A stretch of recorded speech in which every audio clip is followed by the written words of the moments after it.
Okay. So I'm going to count down from 5, and we're going to go live. 5, 4, 3, 2, 1. Thank you, everyone, for joining us. I'm going to quickly introduce our moderator for this discussion today. We're joined by Elizabeth Sturken, who is the Managing Director of the Environmental Defence Fund. They do some great work with making sure businesses are making environmental change. Elizabeth, if you could introduce the rest of your panel. Thank you.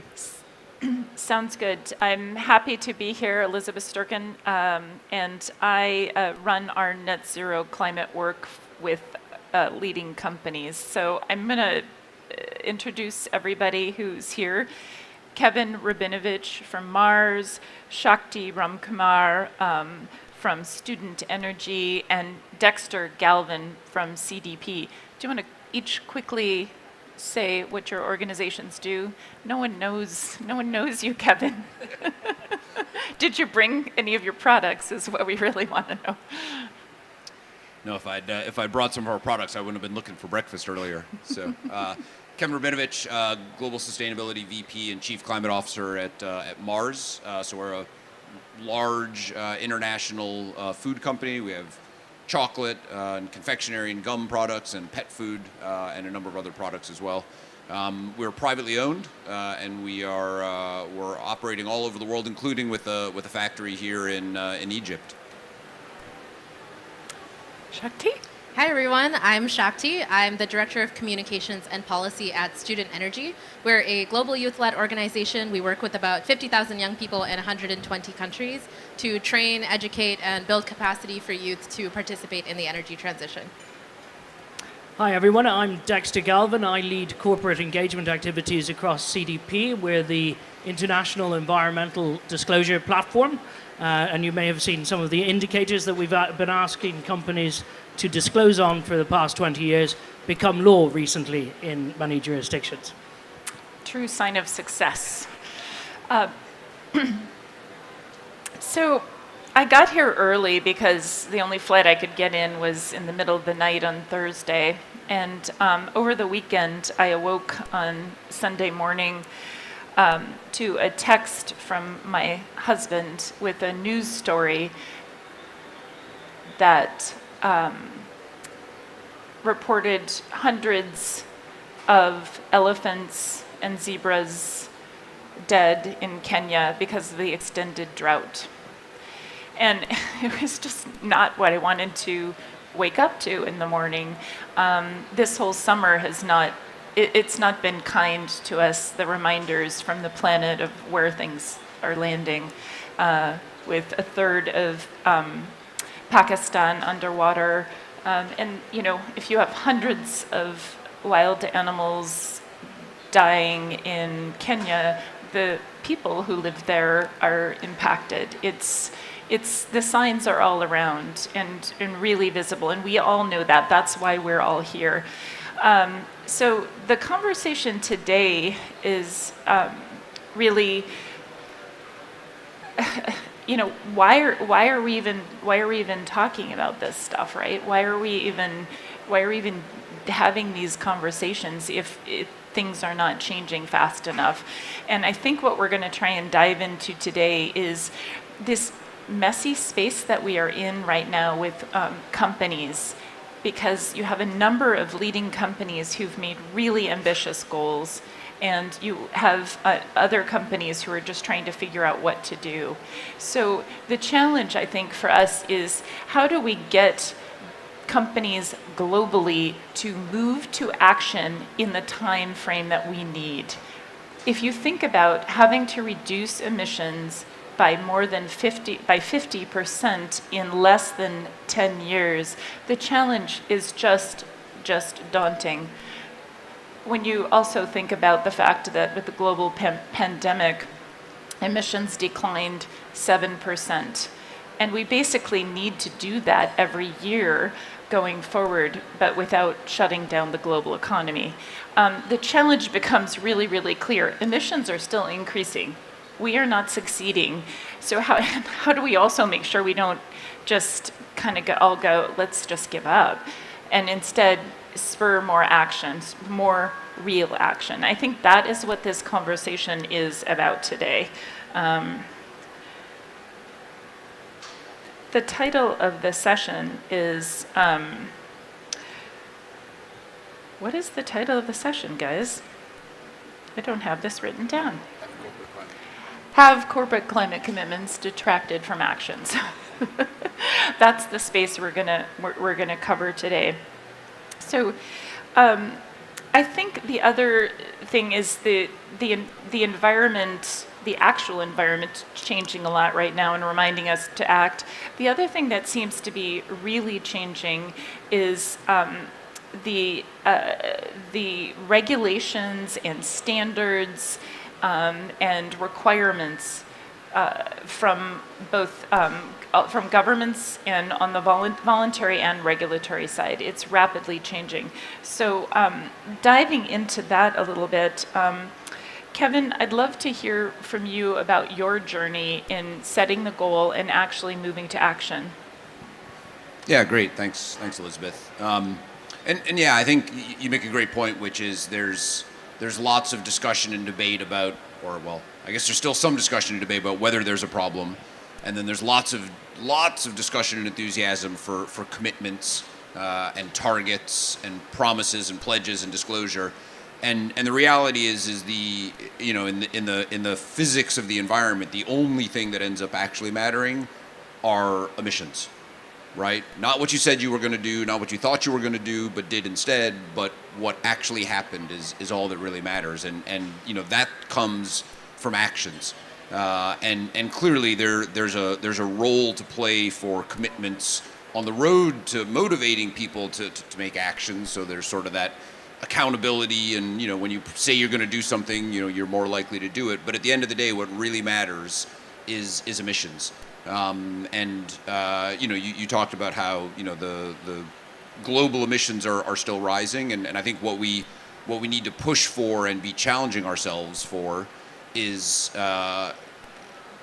not being okay with that and seeing a different path forward, right? And so you know, for Mars, you know, we are growing faster than the global economy as a business. We're a successful, you know, business, and our emissions have declined since our base year of 2015. So we are a smaller footprint in absolute terms on a larger revenue business because of the actions that we've taken around tackling deforestation and renewable energy and lots of other things in our value chain. And we have every intention of continuing that. I think one of the challenges we have is that's not how you win at the moment in the corporate climate space. You don't win by better performance. You win by better targets, you win by better communications, better narrative, glossier brochures, nicer websites. And I think that's a real challenge for the space, is we need to drive to accountability on performance. If I could draw an analogy to financial performance, you know, no one's buying a company's stock because they promise to be the number one company in their sector in 2040, right?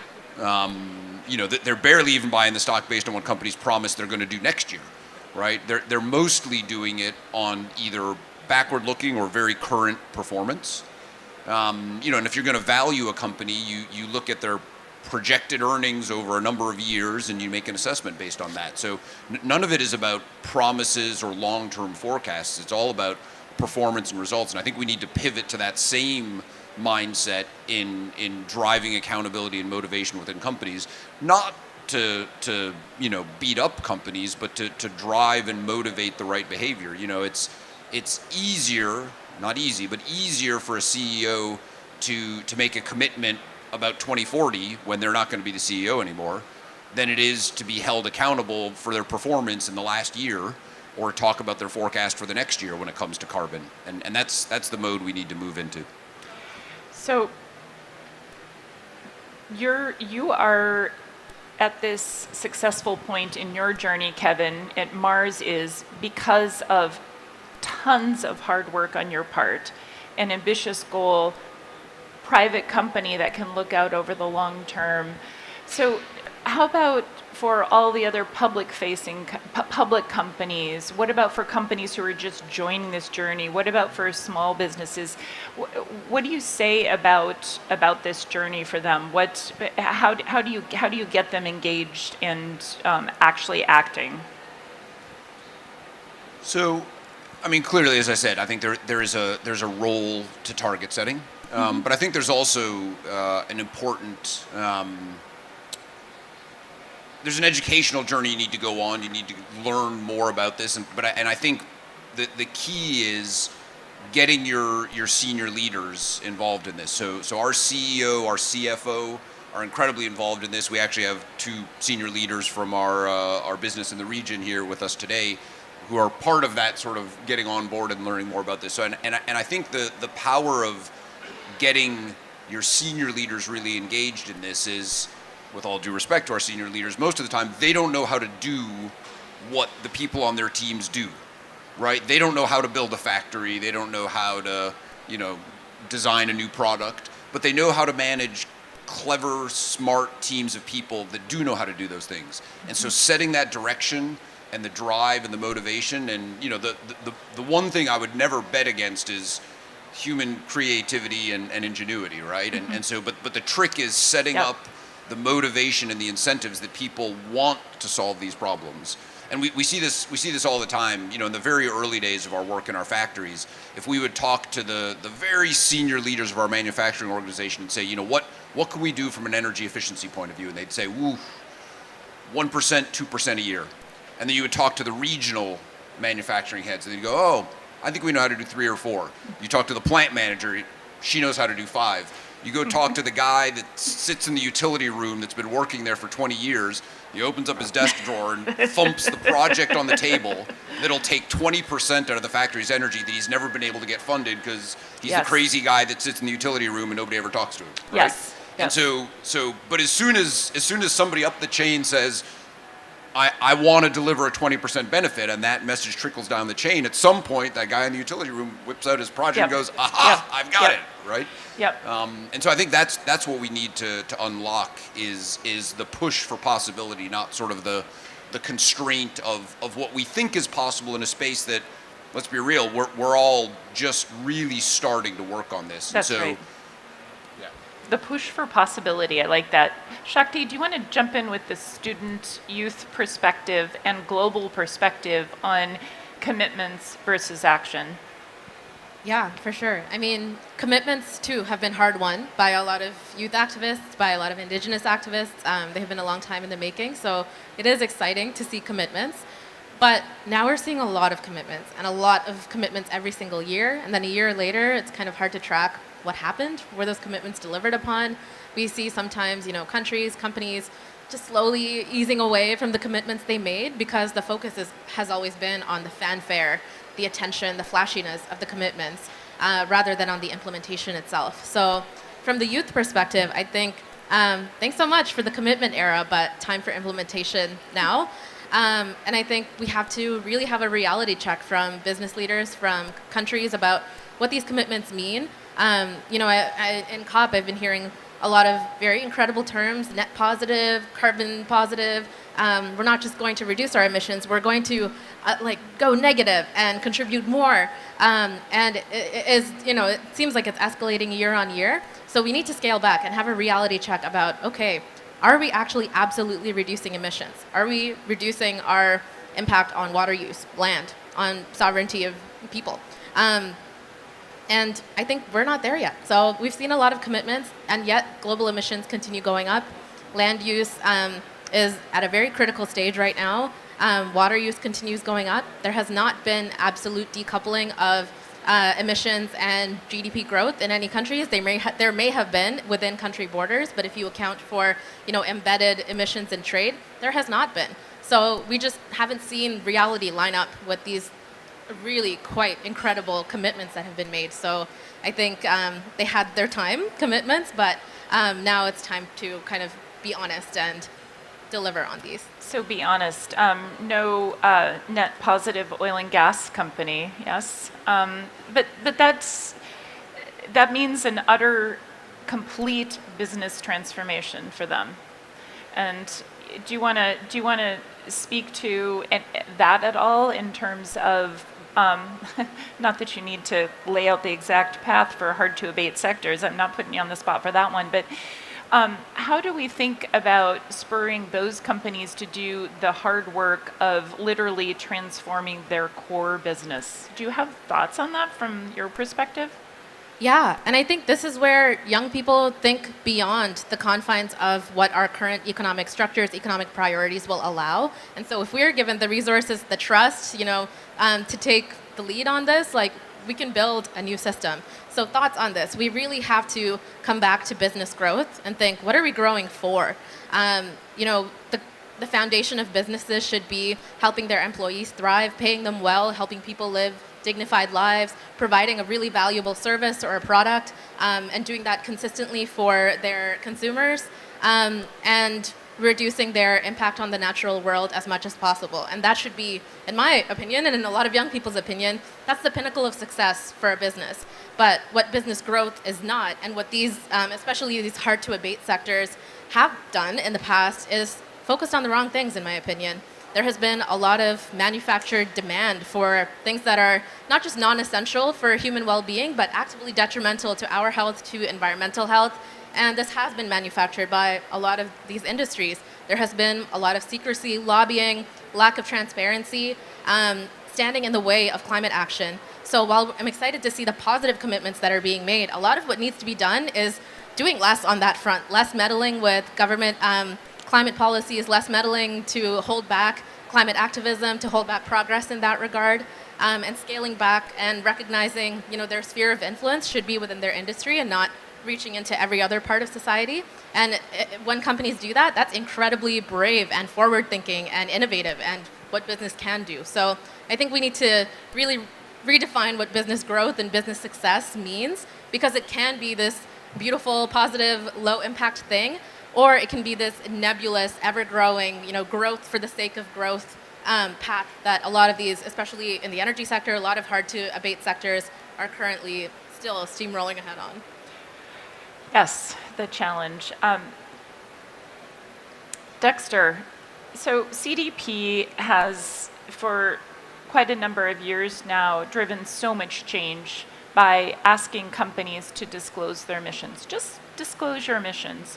And then with the supply chain program for companies to engage their suppliers, the ripple effect has been huge. And now we're seeing a lot even more companies set climate goals. That seems to be really changing now, right? The number of new commitments is dropping off. What you have asked for as a voluntary entity is now being baked into regulation. That's kind of a sign of success. So what does that mean for CDP, and what do you see needs to happen going forward? Well, I think we have to be governed by an outrageous sense of urgency on this topic.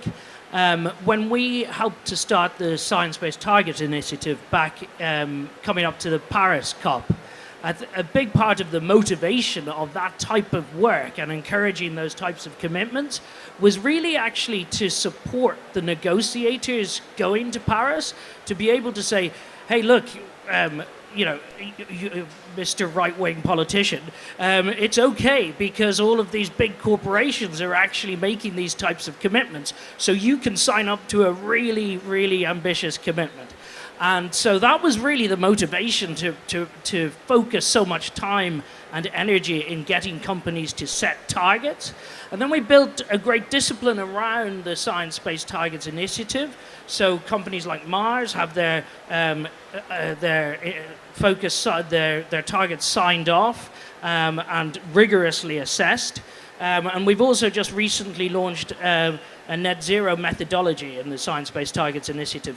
So we are bringing a lot of rigor to these commitments. However, I think commitments kind of feel a bit 2015, and we have 8 years to reduce emissions by 50%. So I have just this really outrageous sense of urgency to get the job done now. And I think any more commitments about how we're going to do such and such in 20 years' time is not really helping. And what we're going to now need to see is a lot more investment in the transition, putting your money where your mouth is and really showing where you're investing in that transition. When I joined CDP in 2008, a friend of mine, and I just think of it recently because he's just finished his web summit in Portugal, right? And they get 100,000 people down there every year to talk about the internet and all of those sort of things. And if I think, since I joined CDP in 2008 and Paddy set up Web Summit in 2008, the change in the tech space, the amount of billionaires that have been created, the amount of innovation that has happened in that space, while we've been trundling along from conference to conference trying to get organizations to desperately reduce their emissions, I think there's something broken in that system.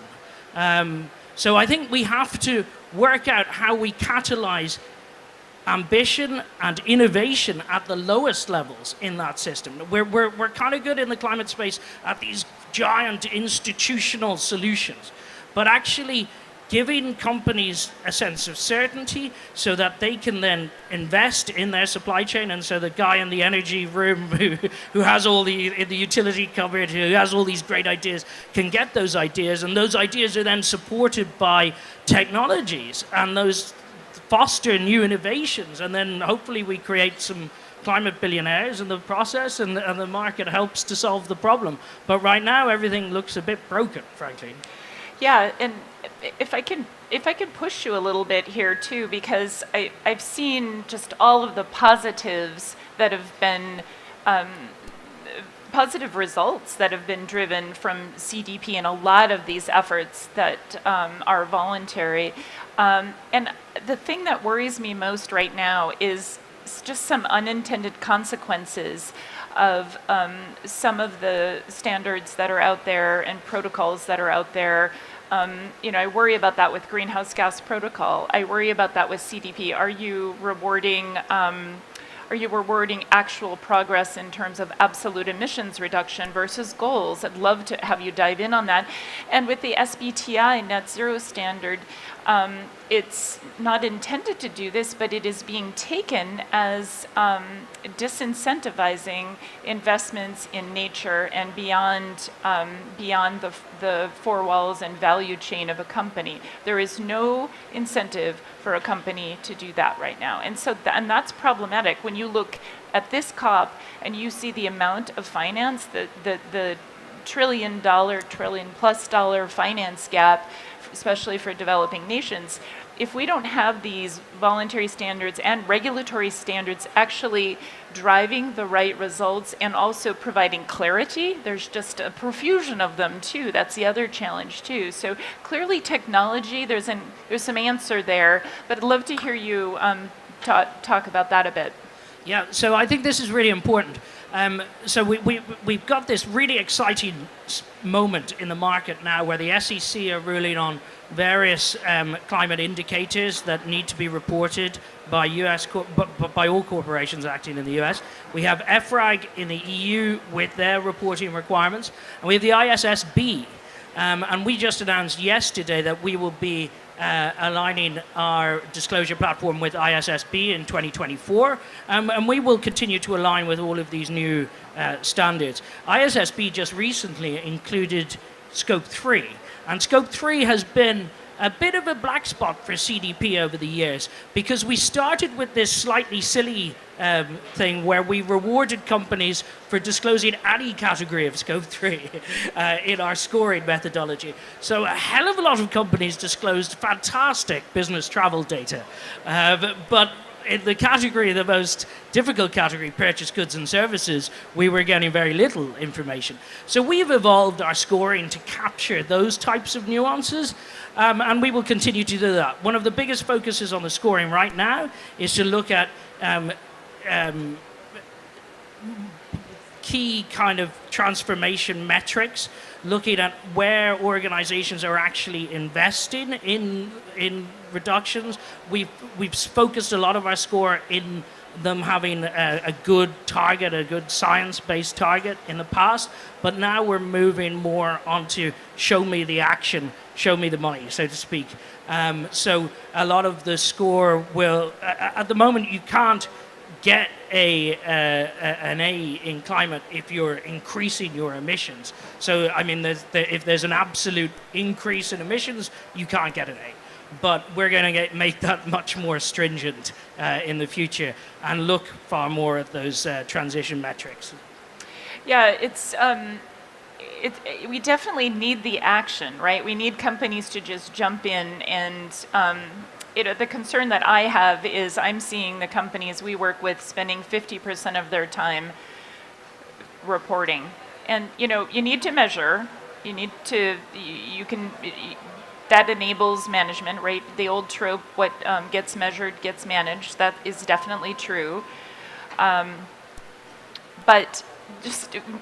we do not have enough time for companies to spend all their time measuring. We need them to spend really almost all of their time acting. And I think the truth is we do know, at least on a sector by sector basis, what are the top things that companies should be doing. And since I'm moderating the panel, I'll do a pitch for our Pathways to Net Zero report that we produced with Deloitte that lays this out really clearly about what the near-term actions are needed in this decisive decade. And the latest one, an innovation imperative that kind of goes into, in the hard-to-abate sectors, what are the top things on actions and advocacy that companies need to do? So action's really important, but results, right? That's ultimately the key. And so, in this near term, when we're all struggling to get action going, how do we quickly segue to the results that we all want to see, especially the youth of the world? Kevin, do you have thoughts on that? Yeah, I mean, I guess, so first of all, I think all the time that companies are, that you hear companies complaining about how difficult it is to measure stuff is wasted time.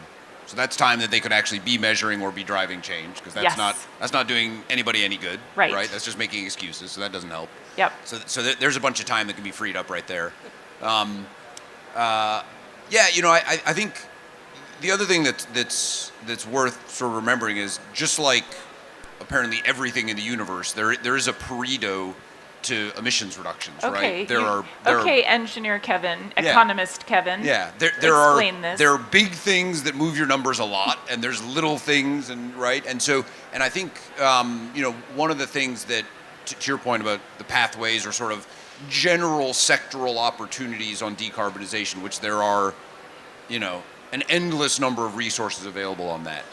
If you're trying to solve something like, for example, for us, so we have been and will continue to be working for the next couple of years at least, quite hard on addressing deforestation and land use change in our value chain. That's something like 40% of our emissions, right? Yep. We don't need measuring that to the third decimal place to know whether we're moving the right direction. And so clearly, once we're working on the last 10 or 15 or 20 or 30%, we'll need much more finer resolution granular tools. But there's a lot of big rocks to be moved around. Renewable electricity, easy to measure. Energy use is one of the easier things to measure in this whole story, even all the way into your value chain. And the solutions are pretty straightforward. Go. Get on with it, right? Worry about soil carbon accounting in parallel and get that all figured out and sorted out. But in the meantime, why is there any electricity that is not renewable in your supply chain? And then you can start working on other forms of energy, which get a little trickier, and then you get into the more complicated stuff. And so I think there's just a lot of, I think there's too much, and this comes back to my sort of leadership point again, is I think there's too much looking for reasons this is hard, as opposed to saying, just find a way, figure it out.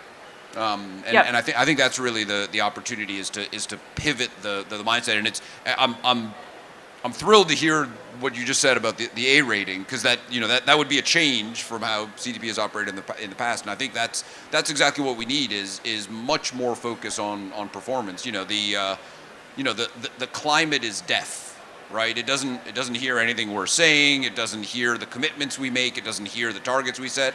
But the climate, and I haven't quite worked this metaphor out yet, whether the climate can taste or smell. But when you put CO2 up in the air, the climate is aware of it. So whether that's tasting or smelling, I don't know. But that's all the climate knows, is what actually happens.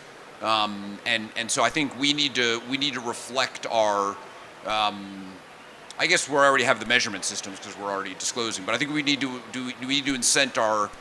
change our incentive mechanisms to reflect what's actually driving things in the world. And this is another place where I think there's a real opportunity to lean into what business is good at, right? We have all kinds of leading KPIs and lagging KPIs, and we worked out what leading metrics, if you land them right, are going to translate into the right lagging metrics. And so we just need to be pushed to bring that same expertise into climate. And those will look different in different businesses, right? The right leading indicators for Mars will be different than for an automaker, maybe even different for a different food company, because they're just not set up the way we are. They don't think the way we do. And so that's where, the burden needs to be on us to figure that out, but it's always in service of those lagging greenhouse gas emissions metrics.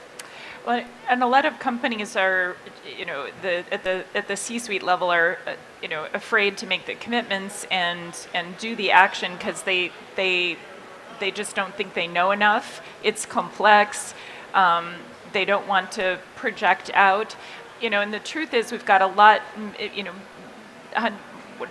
how many years of financial metrics, and this is a new space. So how do we get up the learning curve on that from your perspective? Is it?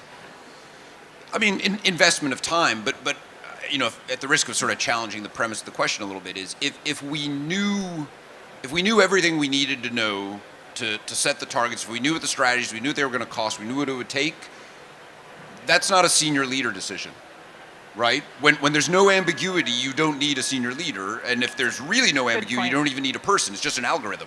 Right? It's just a formula in a spreadsheet, and it just happens automatically, and you have a control system that does it, and it's no big deal, right? The whole point of being a senior leader is making decisions with incomplete information.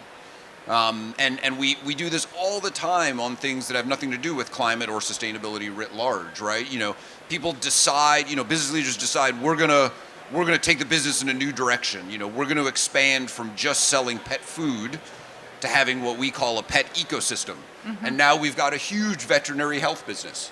Yeah, I've used it. It's very good. Yeah, and so when that decision was made of we're gonna move from being pet food to pet care and have this ecosystem, there was no P&L of how that was going to look. There was no. I mean, there was like, we're going to go here, we're going to go there. It was boxes and arrows on a PowerPoint, right? And that's what.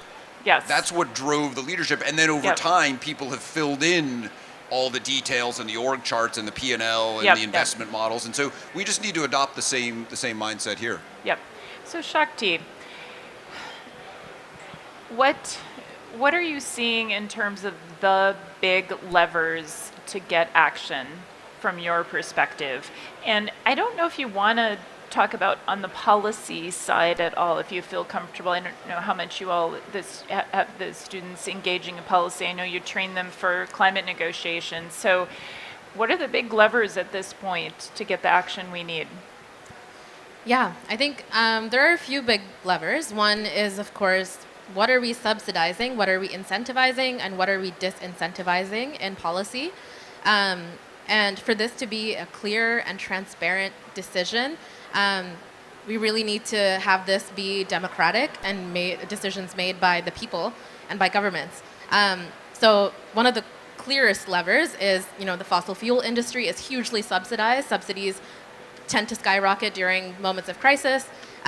They need to end. And subsidies for other unsustainable industries need to end, and that is a huge policy lever, and one that we've been skirting for decades, that industries have been ensuring don't go away. So that's one major lever. I think another policy lever is just what businesses can thrive in a country, in a city. What businesses are being prioritized? What are we incentivizing? There's a lot of business opportunities that are not very well invested in.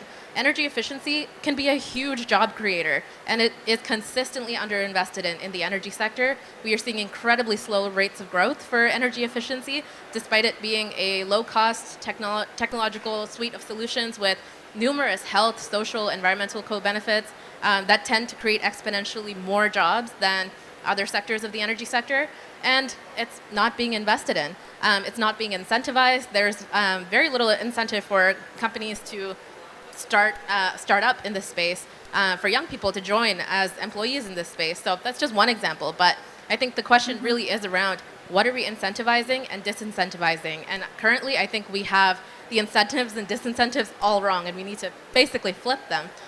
So that's the policy lever that we should be most focused on, and we can only maintain that focus in the next 1 year, 5 years, 10 years, 25 years, if we have kind of democratic integrity, when governments are able to make this decision based on prioritizing the needs of their people and of the environment over kind of growth for the sake of growth. Yeah, I do not disagree with anything you have said there, and I also it's a challenge in the how, right? Like literally how you get that done.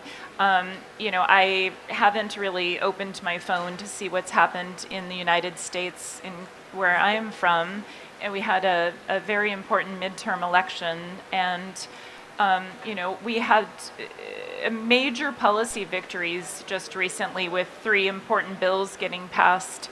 Among them, the Inflation Reduction Act that's going to pour billions in and will create a ripple effect of even more. Not one Republican voted for that. So it seems like we have a bigger challenge, almost like a cultural challenge. I feel like I'm asking you guys all these impossible questions, but when you think about this from your perspective, the student perspective, are you engaging at the local level? Are you trying to change at the national level? And can you say some more about the how of getting that done? Maybe even a little bit on if you address any of the cultural changes or the mindset changes that need to happen. Yeah, for sure. And I think ultimately it's a challenge of imagination, of collective reimagining of our future and what we want our lives to look like, what we prioritize. And young people are engaging at the peer-to-peer level, community level, national level, international level. We were just talking over there at the Hydrogen Transition Summit yesterday, a couple of young people. We've been reading IPCC reports since we were 12. We've been poring over them, trying to understand all the terms. We've been attending conferences, unpacking the frankly impossible to understand agendas of conferences like COP, learning all the jargon, trying to engage in the process in a constructive and productive way. So young people are putting in the work at the international level, at the national level, at the community level, while also inspiring their fellow youth, their families, to get on the streets and push from the outside as well. And so young people have been playing this role in both spheres and really fighting an uphill battle. So I think that's where the imagination piece comes in, is more than any other group that we've seen in our experience, at least, young people are uniquely capable of mobilizing their peers, their communities, their families, because we have to be real that if we are looking at this impossible task, we will need a lot of behavioral changes. Yes. We'll need a lot of lifestyle shifts. Yes. We'll need a lot of cultural shifts. We need people to think about, okay, what is essential in my life for me to be happy, for my community to be thriving? Is it an endless accumulation of material goods? Is it, accumulating mass amounts of wealth? Probably not. I think we know that. But as a society, we haven't prioritized that. Yep. And I think that's where young people can come in and say, this is what we want our lives to look like. And, youth are doing this despite facing immense uncertainty in trying to survive in this system. So we don't know what the future of our jobs will be, or I certainly can't afford a home in Vancouver where I live. So we have uncertainty about every aspect of life. And yet, this is what drives us to focus on what is important to be happy, successful, thriving. And I think that's the root of the question we need to get back to. Okay. And that's when we'll have real action. I love that. I can attest to that on a personal level. I've been doing this work for over 25 years, and I have a 15-year-old daughter who has went vegetarian about 6 years ago and has changed their eating habits of our whole family. The latest thing is zero waste and trying to completely eliminate plastic. You know how hard that is right now? It's nigh impossible. So that is one next big challenge to figure out from, a greenhouse gas, toxics, and waste perspective, and with the petrochemical industry. Anyway, I completely agree with you. There's going to be change driven from young people, and they are pissed off that we have let things go the way we have. So we have a little bit of a chance here to act. Dexter, what do you think? Going forward, where do you see the big opportunities to move from commitments to action are? Well, one of the funny questions in the CDP questionnaire, which I'm sure everybody loves, is what activities to reduce emissions.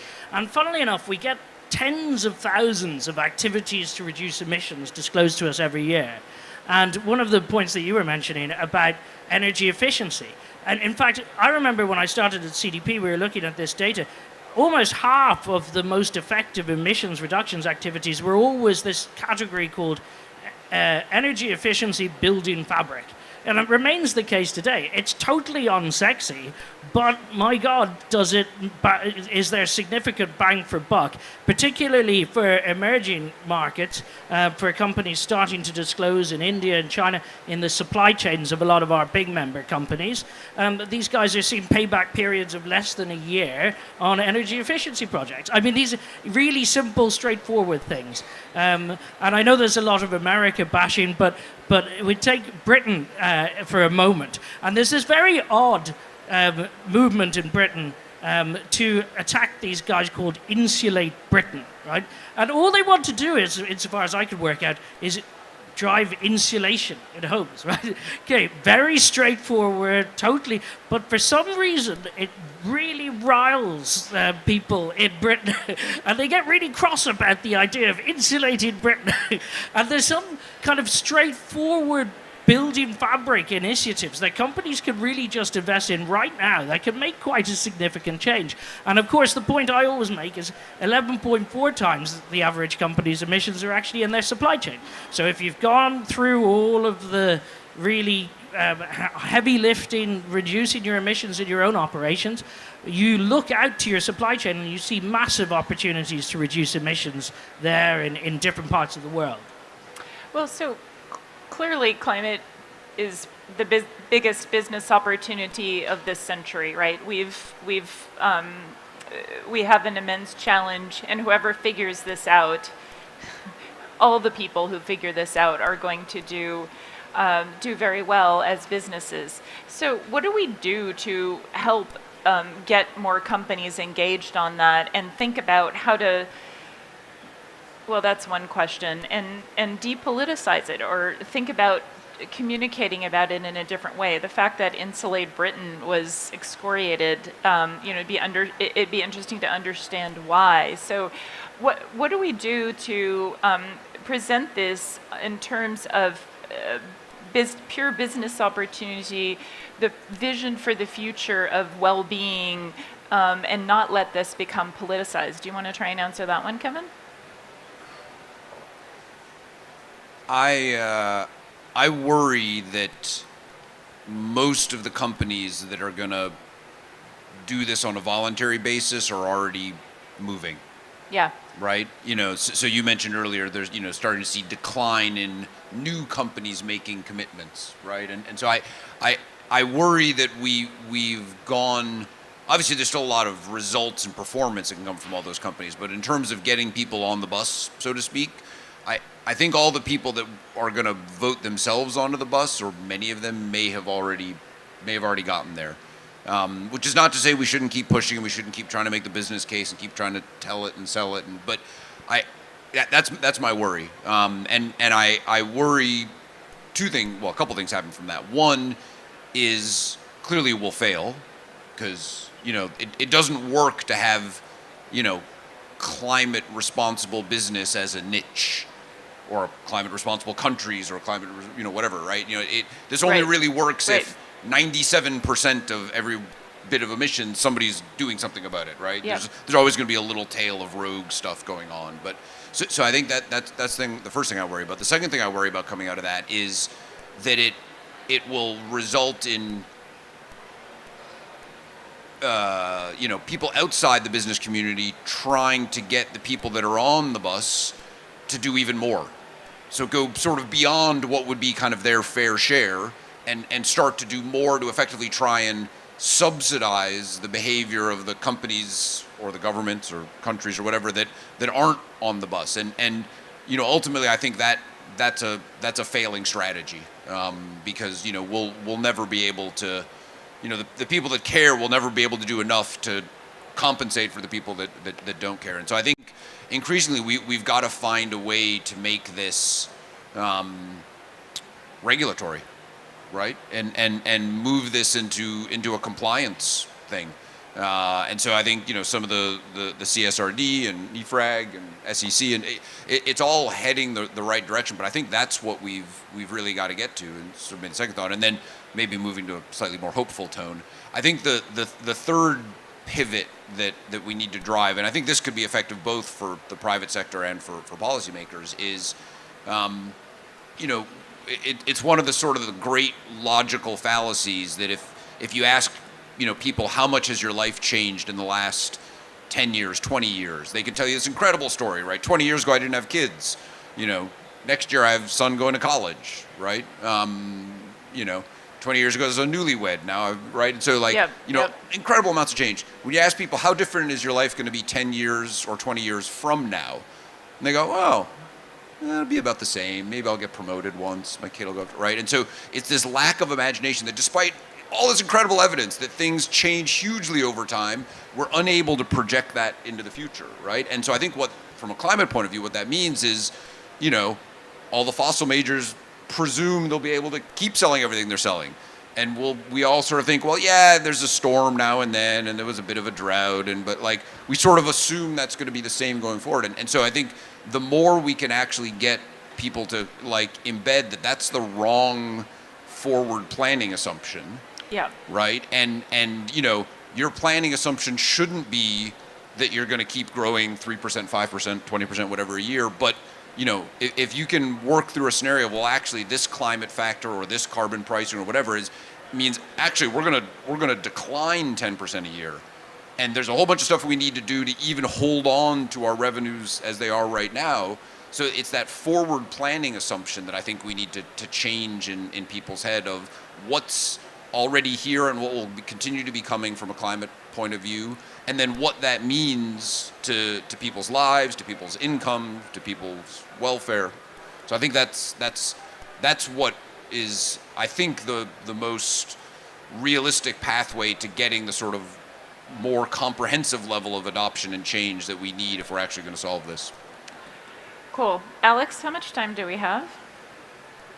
2 minutes. 5 minutes, thank you. Okay, so we've got 5 minutes. Let's do a lightning round. Can you leave the audience with one thing that you're finding hopeful here? Dexter, you want to go first? Well, one of the reasons I'm still at CDP after 14 years and haven't taken the corporate chilling, as we say, is basically that I see every day in the supply chains of major corporations the change that we've kind of gotten used to with the S&P 500 and the big listed corporations around the world.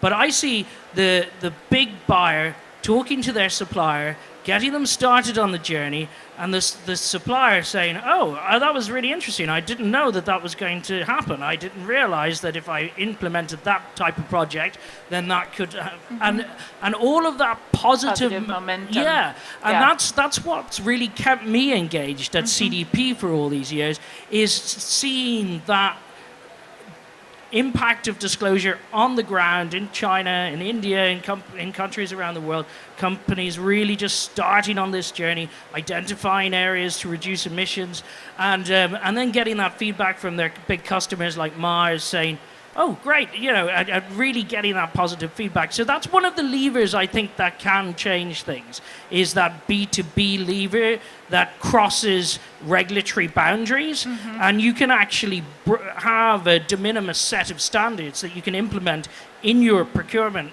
policy that kind of manages the fact that some regions have very light regulatory requirements in this space. And Shakti, do you want to give me your perspective? Yeah, I'm hopeful. finding a lot of hope in this conversation. As a newcomer to these kinds of spaces and just feeling like kind of uncomfortable as a young person at these conferences, honestly, this has been a really frank conversation, and that I really appreciate. And I was also thinking, I read this article once about a mochi shop in Japan that has been operating for 1,000 years. The Yes. same family has Yes. been running it. Saw that. There are, people who repair all manner of things in my hometown. They'll fix your blender. They'll fix pans that have holes in them. And, sometimes our current economic structure or the way business is going might see those as, oh my gosh, why haven't they franchised? Why haven't they grown? Why haven't they exploded? They haven't taken over. Are they failures? Or are they the best business successes of all time, these kinds of businesses? So that kind of thinking gives me hope, and a lot of young people kind of approaching entrepreneurialism in that way of, this is a cooperative, we are working with our communities to provide a service. We're not looking to take over, we're not looking to become billionaires. We are looking to live really good lives for ourselves, for our families, for everyone around us, and produce something valuable, reduce our impact. That gives me hope, approaching Awesome. business and entrepreneurialism in that way. Yep. Kevin. So first I would say well, I won't tell you to not feel uneasy, but just recognize everybody here feels that same way, right? Cops and these things are crazy. No one really knows where they're going, and it's just embrace it. So everyone else is faking it till they make it too, so don't worry about it.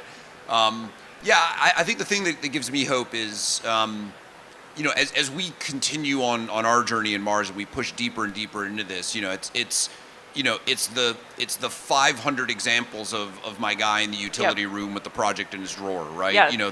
The more we dig into this, the more we get the people that are expert at whatever it is they do for Mars involved in this, and give them the task and the challenge and the time and the space to figure this out. Mm-hmm. They figure it out.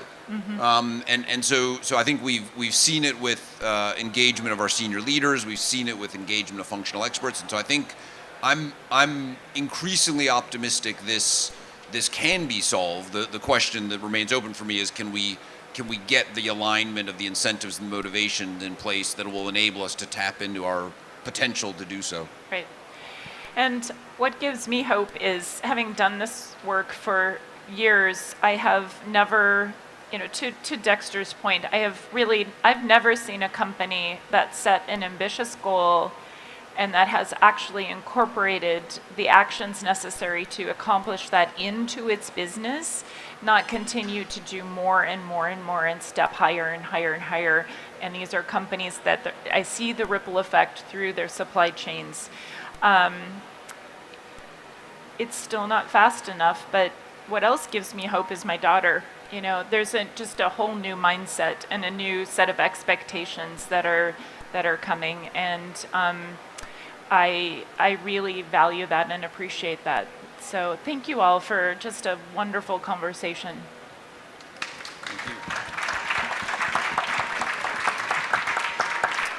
Thank you to the panel for joining us today. If I were to take a quote from that conversation, I think it would be, "Climate is deaf.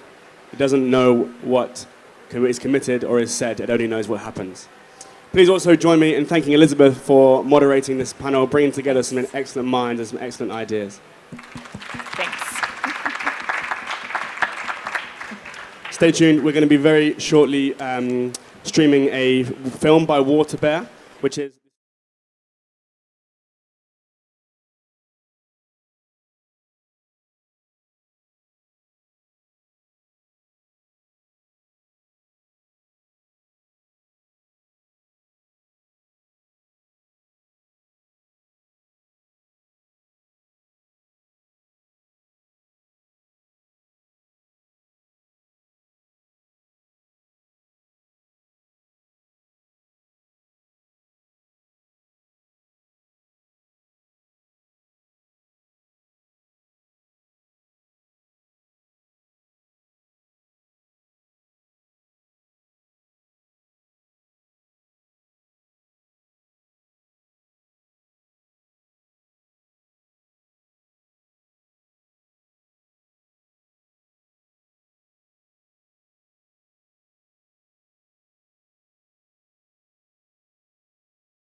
Good morning, ladies and gentlemen. I'm pleased to introduce Doug and James from one of Climate Action's partners to talk about, can your assets survive in a 2-degree world?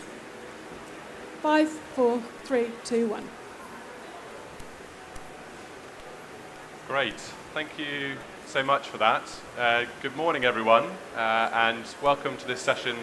As we've been hopefully introduced there, can your assets survive a 2-degree world?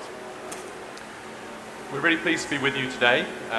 Both Doug and myself come from ERM, which is a global leader in sustainability services. We're the largest pure-play sustainability consultancy, and with multiple decades of experience working on climate risk, we're really pleased to be with you today.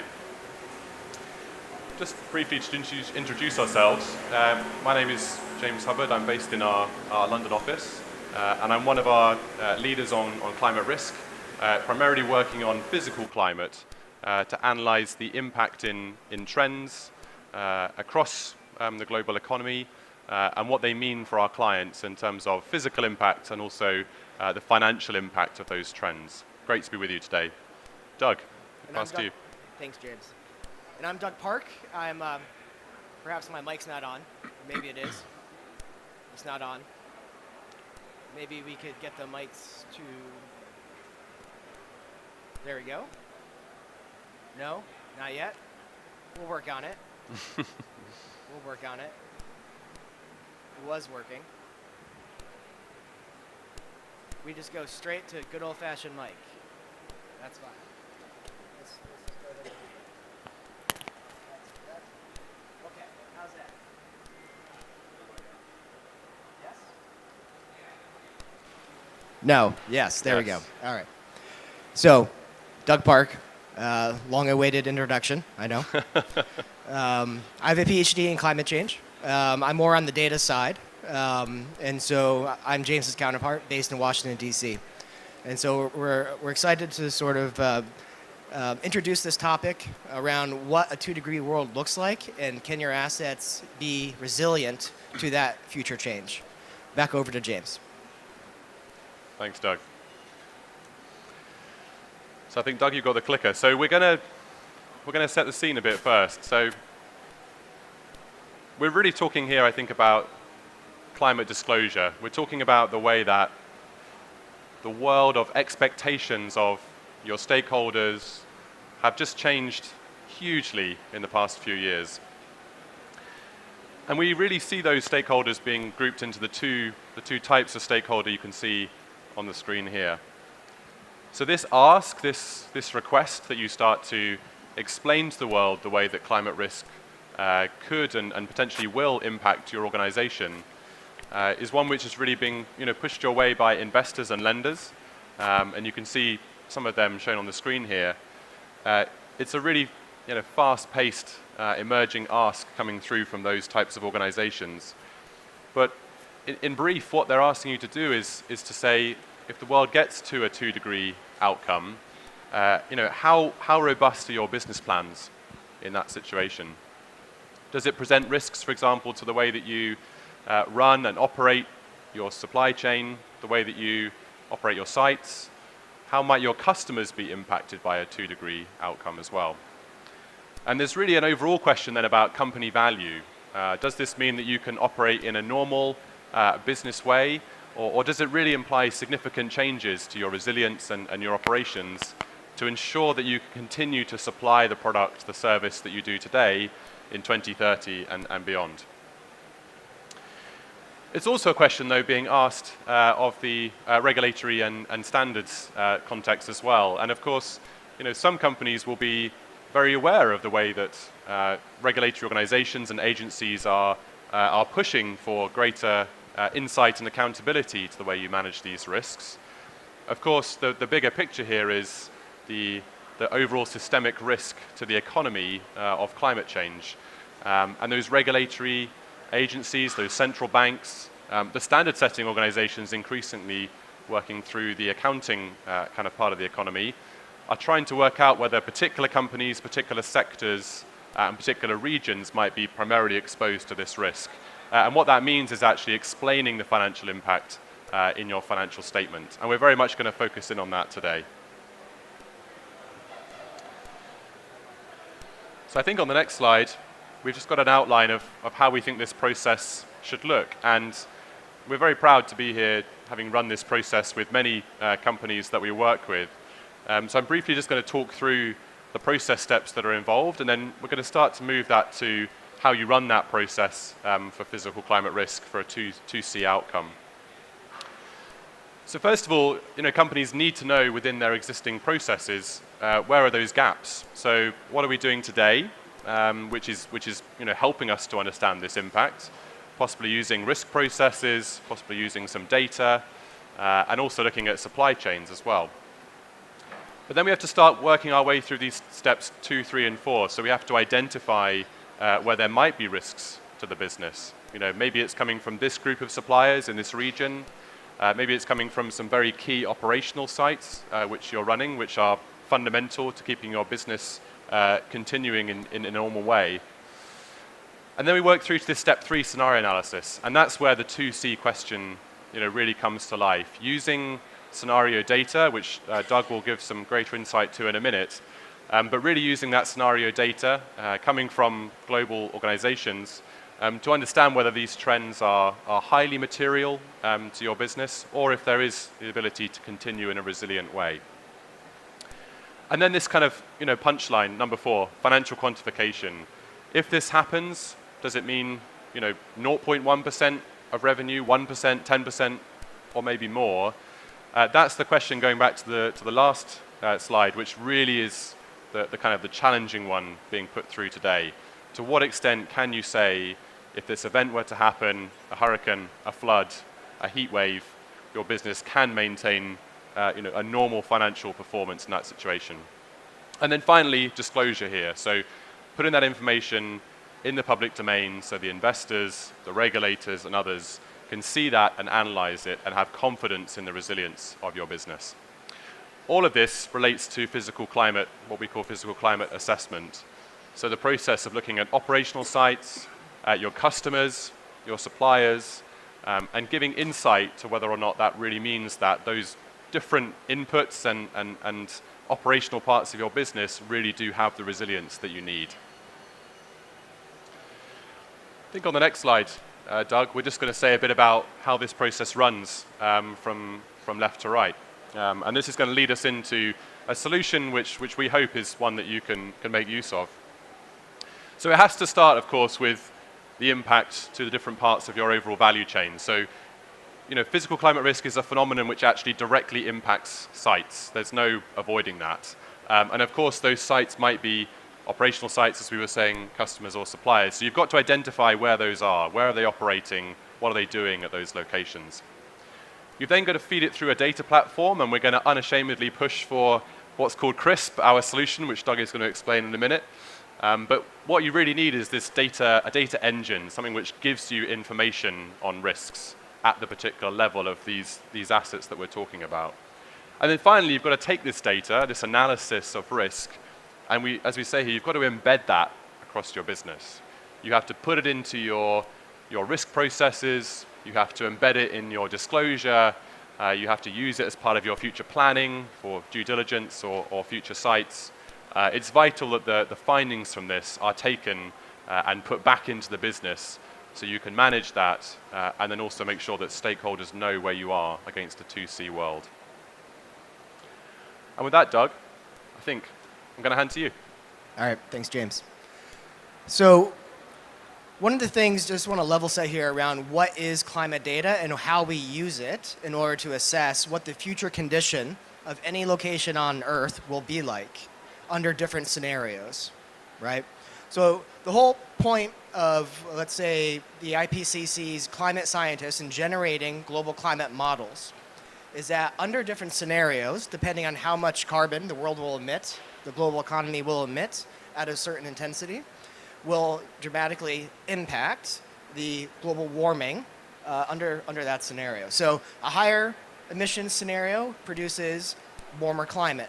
Now, it's not just about that overall increase in temperature that we are interested in when we are thinking about the assets at the asset level. right?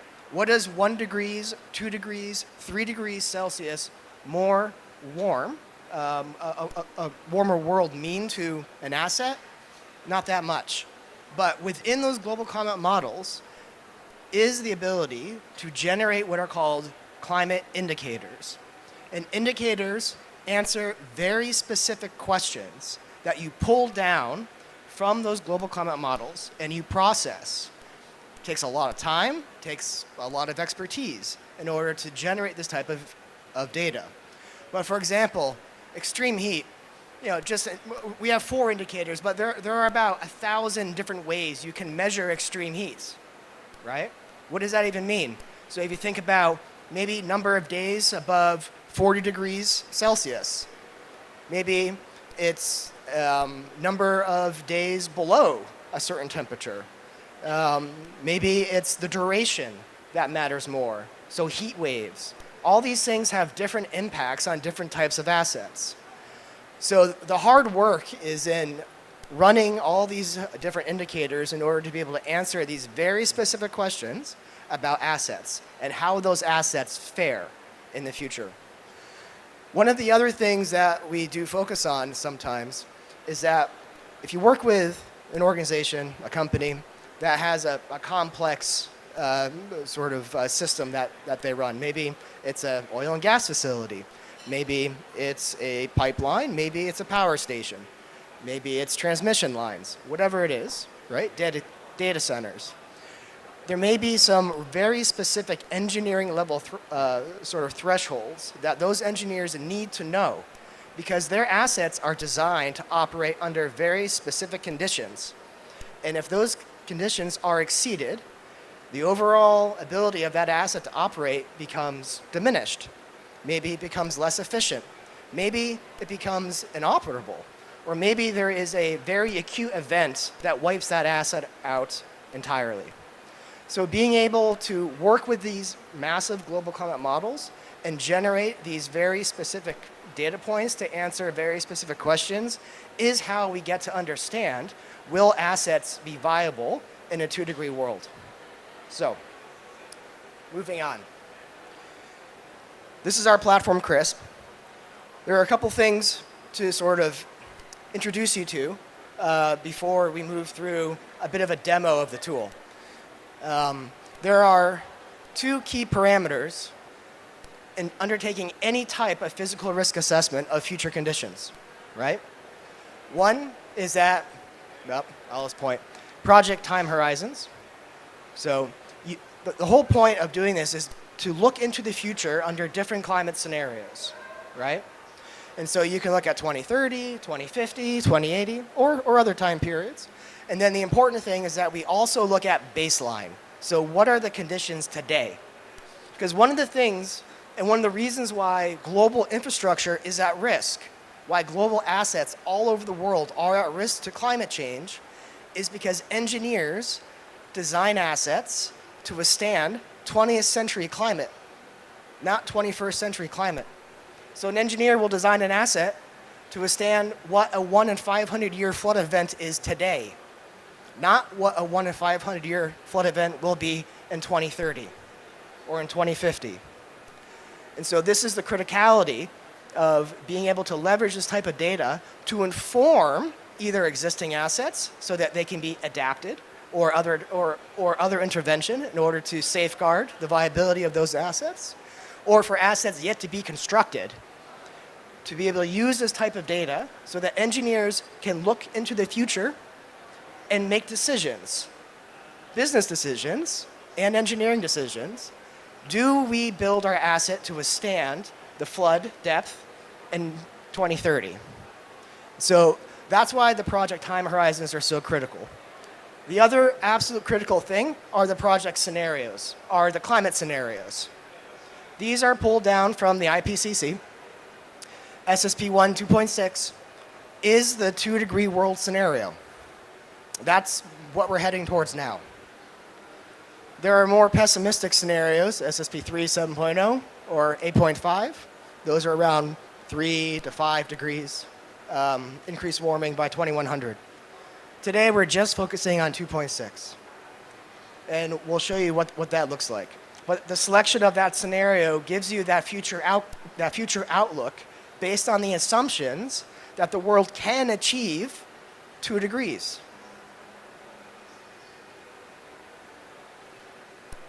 So we're going to look at a data center here in Sharm el-Sheikh. It's fictitious, it's not real, but it's just for demonstration purposes. One of the things that's really important about looking at how climate impacts assets is that it's not just about the climate data. The climate data is called the hazard data. That's just the raw information coming out of our climate indicators, right? Such as number of days above a certain temperature, depth of a certain flood event, right? Does that equate to impact? Does that equate to risk? That depends on the asset. So take extreme heat. Extreme heat can really impact an agricultural asset. It can make that agricultural asset unviable. It can destroy the crop. It can, make even doing agriculture in that region unviable. Whereas for an underground power line, extreme heat doesn't really have an impact on an underground power line. So understanding the quality and characteristics of the asset is absolutely important. And you cannot understand risk unless you understand both the hazard and the vulnerability of that asset. So when we select data center, that's not just for us to keep a record as to what type of asset it is. Within that data center, our class designation, our asset designation, there are a number of different vulnerability or exposure ratings associated with each of the core hazards that we look at. And so let's say we get to know about this data center, and data centers are generally very vulnerable to extreme heat. They can reduce the efficiency of the ability to cool itself, to generate enough power to handle the processing load that's required of it. But there are new designs for a data center. Some can actually withstand extremely high levels of extreme heat. And so while normally we might rate a data center as high, if we adjust that exposure rating to moderate based on our knowledge of that asset, on the engineering of that asset, that then has a direct impact on the output risk score and the output decisions that are made flowing from this information, right? So this can be done across all the different hazard categories. If we look at some of the initial outputs, I'll go through a number of different examples here. But one of the things, if you look at the data center, so data center Sharm el-Sheikh, it's actually, has a slight increase from baseline to 2050. I'll explain why that is. It's because it's already at extremely high risk today, right? The risk will increase, but in general, it's at the highest category. If you look at Indus Farm, that's an agricultural asset, right?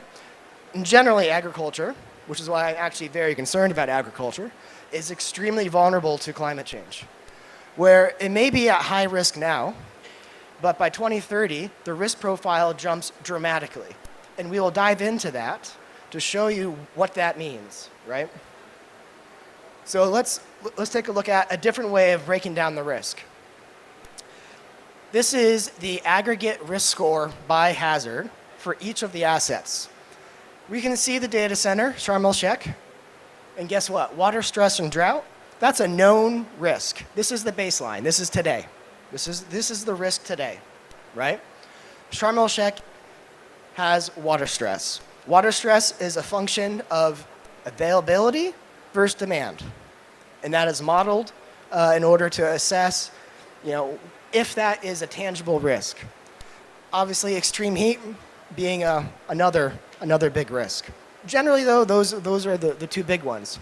If you look at the agricultural asset, this asset's already at pretty high risk. Maybe it's viable, though. Maybe the farmers are able to get by, they're able to produce. There's lots of risk, they have adaptations, they have irrigation systems, it's working. But things change when we move 10 years down the road. If you look at 2030, if you look at the time horizon, we have a brand new risk that pops up that is unforeseen. And this is the power of looking at these climate models to be able to identify not just what the risk is today, but even unforeseen risks that will impact those assets just 10 years from now.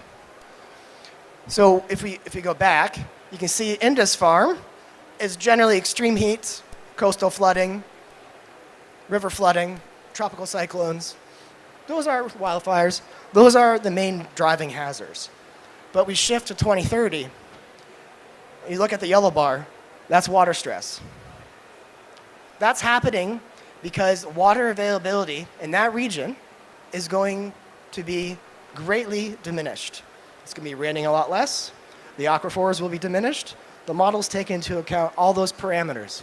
And so when you look at information like that, that helps you make decisions around the viability of your assets. Maybe your irrigation systems you have today are not going to be able to withstand those conditions in the future.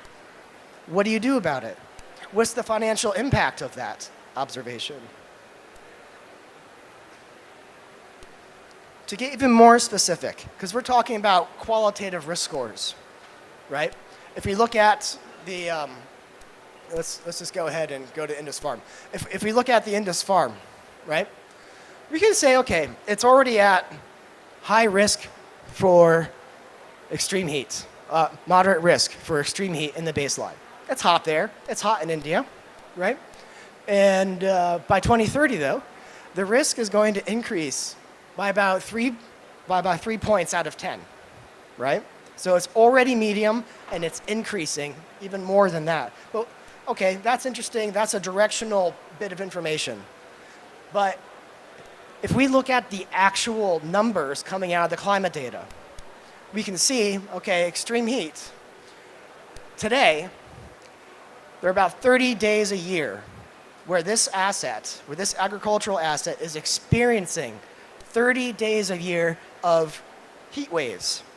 And warm spell duration index is essentially the number of days above the 95th percentile for that region, for extreme heat. So maybe that's just barely viable. Maybe that asset's just hanging on. It's just producing enough to make it economically viable. But by 2030, the number of days exceeding that indicator threshold are going to more than double. What does that mean for the asset's viability? At that point, the system may break down. And we haven't even talked about water stress yet. Anyway, I think I sort of made my point here around why working with climate models, pulling that data down, generating climate indicators, and gaining those insights around will your assets be viable in a 2-degree world is, well, critical and fundamental. James, back over to you. Thanks very much, Doug. I think we intended to leave a few minutes for questions, and we have, I think, a few minutes left in our slot.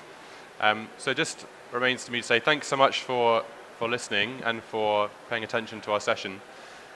We wanted to leave you with a question which is just at the top of the screen here. So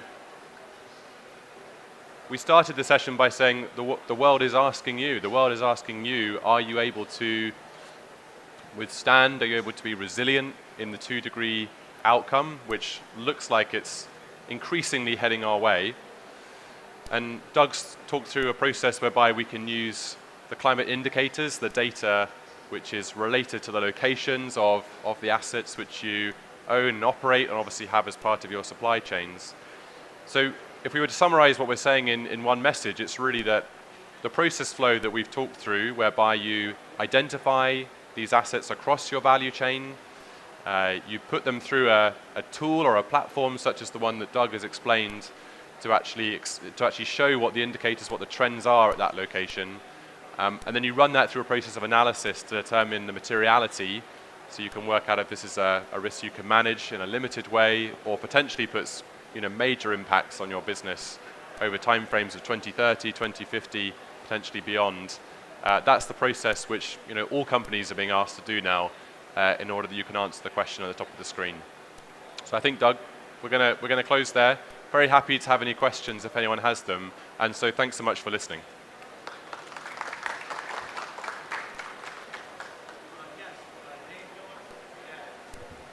Dave Miller from 3Datics. fantastic presentation. This is very, very clear and concise. So I really appreciate the database that you've put together. It seems to me that companies around the globe have two risks that they're looking at then, if I understand. One is the physicality of their assets, but I think the other one is financial. In other words, reporting to shareholders and boards of directors and everybody else. So is this model the way you've set it up? I see the physicality aspect of protecting the physical assets, but how, and you probably can't do another presentation, but in short, how do you take this and also go to shareholders to be able to show what you're doing to protect those financial assets? Yeah. So it's a great question. What we've shown here is generally what's considered qualitative risk.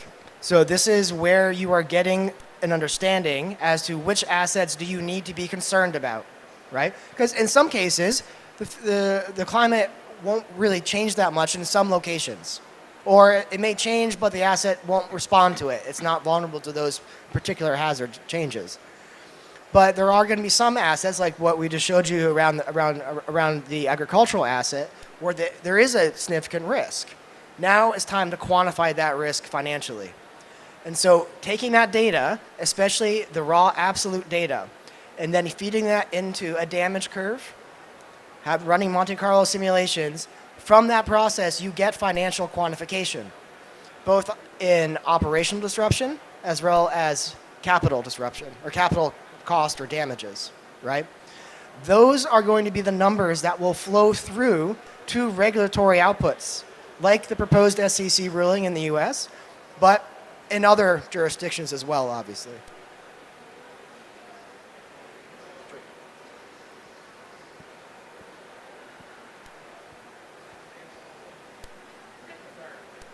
So the SEC ruling that, according to our folks on Wall Street, is saying it's got to go through the process still, but it does not look like it's going to slow down. It's going to hit in summer. So we're already starting to see a lot of companies that are starting to freak out a little bit on that transparency for decarbonization. So is there something that you would recommend to those types of companies to prepare for that coming SEC transparency requirement? Okay, I'm the American, so I'll talk about SEC. So really the best way to go about this, and although it's not specifically mentioned in the SEC guidance, to undertake a TCFD scenario analysis assessment of your portfolio of assets, of your supply chain, of your market, and to then quantify that risk. So the whole point around TCFD scenario analysis is that you look at multiple scenarios, you choose to align with one of them or multiple of them in order to then generate that output in terms of financial risk.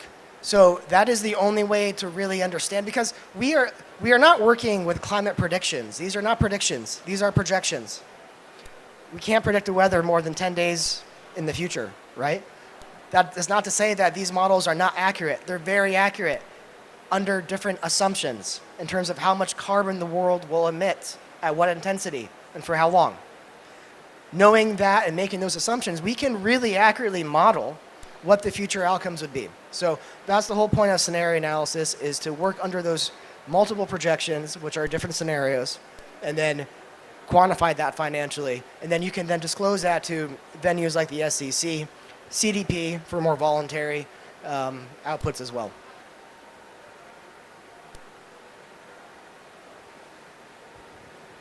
Hi, Tobias Koch, Dune Invest, Dubai. Would it be possible to develop out of this tool set an instrument to assess the value of real estate? Yes. Should we say a bit about that? Sure. Yeah, so definitely. And you'll see from the way that Doug has explained this that we have sort of two component parts of the risk. So you have the hazard data, and then you have information about the assets and their potential exposure to the trends. And well, Doug and I collectively have a lot of experience working with clients in particular sectors or industries where you actually want to take the information about the particular assets that you have and tailor some of the exposure to the, for example, the real estate assets that you're talking about. So yes, the process we've got here, you can potentially slightly focus on the hazard data. You can look at particular hazard trends that are particularly relevant, for example, to the sector.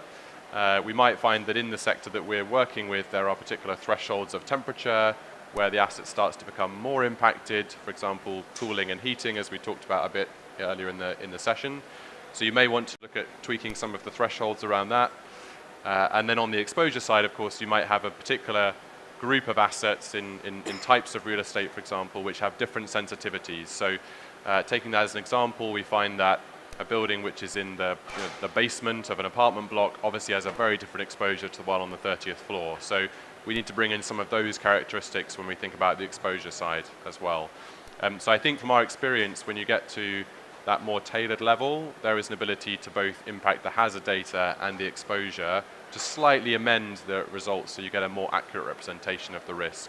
And of course, you can explain to stakeholders how you've done that process. You can say, we've actually looked in detail at our assets, we've explained how the impact might be experienced in these particular types of our assets, and then report that as part of the output. So I'd actually say, if you follow the guidance directly, then taking that more specific, targeted approach is highly recommended.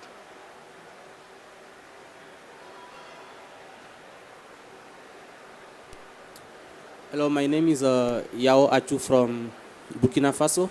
So right now, you just talk about, I don't know, from US and London, do you have control of all climate change around the world or specific in America or London? How do you check if some of risk from like West Africa, South Africa to get more information? That's a great question. And so global climate models are global, right? They are run and bias corrected across thousands and thousands of locations by thousands of scientists, including in Africa. And so one of the critical things about the IPCC and what they do is that this is not just a desktop exercise of them, using satellite weather data, and trying to figure out what's going on. These models take years and thousands of scientists to generate, and they're updated every 5 or so years, right? So Africa is covered in as much degree and as much sort of resolution as North America in these global climate models. Now, there are supplemental data sets that we can use, and some of them will have some geographies like North America or Europe may have additional data sets not available in Africa. But one of the great things about what we've designed here and what others have designed too is that at a minimum we can cover hundreds of different climate indicators globally, including in Africa or South America or Asia. So you can rest assured that we can say something around how risk will change anywhere in the world.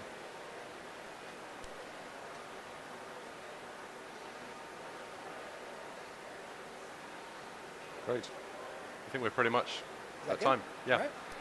Thanks so much again, everyone, and have a great day. Thank you. Thank you so much, guys, for that deep dive. Really insightful.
This panel discussion on building trust with stakeholders in the post-truth world.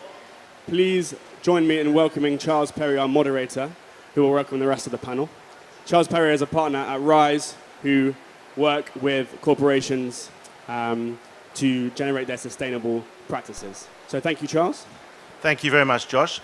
Good afternoon, everyone. Wednesday, here we are. How are we all feeling? Tired?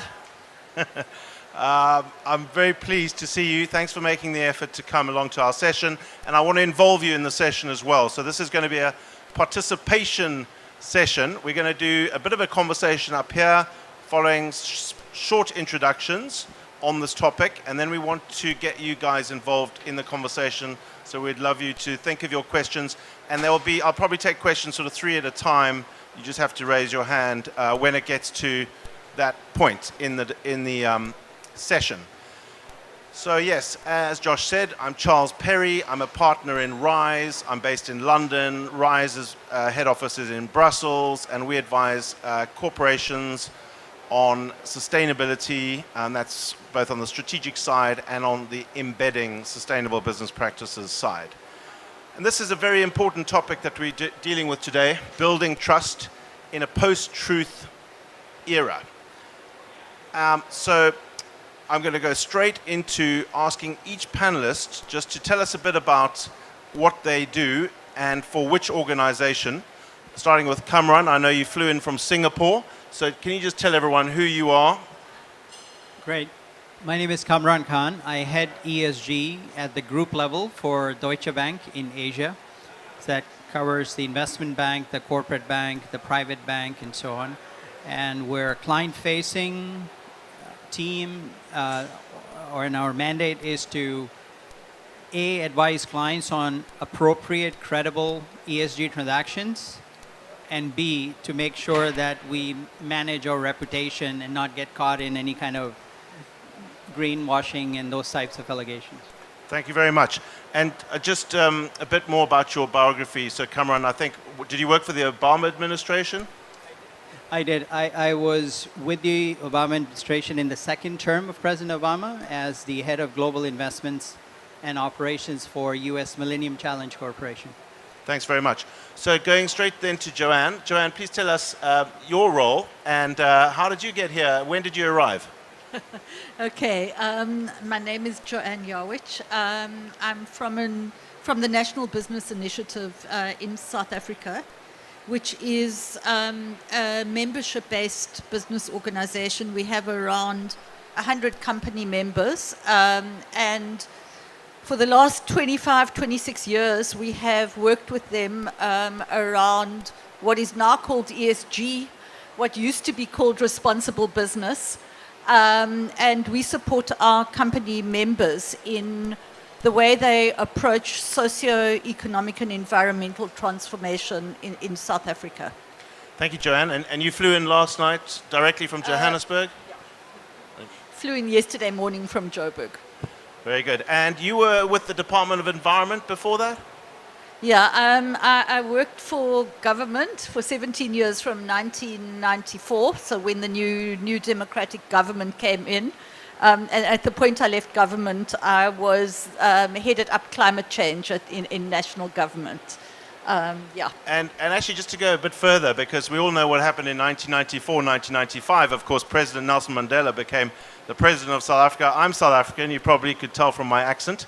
That was the birth of the new South Africa. What were you doing before 1994, Joanne? This is like old history. It really dates me. But so before 1994, I was an activist, I suppose. I worked. My paid work was for organizations, working with a group of organizations that supported communities in South Africa who were fighting forced removals. So worked in the land sector and also worked in what was called at that point in time the mass democratic movement. So the kind of, I suppose the very broad umbrella of organizations that fought apartheid.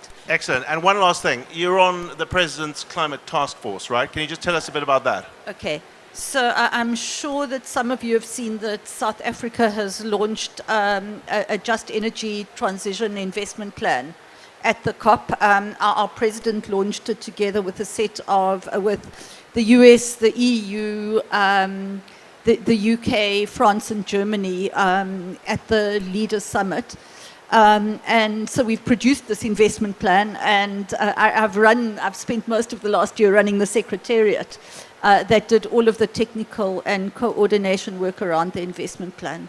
Yeah, thank you. Thank you, Thanks, Joanne. Charles, Right. it's enough. Dominique, how are you? Where did you get to COP?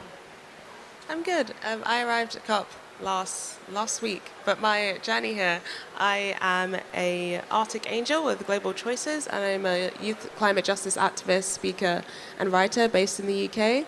And my focus is on uniting people for climate action and applying pressure on world leaders.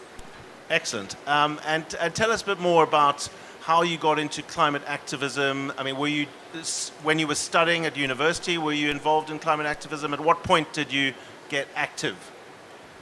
So I got active in my gap year right before I started studying at university in political science. And around my area that I was living in, my community, I discovered how it was being disproportionately impacted by air pollution. I was living in South London at the time, and that really was a call to action for me, seeing how environmental issues were right there in my community and affecting people today. And I connected that and started learning more about the severity of the climate crisis, and then I got involved in organising the climate strikes with Fridays for Future in London, and from there has been a journey in utilising so many different tools and methods to try and unite people for climate action. Amazing, amazing. So delighted that you could join us on the panel. So let's get straight into it, and we're going to tackle some pretty thorny issues here, right? We're not going to shy away from getting into the truth, because we're in a post-truth era, but we need to bring the truth back and embrace it, because otherwise we'll never build any trust, because we'll never believe each other, because we'll always think each other are lying. So let's try and establish some truths here and what companies do about embracing the truth, internalizing the truth, and then communicating the truth. Because there's a lot of accusations of greenwash, purpose wash going on in both the world of business and in the world of governments around the whole race to zero, race to resilience. The twin campaigns that I helped launch when I was on Nigel Topping's COP26 Climate Champions team for 12 months. So let's start with net zero. Dominique, I mean, do you find that a lot of organizations just sort of say, yeah, we're in the race to zero, but they've got no science-based pathway? I mean, it is a criteria to the race to zero to have a science-based pathway.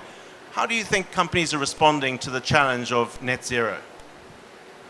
What I see in the race to zero is a lot of commitments or pledges being made for targets to get to net zero by 2030, or even a lot of the times 2050, which is way too late and is not based on a science-based pathway, but not the commitments and the follow-through and the actual concrete action plans to show how they're going to get there.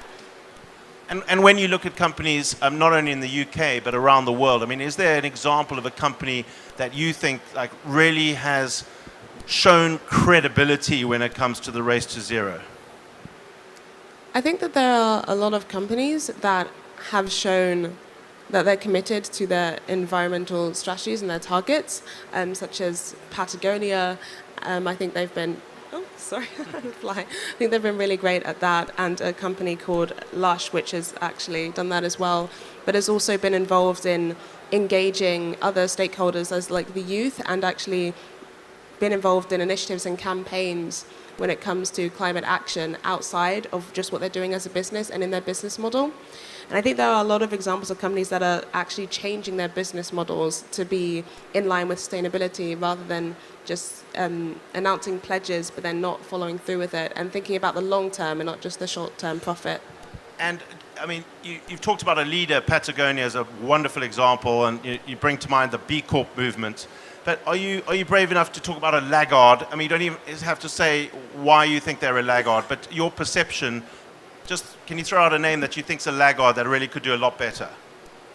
Well, there is a massive fast fashion company called Shein, and not only are their environmental policy, their don't have any environmental policies, incredibly destructive, the amount of wastage that there is, the amount of materials that they're extracting and using, and there's no plan to get to net zero, and their business model is incredibly unsustainable, and their workers also are earning 2p each item, and that is absolutely ridiculous in the world that we're living in, and not a company that can exist in a sustainable world. Thank you. Joanne, I mean, we both lived in a country that was totally dysfunctional in terms of society during the apartheid years, with a breakdown between authority and the people, and let's say it was a fascist regime in power. What do you think in terms of how we build trust? Given we saw such conflict and such dystopia, how do we build trust between government, people, and business?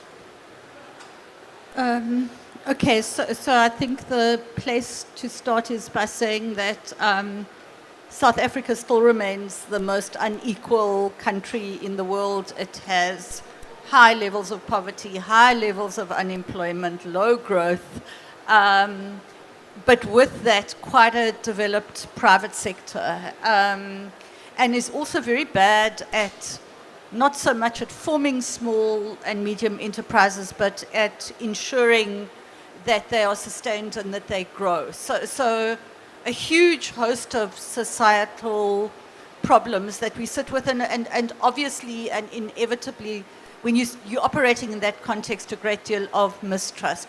I mean, the only way that you deal with that is by walking the talk, frankly. It's by being able to say, this is what we're going to do, and this is how we're going to do it, and we're going to put it out. We're going to be transparent about it. We're going to put it out to scrutiny, and we're going to engage with people around what it is that we do.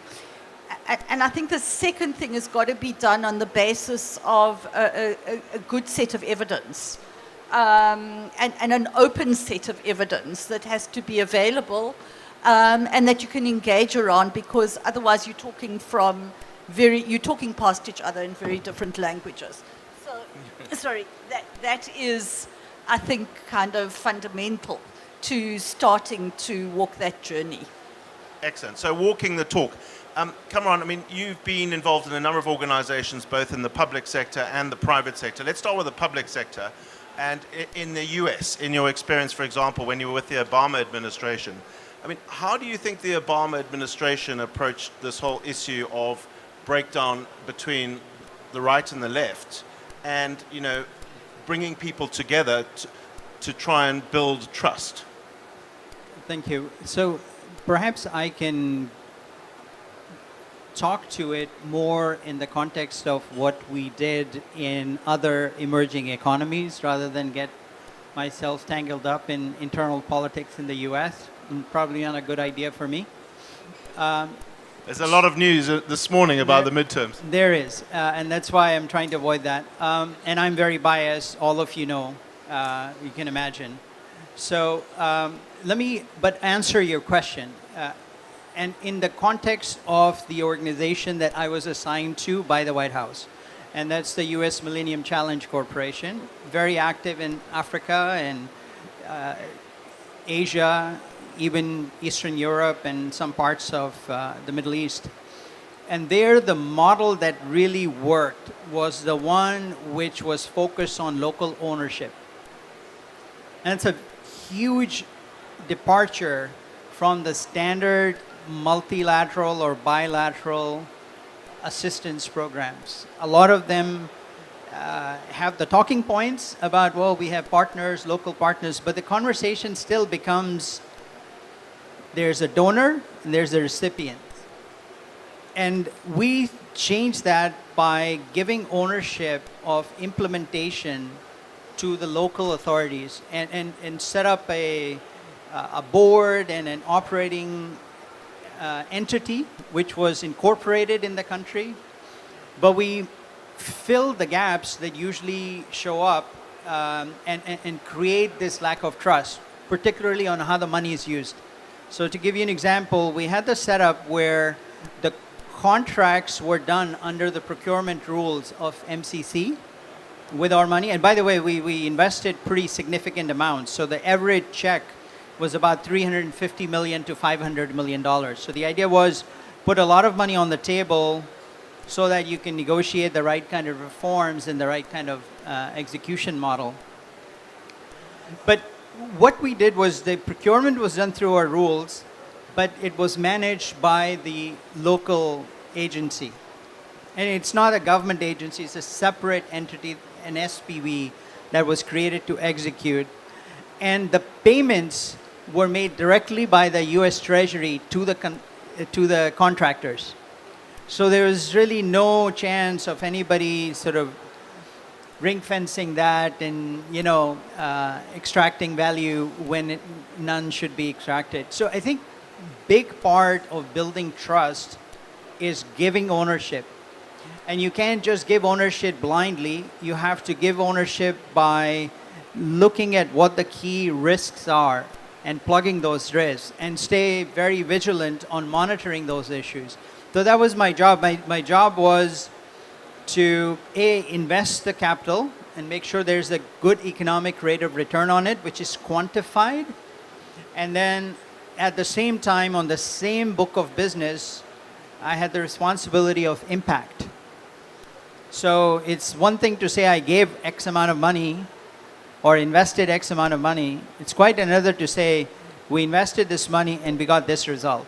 And that comes down to evidence and data, which frankly, every day that we live, the technology is getting better and better. So it's equipping us to do it a lot better than perhaps people could do 5-10 years ago. And Kamran, I mean, I think it was about 3 years ago that Deutsche Bank approached you, and so you were with the Obama administration when Deutsche Bank approached you, and now we all know that Deutsche Bank has had some reputational issues in the last 10 years or so. So, you know, what was your sort of first impression when they said, could you come and work with us?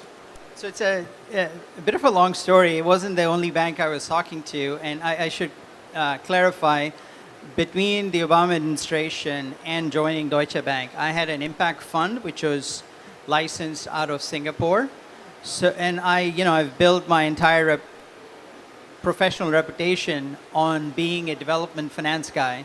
So I was with the World Bank, I was with the US Agency for International Development prior to that.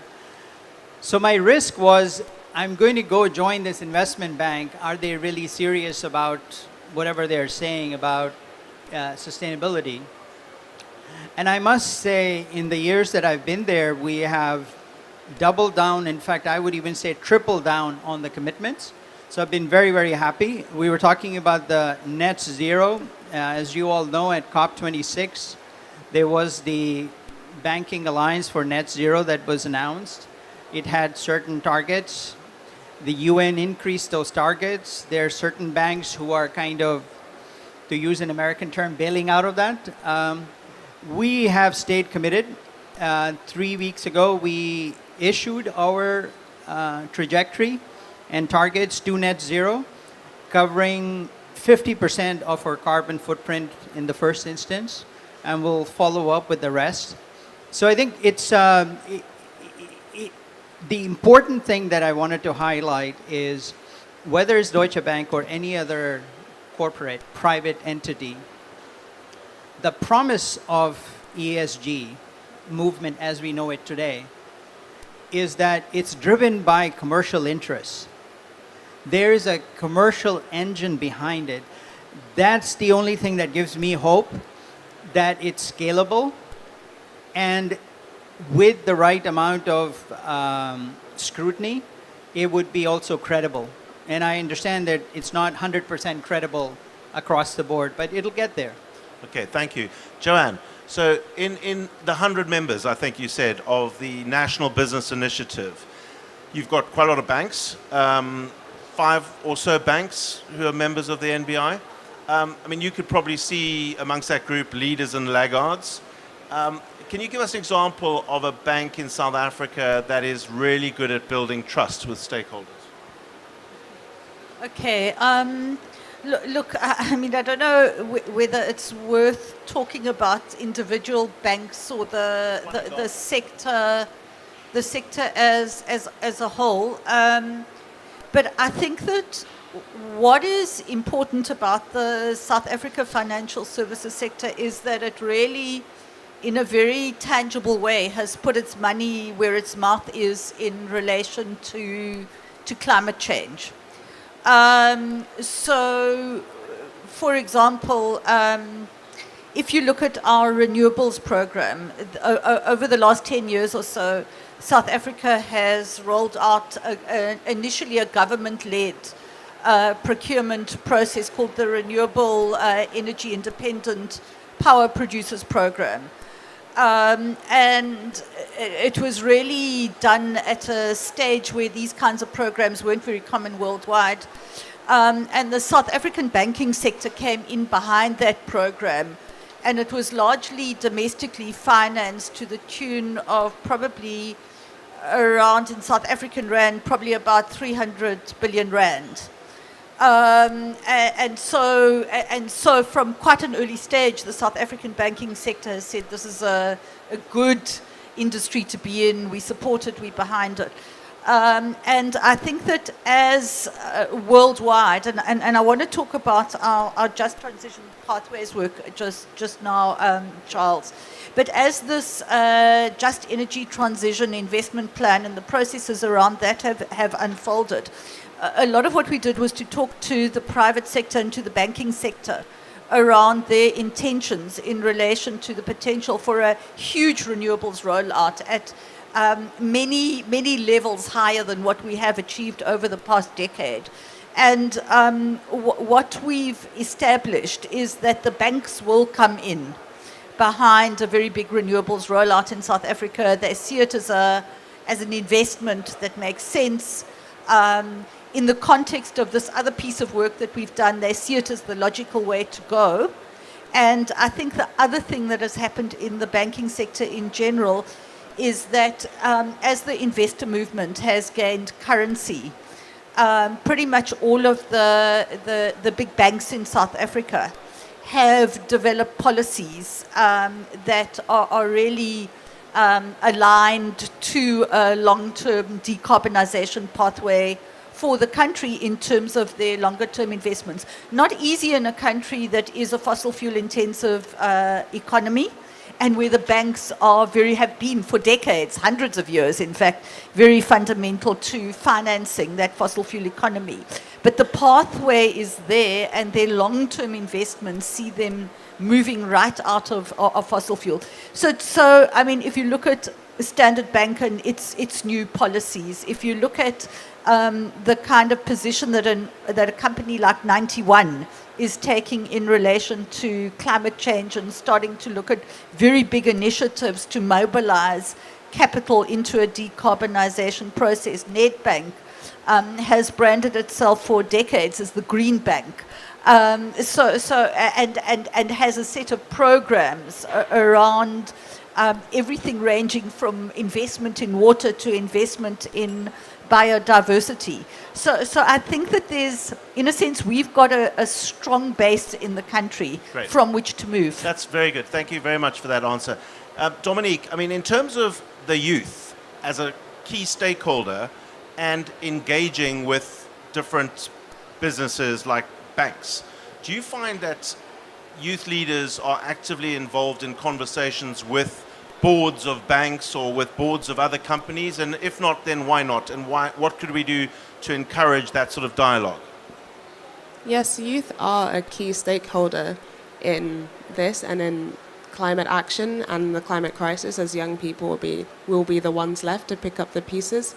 When it comes to banks, a lot of young people are involved in conversations around this and in a lot of campaigns around this, actually, because one of the main focuses of young people is a just transition to green and renewable energy and away from fossil fuels.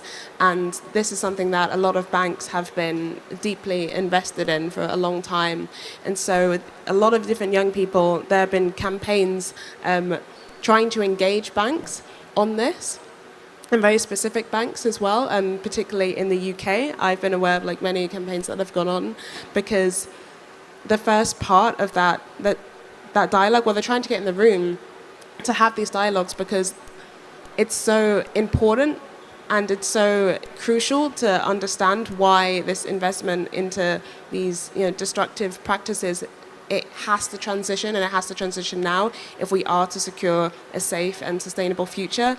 And so those dialogues need to be opened up to young people, and they need to understand that a lot do know what's going on, and they are demanding that action. Yeah, this is such a real topic because, as I'm sure many of you know, some companies are leaving GFANZ because of this issue about carrying on investing in fossil fuels.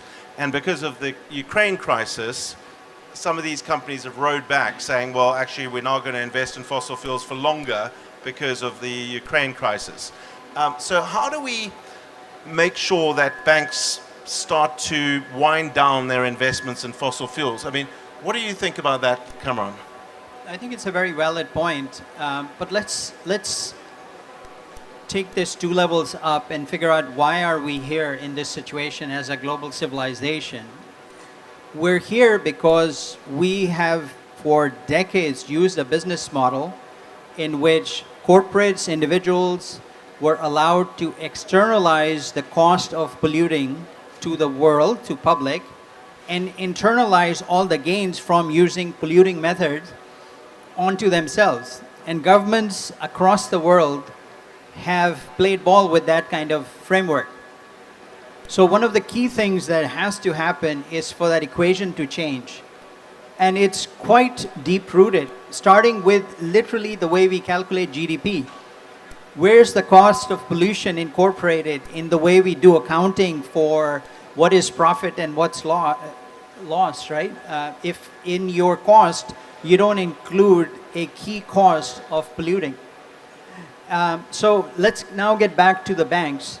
And I'm very happy to hear the comments from Dominique, because what we're seeing, the connection between banks and this issue is through their clients. Banks are banks. They don't create things. They respond to the demands from clients.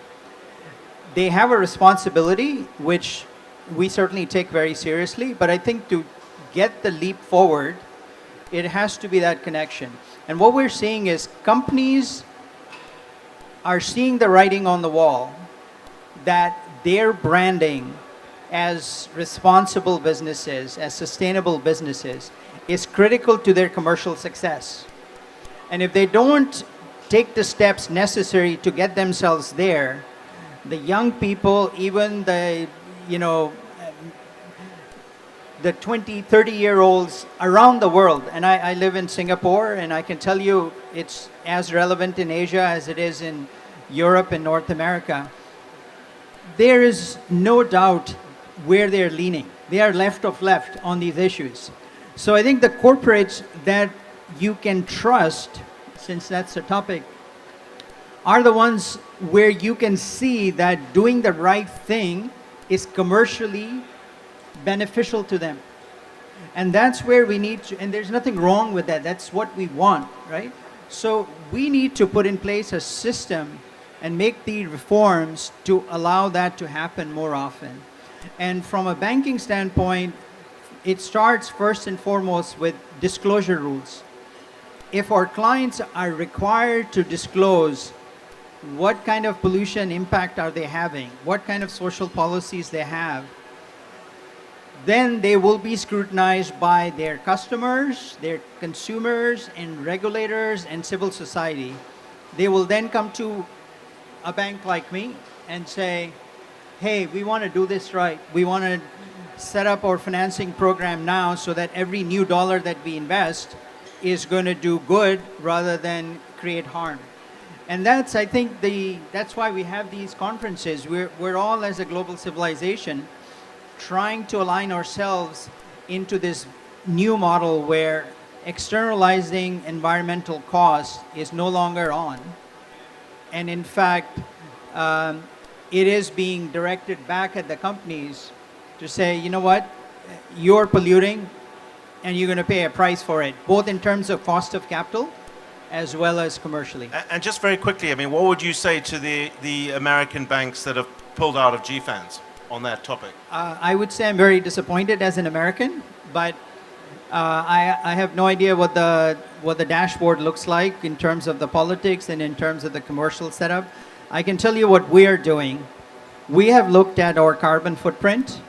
We have identified, interestingly, it's a good news and the bad news. So the good news is that almost 80% of our carbon footprint is associated with roughly about 200 names, 200 companies.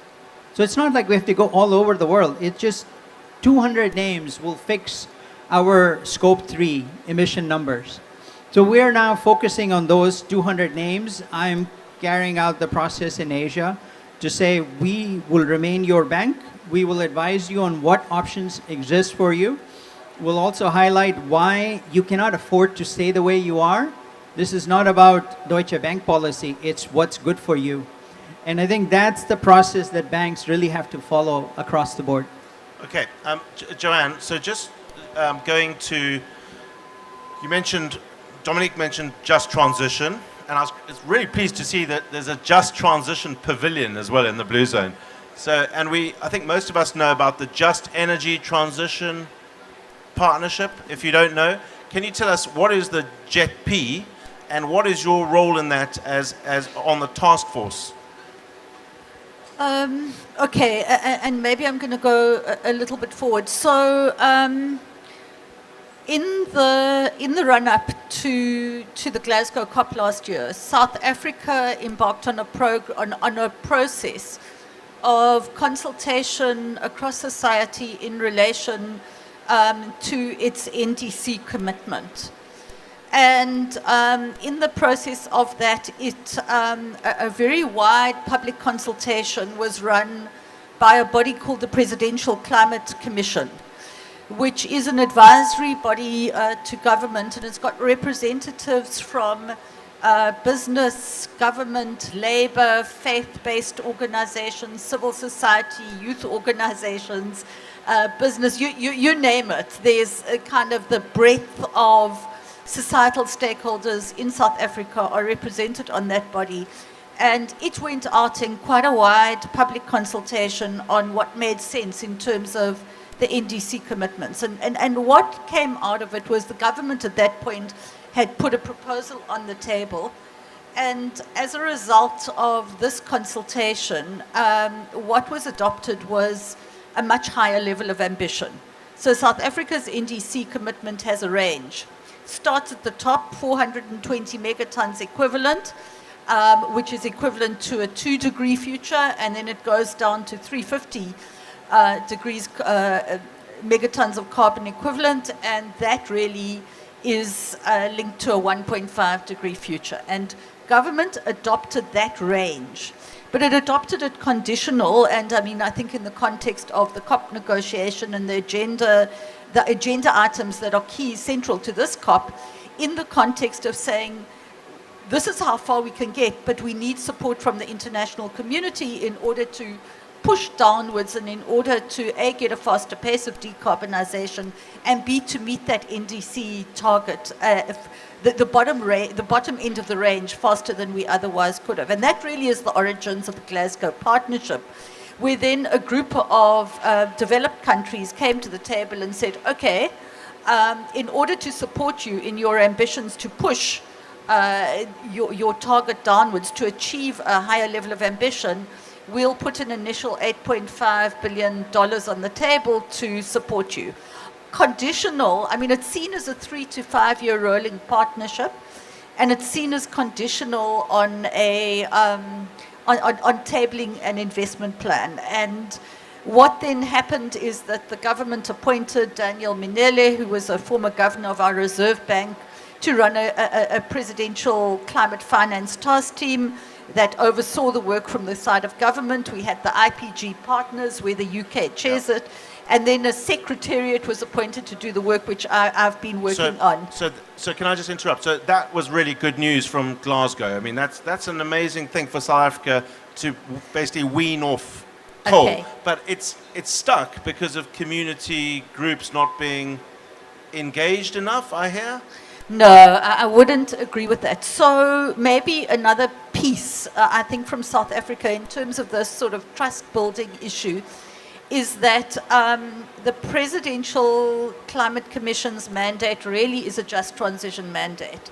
And it is a mandate about recognizing that decarbonizing in a carbon-intensive economy has potentially serious and adverse impacts, in particular for workers and communities who are currently dependent on fossil fuel value chains.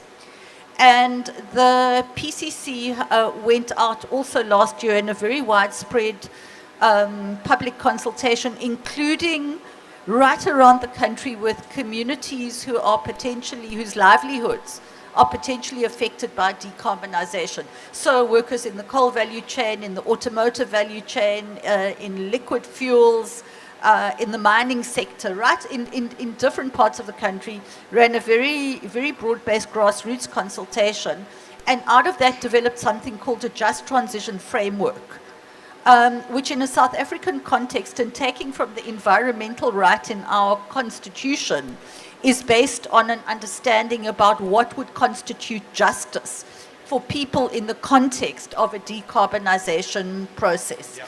And so eventually, through all of that work, what we developed was something called a Just Transition Framework, and that framework was then approved by Cabinet.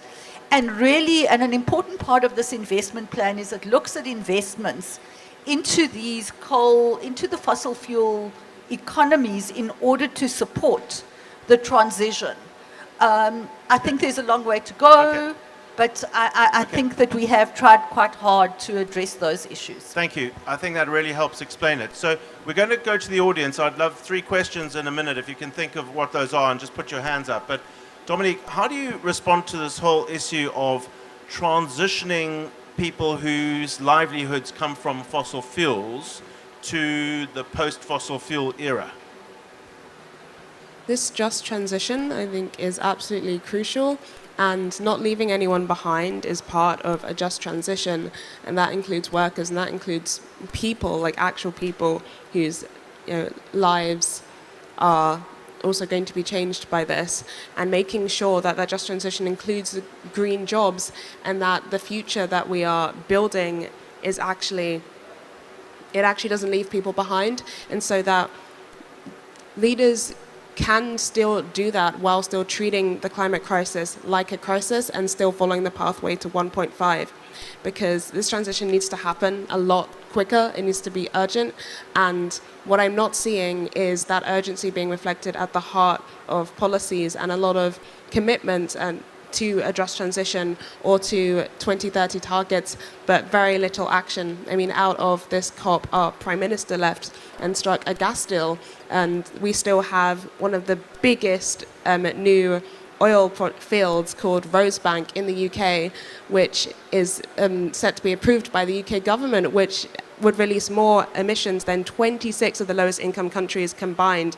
And I think I just look at these still policies are happening, and I'm like, I do not see a just transition happening, and that can't happen when we still have brand new massive fossil fuel projects. And yes, people's lives, people's livelihoods are so important, and we need to bring that along. We need to do it quickly. Yeah, I mean, it definitely does seem like the UK is back to business as usual when it comes to investing in fossil fuels, which is quite strange given COP26, which we hosted, was all about quite bold announcements on moving beyond fossil fuels. Right, so Kamran, I know you want to come back, but I just want to see which hand. So we got one hand there, and please can you tell us who you are and whether your question is to an individual or the whole panel.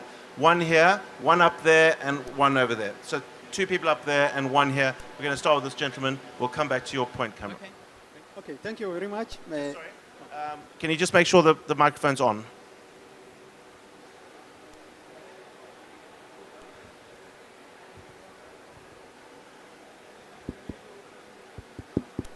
You just got to hold it really close to you, yeah. Okay, thank you very much.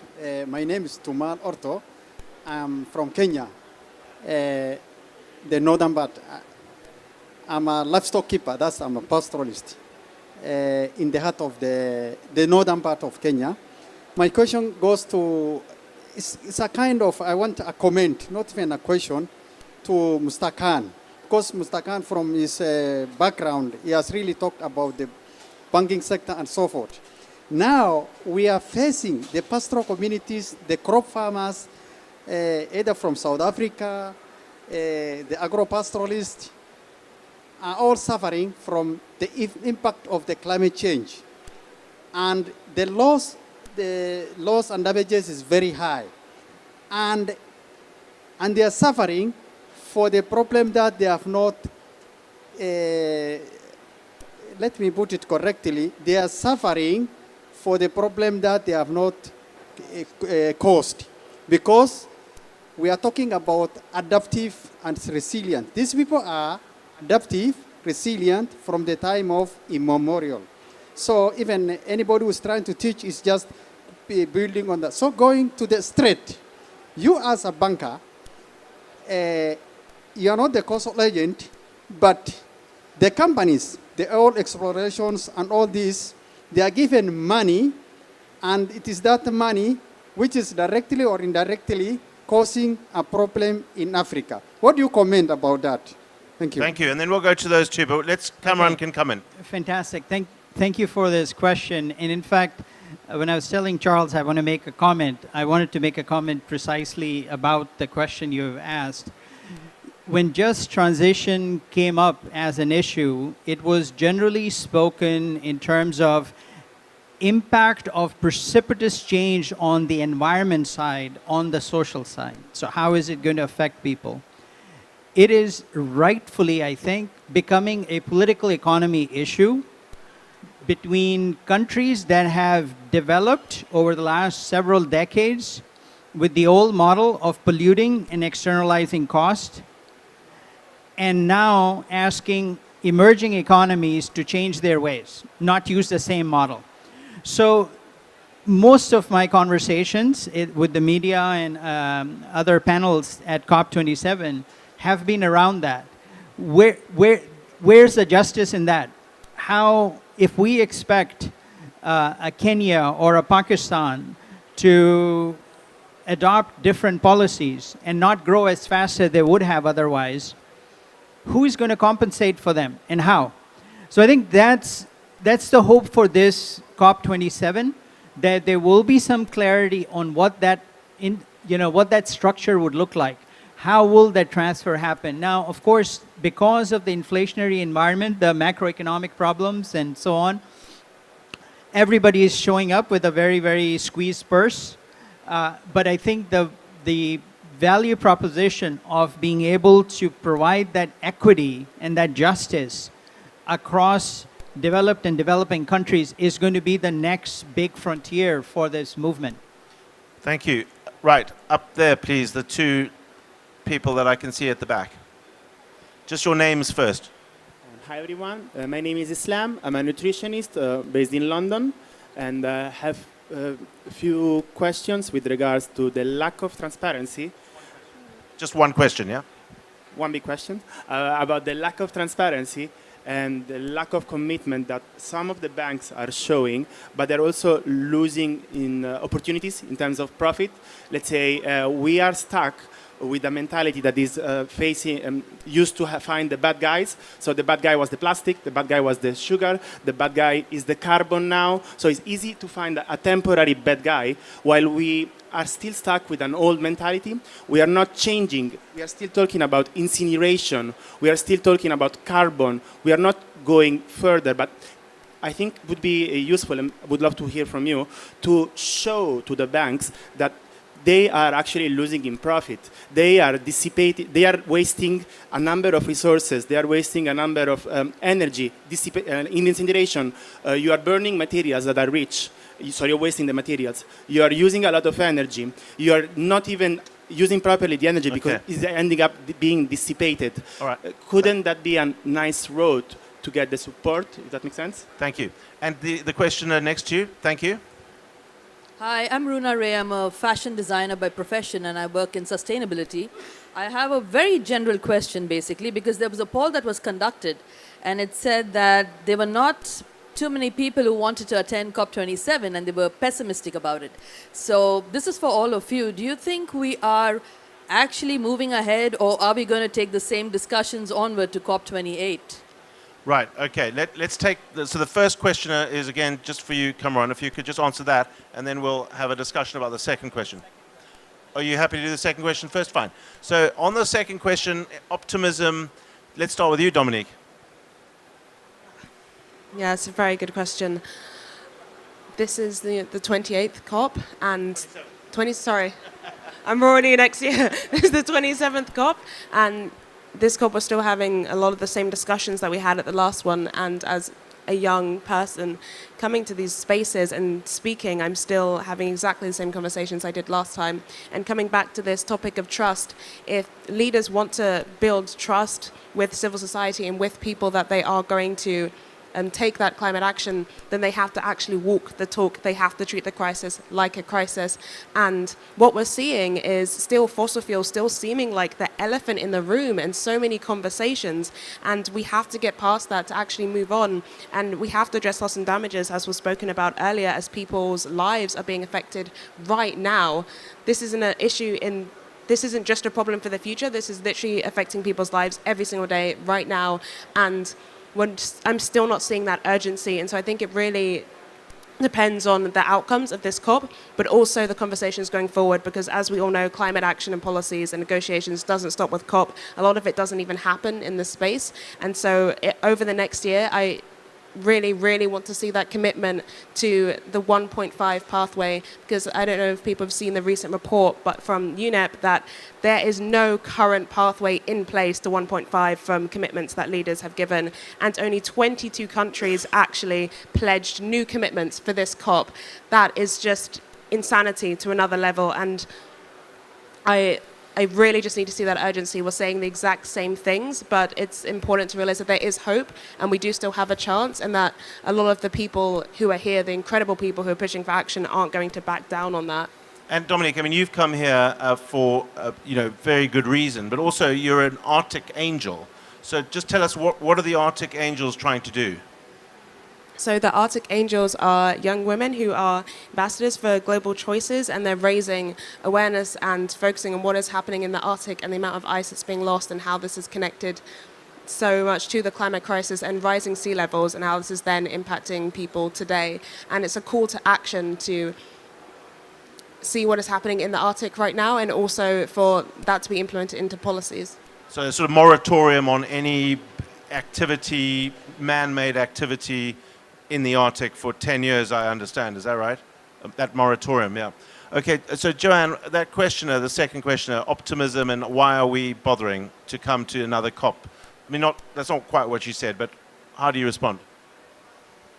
I'm not sure she's listening to the answer there. Okay, no, I don't think so. Okay, so all we actually have is optimism. And I think it is very difficult to see the progress from COP to COP.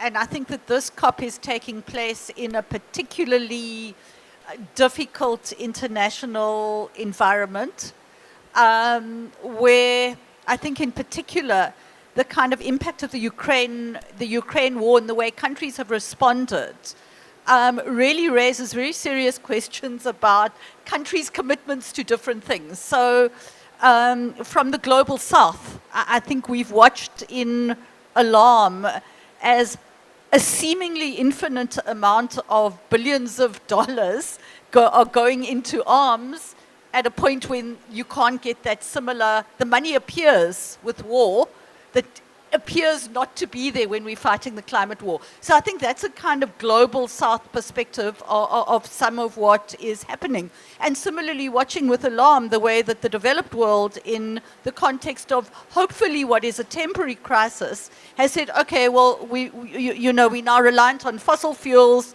we're opening up nuclear, we're opening up coal, we're trying to find every form of gas that we can. And so I think there is a sense that maybe some of this is hypocritical.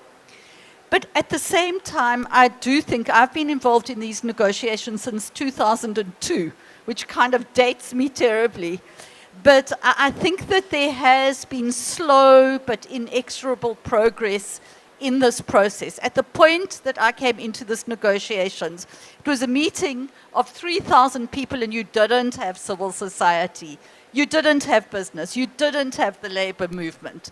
And now really, I think that the gains that the world has made over the last decade or so has been that this actually has become an all of society issue.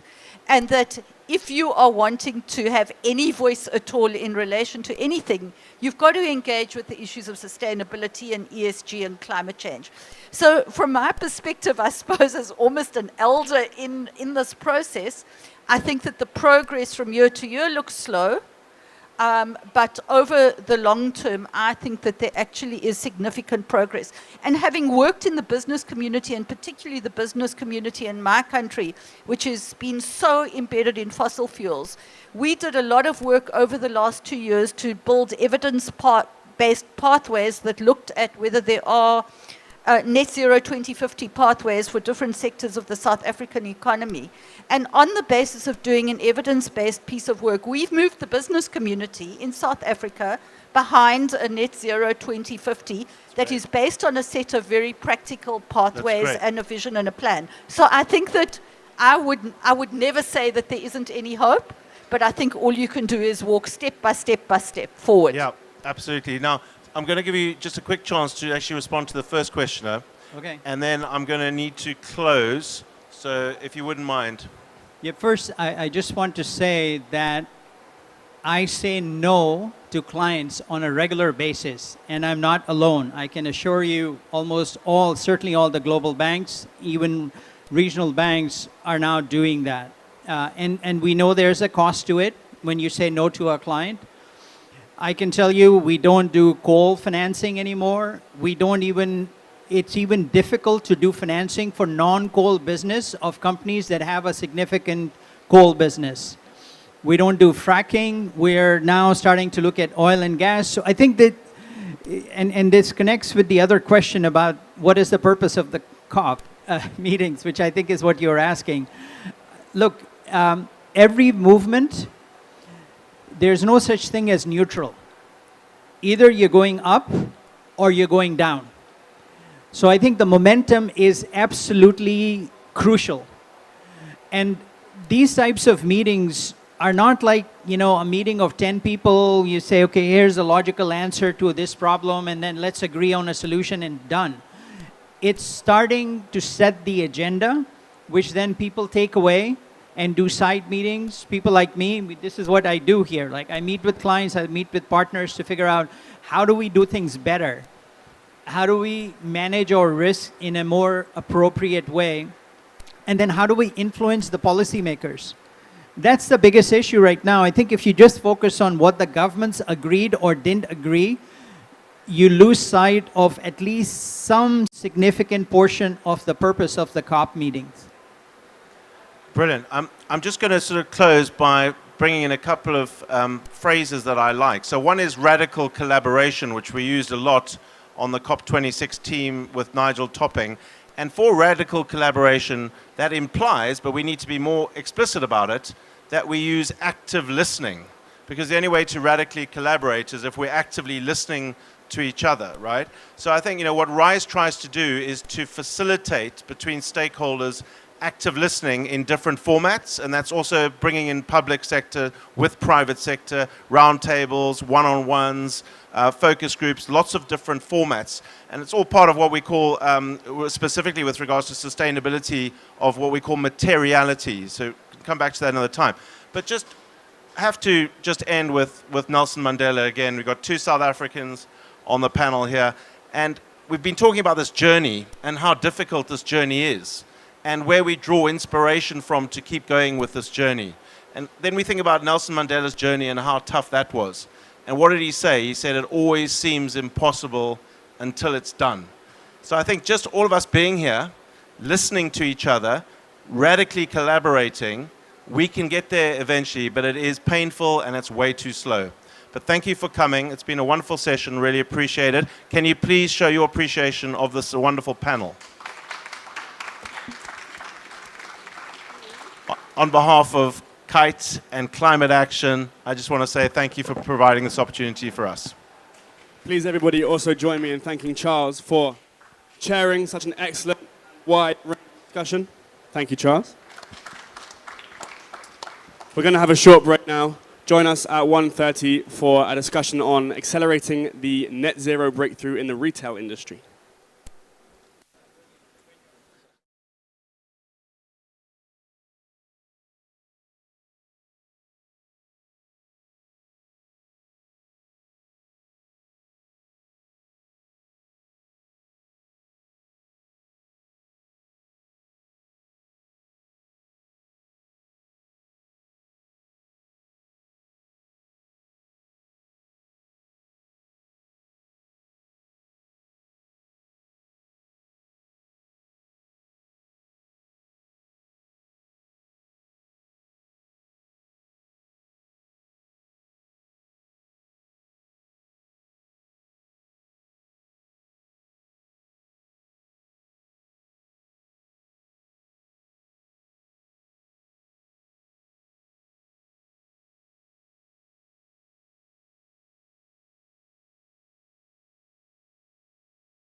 For coming to this discussion on accelerating the net zero breakthrough in the retail industry. We're going to kick off with a video, and then I'll let the speakers introduce themselves once that's finished.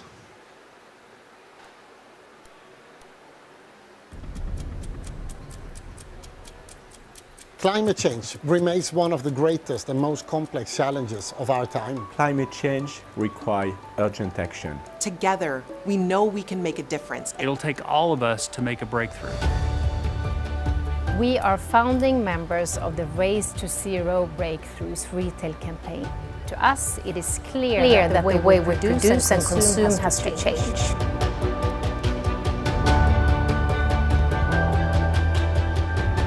Given the far-reaching impact of the retail sector, we must step up with action and leadership. Our industry has so much knowledge, creativity and innovation. Let's harness that.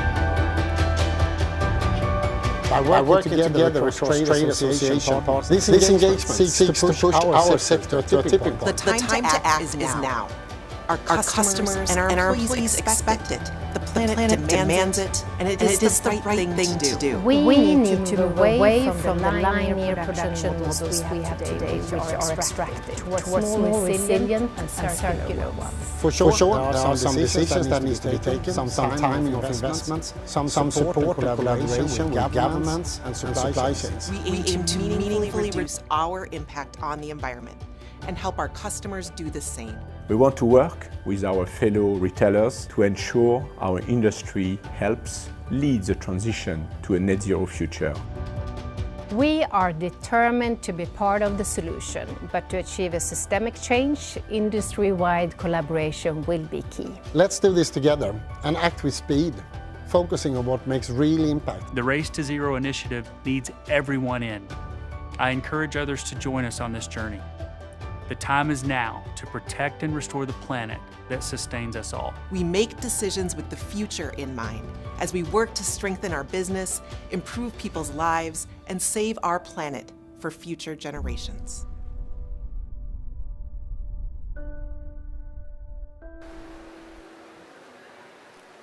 Hello, everyone, and welcome to our Race to Zero Retail Alliance session here today. I'm Diane Holdorf, Executive Vice President at the World Business Council for Sustainable Development.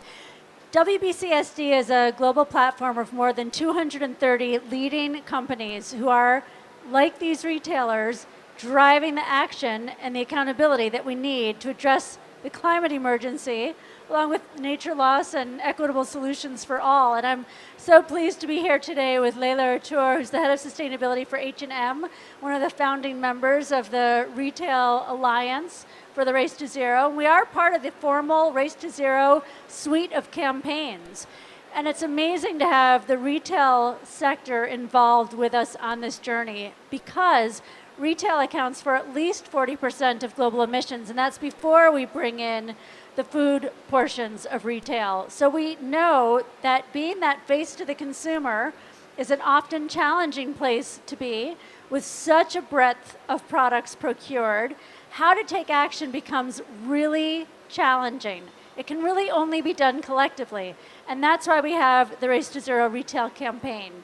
We're looking forward to sharing more on that, and Leila, it's great to have you here with us. Welcome. Would you like to introduce yourself quickly? Thank you, Diana. Super nice to be here today, and many thanks for the invite also from WBCCD. It's always so hard to say this abbreviation in a great way. We are so proud of our partnership together, and again, we are supporting strategies. I'm so happy that I can share a little bit also what we do in H&M Group. Me, myself, been with the company about 22 years. My first 20 years, one in sourcing and production. I lived in various countries, including Bangladesh, China, Hong Kong, and I'm in my role as head of group sustainability for the last 2 years, working with our senior management team and also working very much with all our brands.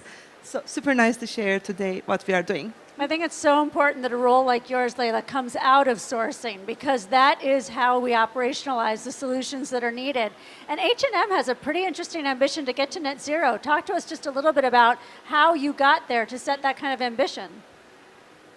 Climate has been our agenda last 10 years, but of course we have been seeing year on year emergency has been increasing. So during 2018-19 we took a new approach towards climate and put higher priority. We just listen to science. Things are not getting in shape. We have to do some things faster, bigger, so we need to put a higher priorities. We work with Science Based Institute, developed our framework. Basically, what we said for 2030 in H&M Group, we would like to halve our emissions for scope 1, 2, 3, and while growing our businesses. And 2040, we want to reach net zero. We share this framework and also very much integrated to our business plan. So we have not only came out saying that we want to halve emissions by next decade and become net zero, but we also said we would like to do that while continuously growing our revenue. So we want to double our revenues while halving our emissions. That's the equation we put together and put lots of science, math, investments, and a lot of skill set underneath of that.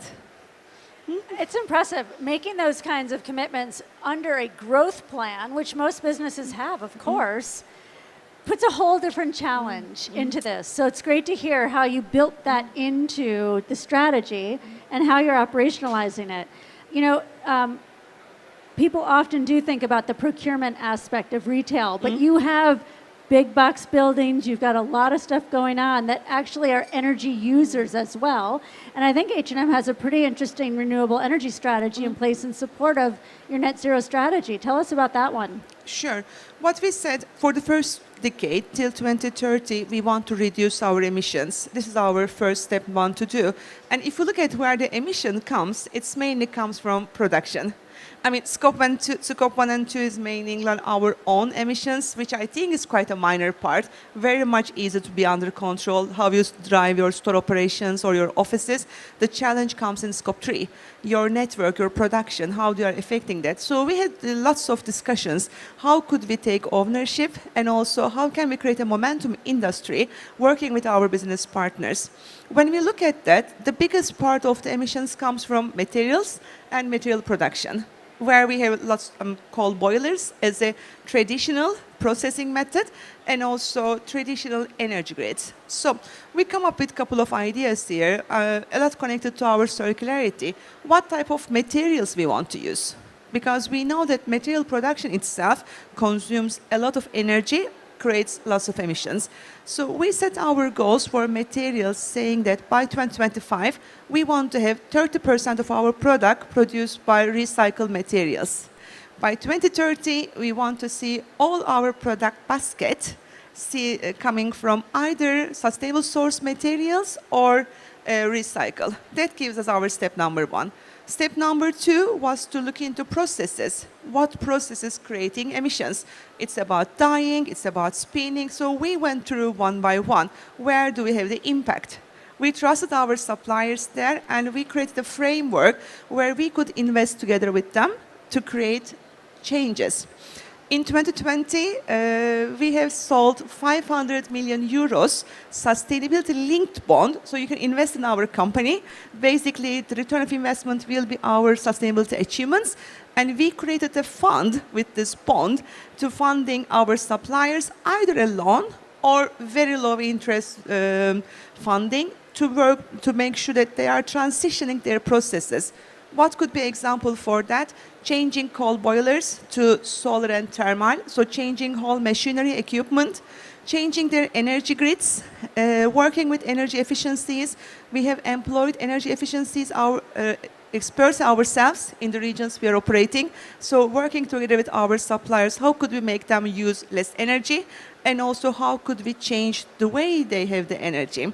Last year, we also added on top of this, we will not onboard any more new suppliers with coal boiler on site, because that's the bigger problem. So we want to stop the bleeding. We didn't want to continue adding more problems, but we said, this is here, and from here we're going to continue working with how can we create this change.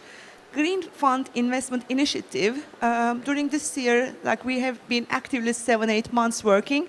We have invested 3 suppliers already in India together, so we provide them funding, mainly for them to change their everything about fabric dyeing with the coal boiler to solar thermal. So they are buying equipments, changing processes, changing energies, how they supply, and hopefully we will get a payment back, not only financials, but also the carbon emissions. So we tried our best to be creative, to create a framework. How could we work with different part of processes, with our suppliers, with funding, with creating expertise? Of course, it doesn't end there. It's not only one company can do all. We get in a lot of partnerships, and we are still looking for what can we do more. I mean, reduction is one part, but towards 2030 to 40, net zero is another part. We need to also work towards removing carbon and lock them into soil trees. We need to find technologies, invest on new technologies. So we are getting there step by step, very systematic approach, both with funding, doing lots of researches, but also learning a lot from others and partnering. Leila, I think that's great. What I like so much about what H&M is doing is looking at not just its own operations, as you said, for renewable energy investment, but actually taking that investment out to your suppliers. Most companies are still thinking about renewable energy in their scope 1, scope 2 phase. By kicking it out into scope 3, you're helping to accelerate not just your own reductions, but those of your entire value chain. And I think it's so appropriate that today, which is Finance Day here at the COP, you actually are doing that through a funding mechanism. And that is a really leading example. People generally think about the finance sector as those who are lending capital, those who are making portfolio purchases and asset management investments. But companies like H&M who are driving that financing capability through your supply chain is what it's going to take, I think, to really accelerate and create that change. And to do it to help deliver net zero is like the perfect place to start. Really well done.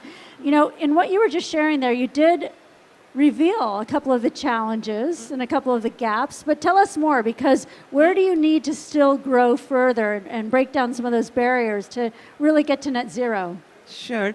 I want to pick up what you said, because, I mean, when you are working with sustainability, of course, you are quite bonded with your budgets and your P&L, and it is so easy, the investment budgets are postponed. So what we were trying to do is that we will not bring the budget business as usual.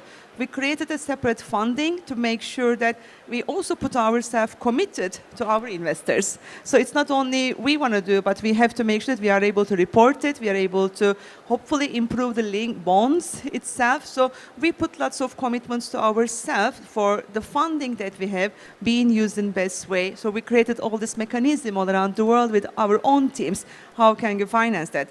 Still the challenge is there. I think the biggest challenge, like I said, comparabilities. Everyone, our industry, big part, talking about scope 1, scope 2, which I think the easiest part. I mean, if I look at ourselves, I can only talk for H&M Group, of course, here. Our own operations towards renewable energies, we are quite far beyond. I mean, quite far to reach the goal. I mean, quite close to our goal. 95% renewable energy in operations, 100% almost in 2030. I think this we will easily reach. Where the challenge comes from when you go to scope 3. Because then it's not your own operation, it's all your relations. How do you build this up together? And there I think we need a comparability in the industry. Everyone talks about same. Then here I really want to make sure that we are talking with data and science with that. Because the more we have science and data involved in our commitments, it's much more easier to see also achievements, but also shortcomings. This has been our approach. When we are framing our net zero framework, we need to know where we are. This is our step number 1 for both 1, 2, 3, and declare that. How much we are consuming emissions ourselves, how much is come from our suppliers. Number 2, work towards reductions. Work reductions yourself easy. Work towards suppliers is difficult. There you need to be creative. Then reduce furthermore and make sure that you are removing, and this is number 3, when you are removing, again, you have to work with your partners and suppliers to make sure that also scope 3 is comparable, at least but not least advocate. So all these are, I would love to see whole industry goes for same type of methodology, at least we're able to learn from each other. So my number 1 is scope 3 visibility. Number two, as we are talking about sourcing, it's still where the power purchase agreements available or not. Because if we don't have this ecosystem in the countries that we are operating, it's not possible for one company or more companies to change towards renewables. We need to make sure that through the governments, through the organizations, we are enabling more PPAs, which is helping us to transform the way we do business. Last but not least, whole carbon accounting, and I'm sure if you're into this, you will join me on that. Even though we invest a whole factory to change from coal boilers to renewable energy, from a carbon perspective, we can only account for our percentage in that factory. So even though I managed to change CO2 carbon emissions 80% with the investment that we are doing through Green Initiative, I will get maybe, if I'm on 20% in this company, that much. That, I think, is also making us so difficult to convince our board, our investor, why do we do this? So I would love to see more harmonization, more logic, more science behind also how carbon accounting moving forward in next coming years. So one is Scope 3, visibility, transparency. Two, PPAs, availability, because that's the play field that we can work. And the third one is carbon accounting. You've landed exactly the key challenges there, and it just shows every sector is dealing with these types of challenges. How do you get after enough? How do you drive it with your suppliers? And then how do you make sure the accounting is consistent? This is an area we're doing a tremendous amount of work in, particularly the Scope 3 transparency and accounting within WBCSD and with support of the Race to Zero Retail Alliance. So maybe you can just touch a little bit on that point. I mean, the ethos of Race to Zero, I think, is clear. It's bringing entire sectors together to drive on these common challenges. Within the retail sector, it's not just the leading companies like H&M and the other great CEOs that you saw in the video when we started who have stepped up to say, yes, we will really step forward and lead on the Race to Zero. It's also around mobilizing retail associations. I mean, there's not that many global retailers. Most of them are regional, sub-regional, may not have the same capacities to dig in. So associations like the retail associations become incredibly important for how this work gets accelerated. How do you see that aspect of collective action helping you drive solutions, especially in those three big challenge areas? As I started, it's very difficult for one company to lead all the change, but of course we can inspire the change. We can bring example. We can bring we can use our size and scale to bring some business cases, but I truly believe it's all about collaboration in different levels. I mean, collaborating with our suppliers is, of course, fundamental. We need to work with suppliers or business procurementers who shares our strategies. Then we need to look into the countries that will exist. This will come to that point also. I think that's my expectation from COP as well, how the country is moving forward when it comes to renewable energies and creating this play field. The third one, industry-wise collaborations. This is, I think, where we get the whole strength. We might have a strength of a lot R&D, research, investments, funding. I'm sure you will have something else that we will learn and we will put it in a much more better way together. So for me, we truly support the strategy coming in next Race to Zero. We are so proud to be part of this. And that's what I said. I mean, this is the only way we can manage. And we are already late and we are already in emerging situation. One company will never be able to make this change. So we need a lot more than today, and I think we need to put our hands in a lot to learn, execute, and achieve together. I love it, Leila. Thank you so much. I mean, the retail sector has such power to drive really transformative change through such a wide variety of supply chains, like you were talking about.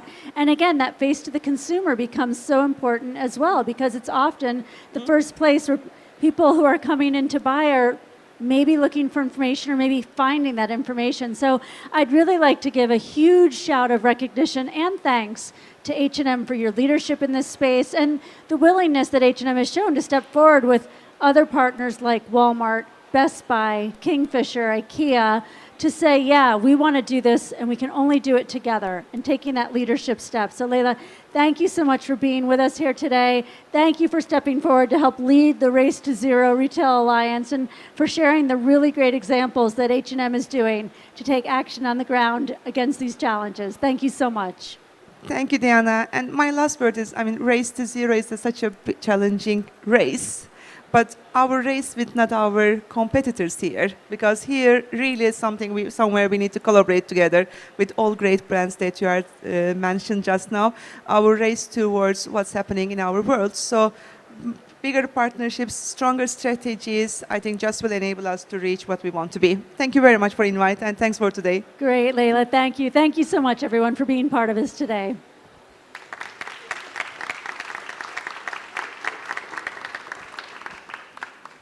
Please join me, everyone, in thanking once again our wonderful speakers for today.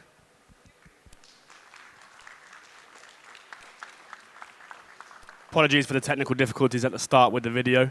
Please stay tuned. We'll be very shortly joined by the team from Formula E for a discussion on how electric motorsport could accelerate the net zero future.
Welcome back to the Climate Action stage.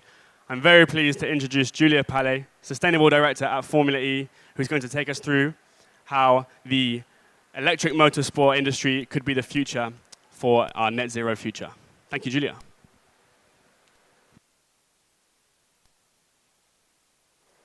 Hi, everyone. Can you hear me? Okay, perfect. First of all, great to be here. Thank you very much, for taking the time to come and hopefully discuss with me. It's not going to be like just a one-way conversation about how motorsport is a great platform to powerfully merge sustainability and innovation. Before I start, how many of you do know and have heard about Formula E? Please raise your hands. Okay, so we do have a bit of an audience that knows that. My marketing director would love that. That's fantastic. I'm still going to go back a bit on who we are and what we've been created so that you understand why sustainability and innovation are a powerful platform within Formula E. So Formula E was created 9 years ago. We are the all-electric racing championship.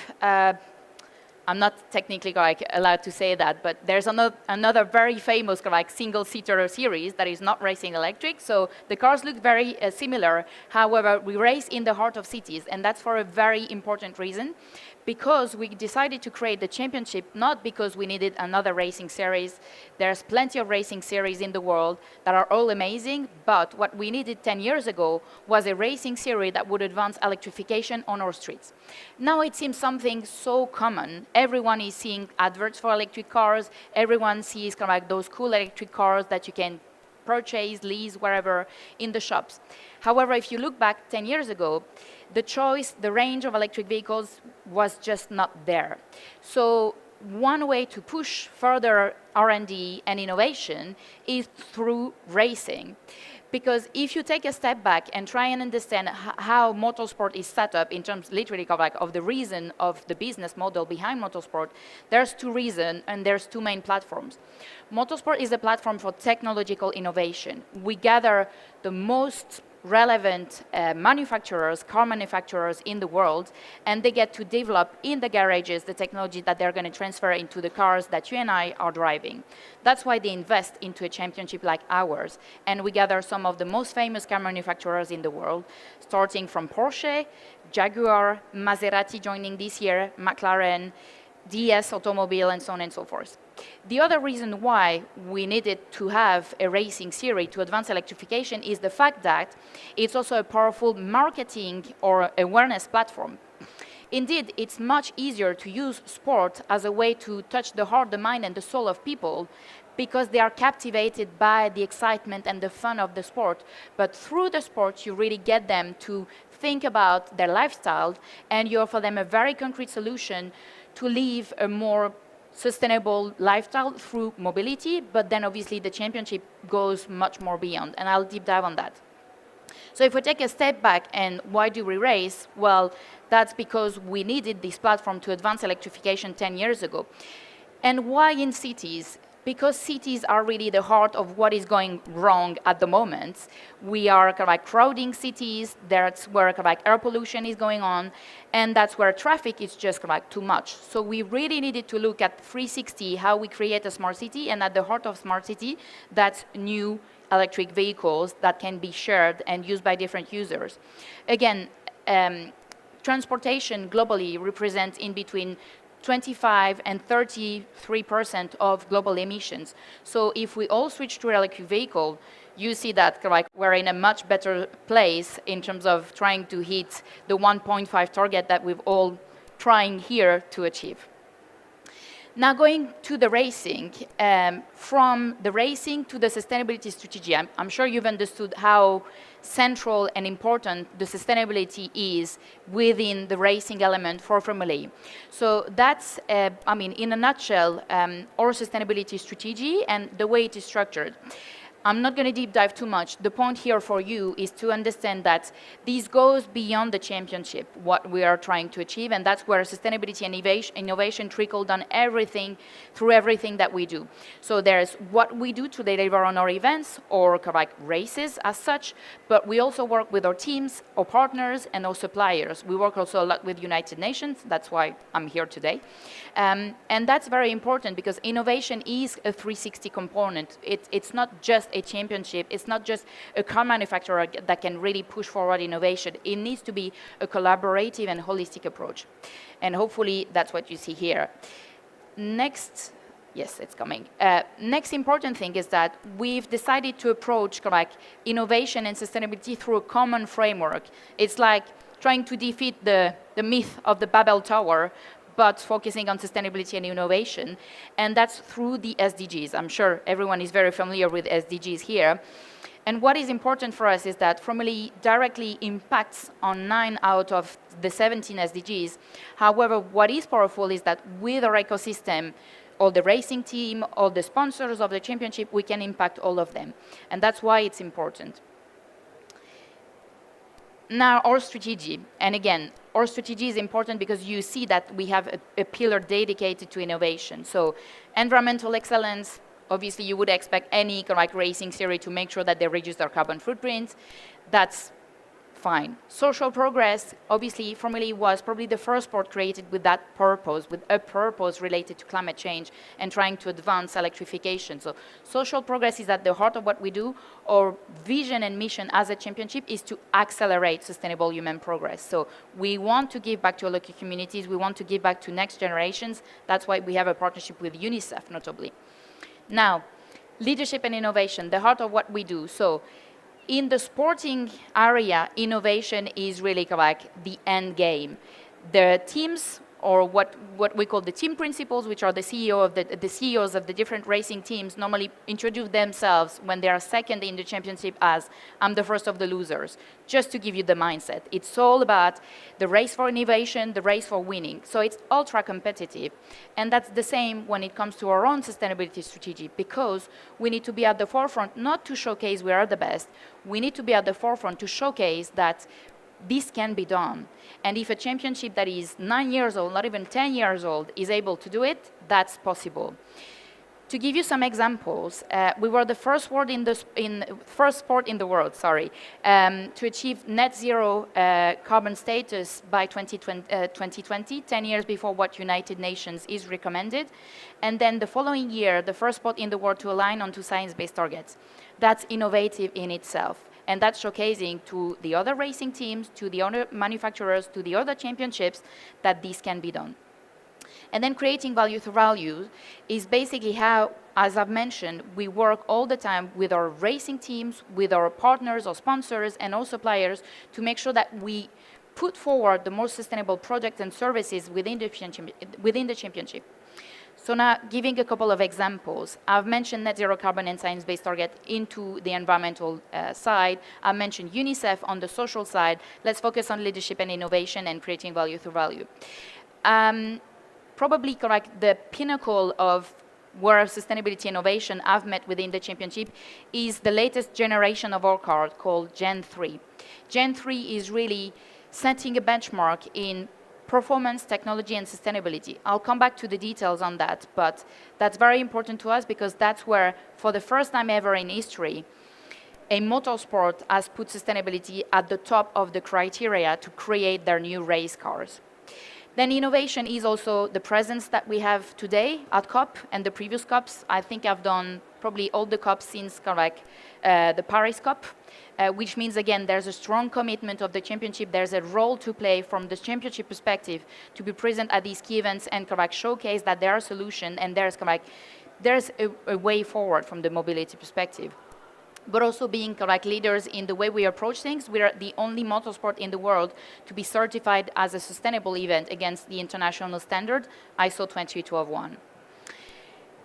So if we have a look at how we are working with our ecosystem stakeholders, notably the teams, to advance innovation, then the best way to do it is to really go back to the why these people, the likes of Mahindra, Jaguar, BMW, Mercedes, have come through the championship and have invested in a team and in the technology that goes with the team. And again, the whole point for them is that they can test their solutions in a very demanding environment that is racing. You race at speed, you race on like a track that is safe, but also you're able to take back and analyze your information after the race weekend with your engineers, with your driver. What you see here, Mahindra, obviously, this huge automobile company, Indian-based. Mahindra has been learning things about the composites of their car, and they've been able to transfer that into their road cars. Now, when you look at the Indian market in terms of the automobile perspective, that's not a small thing if you imagine the billions of people that will have access to these in their daily cars. Jaguar, the same. I don't know if any of you have had the chance to drive an I-Pace so far, but Jaguar created a support series. That means a second series that were racing on the same track as Formula E with just I-Pace SUVs. And from this, they've been able to introduce into the everyday cars that you and I hopefully will be driving, software technology updates, but also improvement in terms of their own batteries. BMW has been working on the material that are basically used into the bodywork of their cars.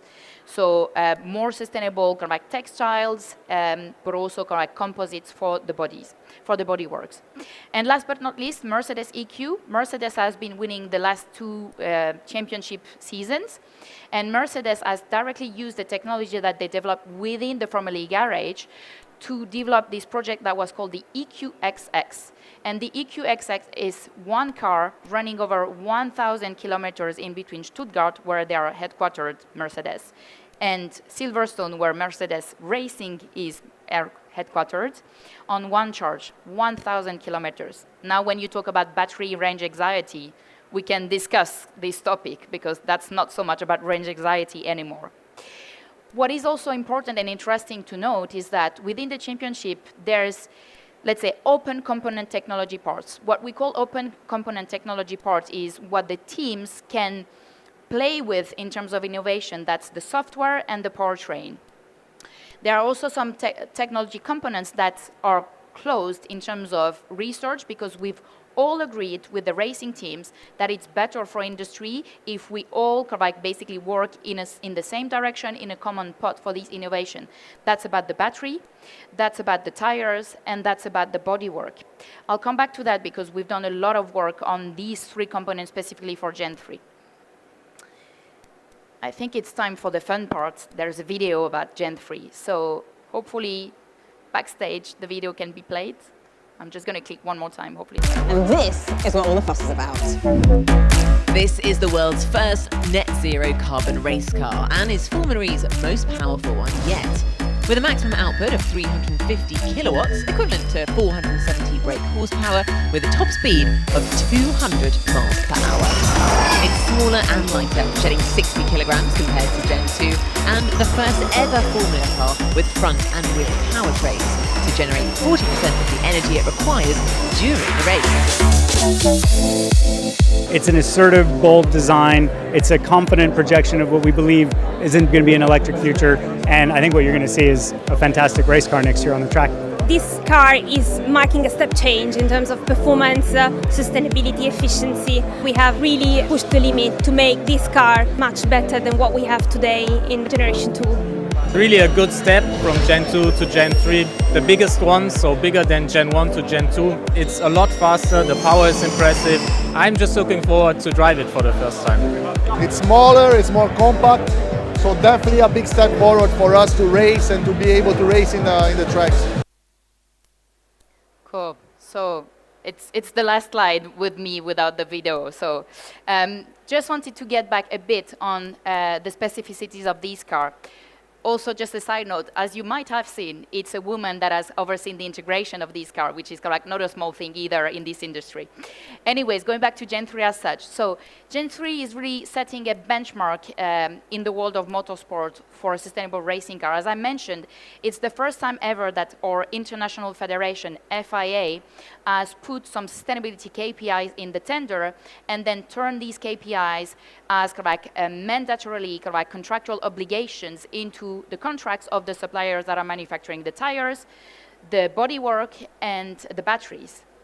So if we take a bit of a deep dive, this car was conceived with the principle of circularity since the start. We've done life cycle assessment on the previous car to inform the design of this car to understand what were the most impactful areas. No surprises, the most impactful areas are those very three categories: the bodywork, the batteries, and the tires. We've been basically using those learnings to make sure that the carbon footprint of the car is going to decrease. And as you see here, we are targeting to basically get the footprint of this car lower than a normal EV passenger electric vehicle. We are basically in the phase of doing the calculation, but that's the target that we've given to ourselves. That would be an amazing message to showcase that by looking into the design of a racing car, you can get it basically as carbon efficient as any other car that you drive on the streets. Now, going also back to the suppliers that have worked on the manufacturing of this car, we've also wanted to make sure that as a business, they would look at things, they would approach things differently. And we asked them, demanded them, that they would implement a management system, an environmental management system in the way they basically do their business on the day-to-day to make sure that sustainability is trickling down everything that they do. And we are lucky to have an industry standard called the FIA Environmental Accreditation. The highest level is 3 stars. So we've asked them to basically comply to the 3-star level before even starting to design the different parts that they are responsible for. Now the batteries obviously are made of lithium.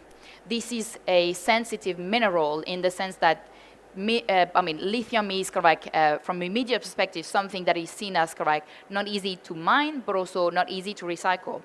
So we worked on these 2 angles, and we made sure that both the mining elements of the cars would be made with the highest standard in terms of ethical mining. There's a CSR grading that is grade A that you can obtain. So we made sure that the supply for the lithium for the cars and for these batteries would be coming from grade A suppliers. But also we made mandatory to the manufacturer of the batteries, which is Williams, very well known also in the world of motorsport, that there would be a second life plan, but also an end of life plan for all these cells and batteries all together. The chassis, it's the first time in motorsport that we've been actually using some old broken parts of the previous generation of the cars that will be turned into recycled carbon fiber and integrated again into the cars. So the old car is becoming the new car, not 100%, but parts, and that's really innovative in the world of motorsport. It's really a first. Tires, first time also that there will be over 25% of the tires that are coming from sustainable sources. So recycled fibers for the tires, but also natural rubber. And also they will reintegrate some recycled tires into the next generation of tires that will be used. And as I mentioned, the overall, let's say, end game here is to make sure that the carbon footprint of the car will be lower than the previous generations of the cars we've been using to race. That's it for me. I hope it was an insightful basically presentation on how sustainability and innovation are merged within motorsport, and Formula E in particular. I'm very happy to take any questions you might have. Thank you.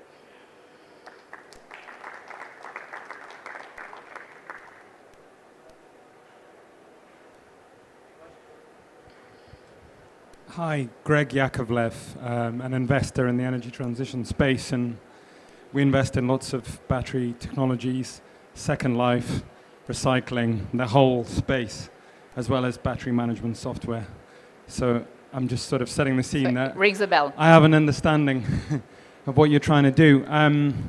Will you consider publishing a bill of materials for each of the components in terms of telling the world exactly where these materials are coming from, and then publishing the LCAs and effectively giving that transparency so other people can see what you're doing. Learn from it. Yeah, so at the moment, this is obviously correct, still very much correct confidential information because we are in the process. So to be very correct, to go into the details, our life cycle assessment goes through 3 key phases. The manufacturing of 1 component per car, then the manufacturing of all cars, so multiplied by correct the 12 correct racing teams that we have, and then integrating correct the 4 years that the cars are going to be used. So we've just finished phase 1. So I guess when we will be at the stage of phase 3, so understanding correct the entire life cycle assessment of the cars once correct they are used correct for the full what we call generation, the 4 years, we will be able to share these learnings. It's already shared with correct the key stakeholders. I actually had sessions this morning with the suppliers on the life cycle assessment results. Obviously FIA, obviously the racing teams, but at the moment we keep it close within the environment because this is still very much innovation being baked as we speak.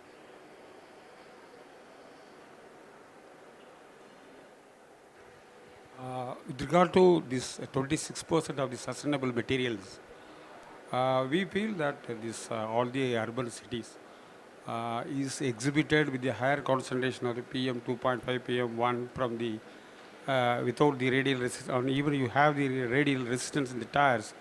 The black carbon usage is the most attractive in terms of the air pollution, and also the climate smog formation in terms of Delhi smog and as well as Chennai smog, what we experience. Is there any other alternative to replace black carbon? Well, so this is the whole point to start the conversation with the different suppliers. So our tire supplier is Hankook, and they are very much basically looking into how correct basically alternative materials could support, or basically how we can correct implement some systems to reuse the black carbon. If we can't correct replace it. And for me, that's what is fascinating, is that we're really correct trialing and testing innovation as we speak with this car. And that's really correct the most important, because that's how by correct, doing different tests, we're going to find correct a more correct efficient way, we're going to find a more sustainable way in the end. Sorry, if you don't mind, because I can't hear. The wear and tear of this tire contributes more fine particulates from the tires in terms of black carbon. It goes to the alveolar region and it mixes with the blood. Sorry, I didn't catch that. Say again. The fine particles, it's a PM 1.5, yeah, the PM particles. 1 yeah. is from the wear and tear of the tires. Yeah. And it ultimately goes in the air and it goes to my lungs. Goes through the lungs. Even it is reaches through the alveolar region to the bloodstream. And the more concern is the replaced black carbon. Yeah. That should be an innovation research from the automotive group, and addressing that one will be a more advantage for the urban living scenario. Of course. No, absolutely. And I mean, without saying too much, we've been looking into correct systems to basically plug onto the car and actually collect the particles. But again, it's really correct something that we're looking into as we are developing correct the technology and the products, and having this constant dialogue with basically correct setting clearly what is the problem with correct the particles and correct the tires wearing out, and having this open conversation with the suppliers is the most interesting thing for us, because that's how we can correct find either direct replacements or alternatives to correct, as I was saying, maybe collect the particles correct from the stores like at the back of the car and so on. But I agree with you, that's correct, the number one challenge from the tire perspective. I have a question. When you're talking about the idea of migrating technologies from the experimental cars into the consumer market, are you also looking at the way tracks are built, so that a rechargeable track could be something that you're looking at the same time that you're advancing the dynamics of the car? So we're looking into the charging technology. We've actually looked into different solutions since we created the championship. At the beginning of the series, we were looking into wireless system to charge the cars in the garages. It was a technology that was not able basically to give us the energy demand that the cars were asking for as such. But that was a very promising technology.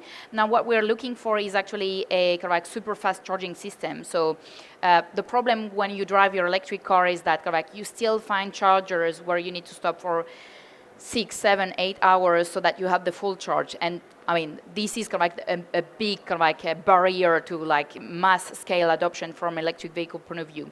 There are technologies available that you can basically do a fast recharge in just a couple of minutes, and you get over 80% of the battery being charged up. And that's what we're looking into the championship to implement.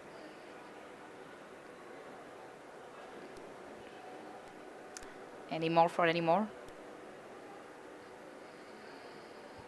Right. Great. Thank you very much. Thank you. We're going to take a short break, and we'll be back with more of the program. But I want to thank our speaker. That was a wonderful presentation. Thank you very much.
Everybody, welcome back to the Climate Action Stage. I'm pleased to open this panel discussion on driving decarbonisation with digital innovation. I will quickly introduce Amanda Ellis, who is the Senior Director of Global Partnerships at Arizona State University. She's going to tell you a bit about herself and introduce the rest of the panel. Thank you, Amanda. Hi, everybody. Very exciting to be here today. And I'm a total fangirl of these two brilliant people who have two digital initiatives they're going to tell you about that are real game changers for carbon markets. And I'm a firm believer that the carbon markets can be game changers for solving the climate crisis. It was fascinating to see after Article 6 was largely concluded last year that the carbon markets doubled. So we know that this has a really big impact. So to my left, I want to introduce Dr. Sasan Sachi, who's senior scientist at NASA at the Jet Propulsion Laboratory, and he is the founder and CEO of SeaTrees, which was part of a really exciting launch today with Al Gore and the UN Secretary General Guterres, a new coalition of 100 digital innovators called Climate Trace, tracking real-time carbon emissions. And I understand that your work is the basis for almost all of the work that's being done with trees and forests. So please tell us a little about yourself, and then I'm going to introduce Dominique. Well, thank you so much for the invitation. I'm happy to be here with Dominique and Amanda. As you said, I come from the NASA background as a researcher, and we have been working in the past more than 20 years looking at the satellite imagery and inventory data, try to basically quantify the impact of forests on the climate change, and both in terms of the emissions to the atmosphere and also removal from the atmosphere. And that's why the basis of the nature-based solutions. So fantastic. We're going to come back to you. We can come back. I just wanted to introduce Dominique Barker, who's the Managing Director and the Head of Sustainability Advisory Global Investment Banking with CIBC Capital Markets and CIBC representative for Carbon Place. And Dominique, tell us a little bit about how you ended up with this very long and impressive title. Oh, well, first of all, thank you very much for being here, and it's such a pleasure to share the stage with you, Dr. Sachi. I'm so excited to be here. I feel like everything I've done in my life has really led to this moment. I did civil environmental engineering. I've always cared about environmental issues. I've always cared about international development, for example. And my career has, all of a sudden, everything has led up to this moment, so I'm very happy to be here representing Carbon Place. Fabulous. So I would love it if you could tell us about some of the biggest hurdles to the carbon markets. Explain why they're not moving faster. Yeah, and so I'll start with some of the, I'll tell you a little bit about the challenges. Today, there's a lot of friction in the carbon markets. It's really difficult to get a transaction done. They tend to be bilateral, so that means one person talking to another and coming up with an agreement. There's no transparency. If for some of you in the audience who might be project developers, you may be selling credits and you don't even know how much they end up being sold on to another party. There's a potential for fraud. There's a potential for money laundering, for example. So there's I've only hit some of it. Access, transparency. These have been some of the issues that we will be trying to address, and I'll be happy to speak about Carbon Place when you like. That sounds fantastic. So, Dr. Sachi, can you tell us how we can ensure that digital innovation actually lend themselves to the legacy systems of the carbon markets? Well, I think one of the main aspects of the digital systems is basically the data that they provide. And the quality of the data sets, the transparency of the data and the solutions that they provide, and also the standards that they follow is important. And the data should be historical. And when it is historical, then it actually provides that legacy on the carbon market and also provides... Explain that to a layperson. Okay, so for example, the key thing for this whole thing to work in terms of climate solutions is basically we know when climate mitigation is happening, like you buy a forest in an area, first of all, the carbon that forest absorbs, it's basically additional. And in order to really quantify that additional, you need to monitor that piece of land for a long period of time to notice exactly how much it's basically gaining and how it compares to the surrounding areas. And you also need to know exactly how it's going to change in future. Yeah. Because climate nowadays competes very well with the land use activities. Yes. So that's also another thing. And then you also need to know the leakage that it happens everywhere globally. So I think all of those components that comes and gets reflected in the data sets can help us all to quantify the legacy very well. Fantastic to know. But tell us a little bit about how SeaTrees actually does that. Because I'm from New Zealand, and I know, for example, that a pine tree sequesters carbon pretty quickly, but it's a shorter period and not as much as some of our indigenous trees, which take longer but sequester more. So how can SeaTrees help figure out that kind of complexity out? So what we do in SeaTrees, which probably is unique and is slightly different from the other platforms and similar efforts, is, first of all, we have a global perspective. That means in order to really solve the problem, you need to know where the forests and land is doing everywhere. And second, you need to really go to the details of individual tree levels to be able to quantify how much every tree, regardless of they're inside the forest or outside the forest, to help. And also monitor that through time. Because what you're saying about a pine tree can grow really fast and absorb carbon, but then it gets chopped out and then being used for other things than an indigenous forest. So you monitor this through time, and you can actually quantify the details, exactly how much they're absorbing carbon over time.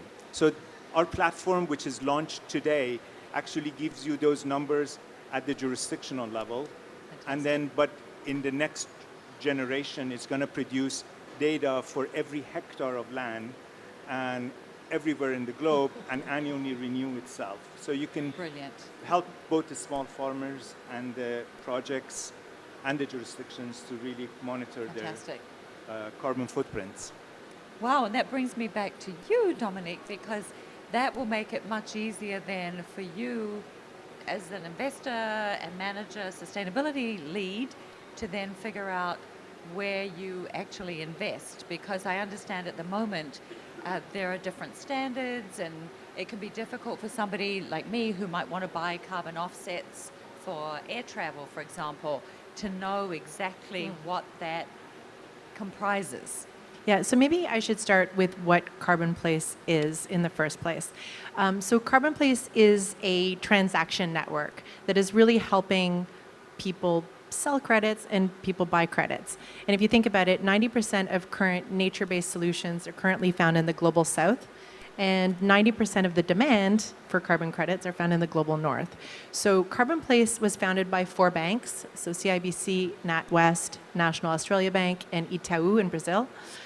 We've since added 5 other banks. And if you think about it, everybody has a bank account. And it seems like a really natural extension for banks to go into the carbon markets, for example. And so what we're using is blockchain technology. And if you think about it, this is a perfect use case for carbon credits because it's perfect accounting. So it helps some of the issues that I talked about. There's issues of potential issues for double counting. You talked about buying these credits on your plane ride, you know, what happens to them. And I'm not and I actually really don't know. There is some suggestion that there might be double counting in the carbon markets. And so with blockchain technology, which is a distributed ledger technology, you have perfect traceability and auditability into the projects forever. And ideally, a lot of the people who are purchasing carbon credits are going to retire those credits, and we'll have a record of those as well. And so we're working with internationally recognized standards, and for example, like a Vera standard on for our carbon credits. And is that third-party verified then? Yeah, I mean that would be that would be very important that it's third-party verified. And that's an issue, and I think that's one of the issues you're trying to solve, measurement, reporting, and verification. That's not what we do. We're just the mechanics in order to help the transactions happen. We're trying to remove the friction from the carbon markets. And ensure that there is transparency, which is so important. The transparency on the actual transaction itself, the pricing of it, the volume of it. And ideally, I mean, because of privacy rules, we can't force people to say who they are when they're transacting, but we will be giving them the option to say who they are. We think that that's an important element, and I think that's part of a corporate story. If you're buying corporate carbon credits, you should be loud and proud, and you should be wearing it as a badge, showing exactly what you've purchased to show the quality of the credits that you've purchased. And help create that race to the top. Race to the top. We are going to be taking questions from the audience, so please start thinking. I'm going to monopolize the stage just a little longer. I would love to know what each of you hopes will come out of COP27. There's a bit of finessing around Article 6 going on. Love to hear from you. Obviously, the carbon trace announcement was huge today. What are you hoping will be the result? I think I would like to start basically saying that there is a nice connection between Carbon Place and us, or groups like us, and that's on the carbon offset. And in order to really make sure the investments in the carbon market is really going to carbon offset, you need to be able to monitor globally how different sectors are really mitigating their climate footprint. And we work on the forest sector, so they want to know if their investments in the forest sectors is really offsetting carbon. So that's where our data sets and transparency comes in. So my hope after this is to be able to really, when we leave COP, we will have a better guidance or plans to really connect these investments that comes either through the climate finance or through carbon market and the data and information that comes in. That's the only way we can bring integrity and then to move forward, because it has been really slow. Yeah. And one of the messages of this COP is things are really slow and it needs to move faster. And I think it's very exciting, Dominique, the fact that you mentioned that 90% of the carbon credits are being generated by the Global South. And if there were a higher price for verified carbon standards, that could help fill the gap for financing, which everybody is talking about at this COP. So, yeah, just in terms of my hopes and dreams coming out of COP, and I was just saying how I'm starting to come up with a playlist of climate songs, and so the one I was thinking of today was Elvis Presley's song, A Little Less Talk and a Little More Action, and so a little bit like that. But in terms of my hopes, I think in the carbon credit market, there's been some debate over whether it's just allowing people to continue to pollute. And I understand where that's coming from. But one thing that was clear coming out of the IPCC report is that we're going to need carbon removals. And if we're going to, and on the order of about 7 to 10 billion tons per year of carbon removal credits, if we're ever going to make that happen in a democratic and a capitalist society, we need to create a market to incent that the development of those projects, for example. So today, mostly carbon credits are nature-based solutions, and we fully expect that that's where it starts. And there's a lot of government money. The DOE in the US, Department of Energy, is putting a lot of money towards direct air capture with a goal to get to $100 per ton. One could see over time how we will converge and the market for carbon credits will grow, and we will create this market which project developers themselves will create projects to sell carbon credits on ideally Carbon Place. And I think one of the exciting things that I've seen is Conservation International in Colombia, and I understand you might have had something to do with that, but looking at blue carbon for the first time with mangroves.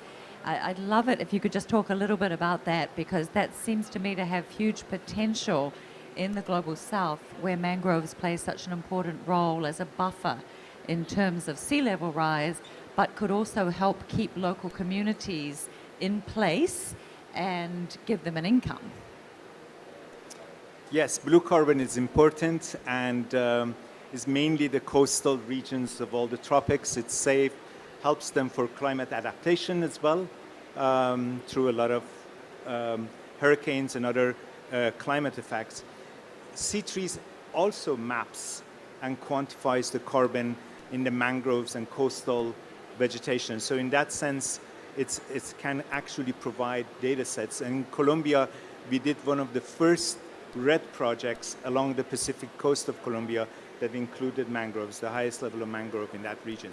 And those projects now are for investments, and it's going. And those projects started with the funding from USAID and the Colombian governments, and now they're becoming like really important for the communities there. I could go on all day because there's so many fantastic elements to this. Does everybody have a question from the audience? Yes. And if you could please stand up and say who you are before you ask the question, that would be wonderful. Hello. Yeah, this is Mustafa of ACE Consulting Engineers. I just have a question regarding C-Trees. You've mentioned the importance of historical data in terms of the accuracy of the model, but have you worked on anything in terms of data projection and future projection of maybe areas in need of further plantation, etc.? Thank you. Now, in terms of monitoring and verification reporting, everything includes past all the way to present. In terms of permanence of carbon credits, it's very important to know the climate effects on those. Like, I live in California, where most of the forests are being impacted by droughts, their productivity extremely low. Amazon forests are also being impacted by droughts, loose. So we have models which we bring climate predictions into looking at the forest productivity and carbon change in future. So we have some level of predictions that would tell us exactly if you're investing in this forest in 10 years or 20 years, what is the status of them? Are they gaining carbon or they're staying static and not gaining carbon?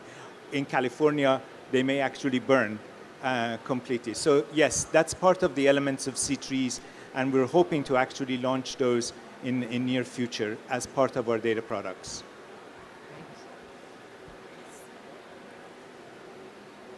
Could we have a mic down here, please? Thank you. Good afternoon. Sandro Musso, marine geologist. I'm confused a bit. If I buy 1 ton of one credit, right, at $80, I think that's more or less the market price. Does it mean I reduce the CO2 emission or not? It's just a trading. It's something in between, because somebody else could use to produce that ton that I'm buying as a credit. Is it correct or I'm wrong? Sorry, $80. If they buy a ton, one credit, is that just a part of the market, or you're reducing your carbon footprint by that? Well, my question is, globally, what am I doing? So I'm just trading back and forth, or I'm doing something to reduce the CO2 in the atmosphere? That's the question. So there's different types of carbon credits. There's carbon reduction, carbon avoidance, and those would be along the lines of what you're talking about. And then there's carbon removal credits. There's a lot of work going on by the Integrity Council, which is trying to define these standards, exactly that question that you're talking about. And it is such an important question, and there's a lot of excellent work going on. So there's disclosure, and then so that's on the supply side, defining those credits. And then on the supply side, so how companies disclose it is also happening, and that's through something called the VCMI, or Voluntary Carbon Markets Initiative. So those are not questions for us in terms of what it means, but there's important work going on, and with Carbon Place, we're the mechanics in order to make that happen. But the carbon markets are, in my opinion, extremely important in order to mobilize capital toward, and the lowest hanging fruit today are nature-based solutions, but the panacea, the dream, is to create a market to make it profitable to create direct air capture or other carbon removal technologies.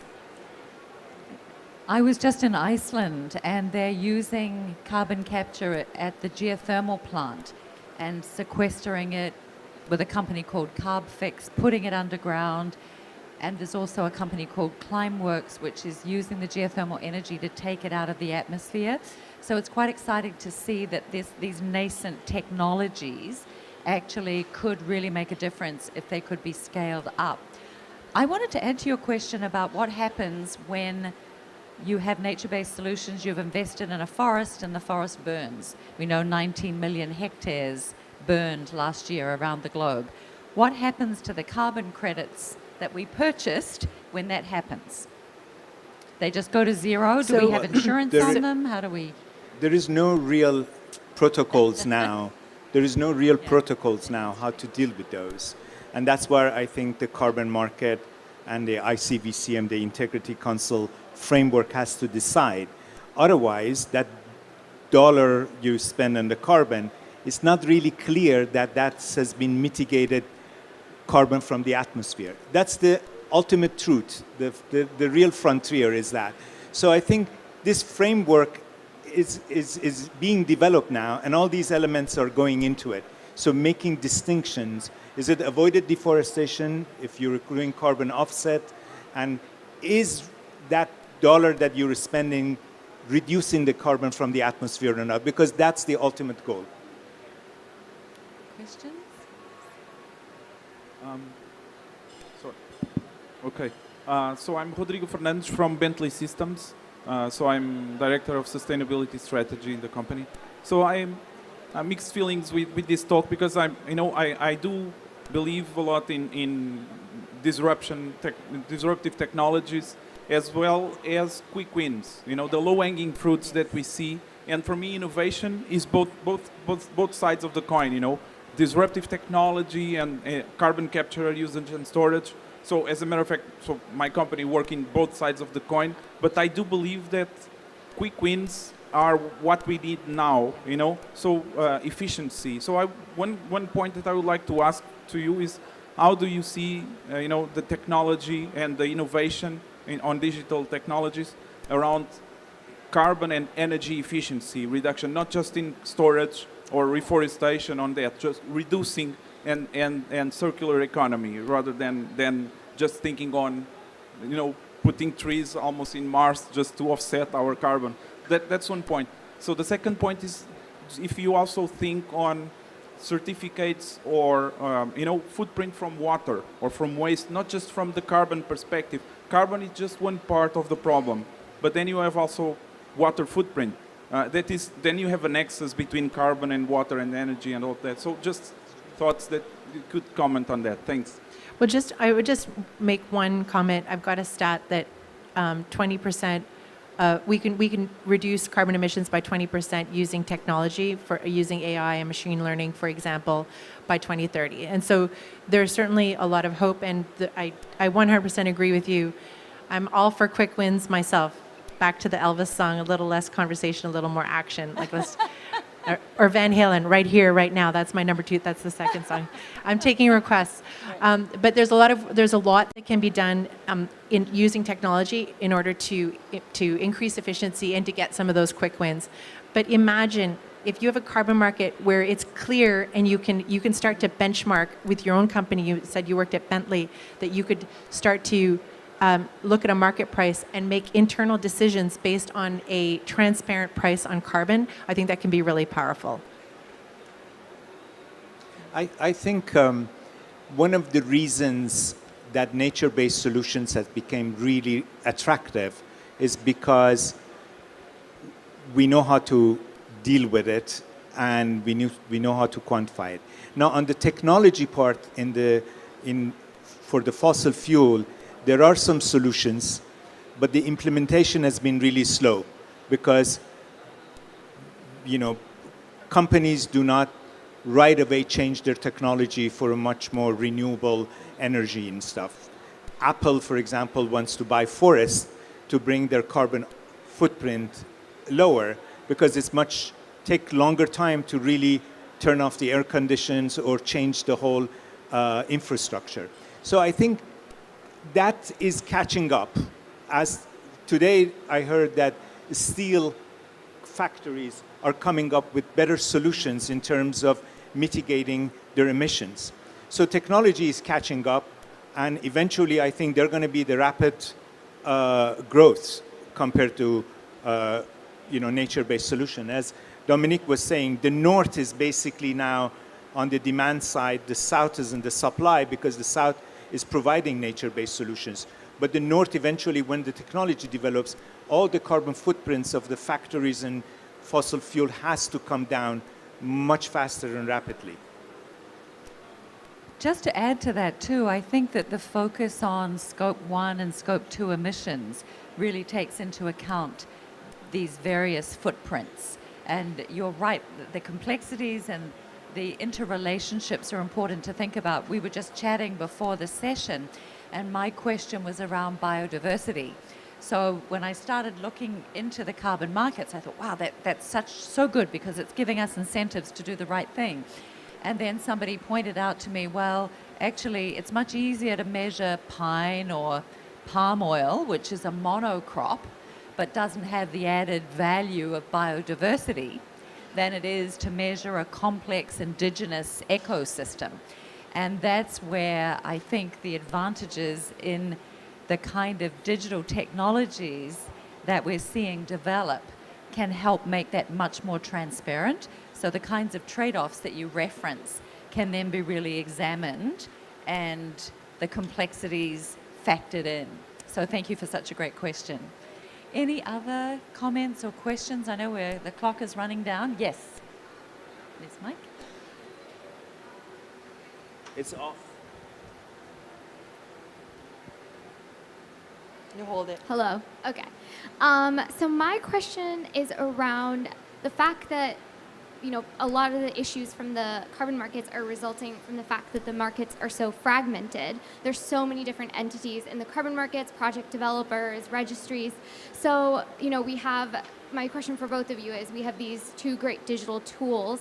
How can we ensure that all the different entities are going to start using them and ensure that it's implemented across the board in the carbon markets?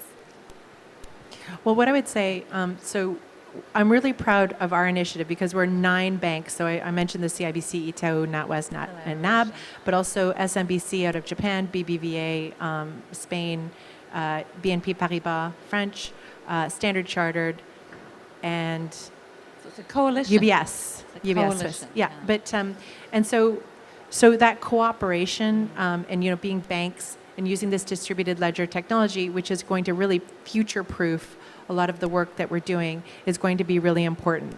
And that cooperation, that global cooperation of all the banks. I mean, think of it. 9 banks have come together. And we expect, once we're operational next year in 2023, we would expect other banks to join as well. And that's really powerful in order to enable and to use that technology. Fantastic. I think for me, data has to be available and transparent to everyone. I think the best decisions are made usually when the data becomes available. So if we really bring our technologies such that the data would be transparent, publicly available, and also open source where people can use it and also integrate it in their own evaluations and systems, I think we can go much faster in terms of making a lot of these mitigation approaches implemented. And I think, too, the fact that you are the partner with Carbon Trace on the nature-based data sets is really exciting. It was a coalition of 100 AI companies coming together. So the fact that both of you are leading collaborative initiatives rather than just staying in your own lane means that you have a much more powerful impact on the global markets. So one last question to wrap us up. Yes, sir. Microphone coming.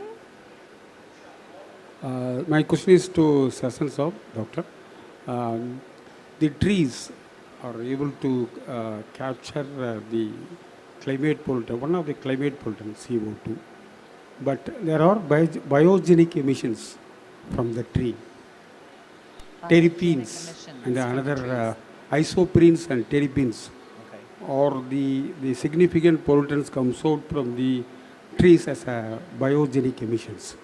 Now in Delhi, in India, the Jawaharlal Nehru University has conducted that with the green canopy with car emissions, it's the vehicular emissions. The NOx and hydrocarbons forms ozone, the secondary pollutant, in the tree canopy is more than the conventional area, the domestic area where you do not have trees. So when you compare the O3 product, ground level ozone at the non-canopy area and canopy area, there is significance only because of terifene and isoprene, people are telling. Do you have any idea for such monitoring? Well, this is a kind of esoteric questions on the gases that gets emitted by trees, NOx and other gases. And there is data there in different experimental setups. So the most important component, which we are all relying on, is trees basically do photosynthesis activities and they absorb carbon. So if you look at any atmospheric measurements, it goes up, but it goes like this up. And that winter and summer times, you see leaf flushing new and stuff. So the dominant component on the carbon is that effect. NOx and other things are gases which are very small and they only have in a certain environment. So when you look at the vast areas of the forest, both in the temperate, boreal or tropical regions, the photosynthetic activities absorbing carbon from the atmosphere is probably the dominant role. So that's what we are focusing on. And the biomass of trees, the mass of the trees, has almost 70 to 80% impact on the whole exchange of carbon from the atmosphere. So that's why we're focusing on the live trees compared to the dead trees, and even soil, because soil is important, but the effect is much slower and long term. I would like to thank our... Oh, sorry. So thank you so much to our audience. I'll conclude. Thank you, doctor. But the more concern in the urban living system is now the shift of 6% ground level ozone to 25% in urban canopy area. So now there is now debate on what is the quantum of trees are now needed for our living area. That is the question is the impact of these NOx and other gases in the urban trees are much more than the natural trees, which is true. But also there are works being done in terms of what kind of trees in the urban environment needs to be planted, how to create. In California, we use urban trees for shade and heat island effects, which are more important, and we can tolerate a little bit of that NOx pollution because the impact on the energy usage on the household with these urban trees are extremely important. So depending on the environment, it might be a different effect. I know many of you will have more questions and you can catch our panelists outside. Thank you all for attending, and I have been thrilled to feel so optimistic. So thank you so much, Dominique Barker from CIBC. Thank you. Thank you so much, Dr. Amanda. Sasson Sachi from NASA Thank Sea you. Trees. Thank you all, everybody. Thank you. Please, everybody, also join me in thanking Amanda for her diplomatic moderation of that session. Thank you, Amanda.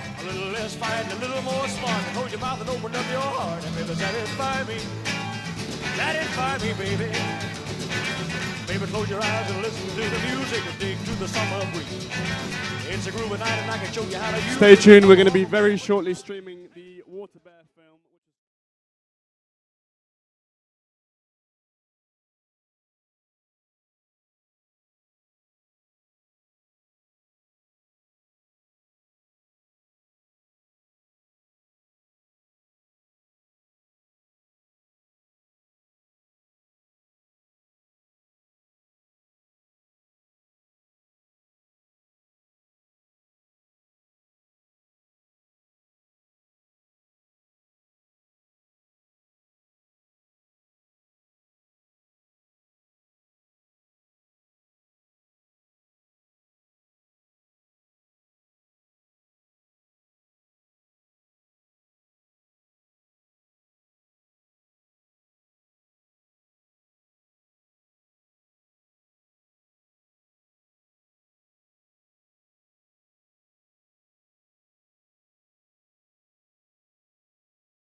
at a tipping point in America's history. 1,500 miles. Billion-dollar company. Easy way to make a fast dollar.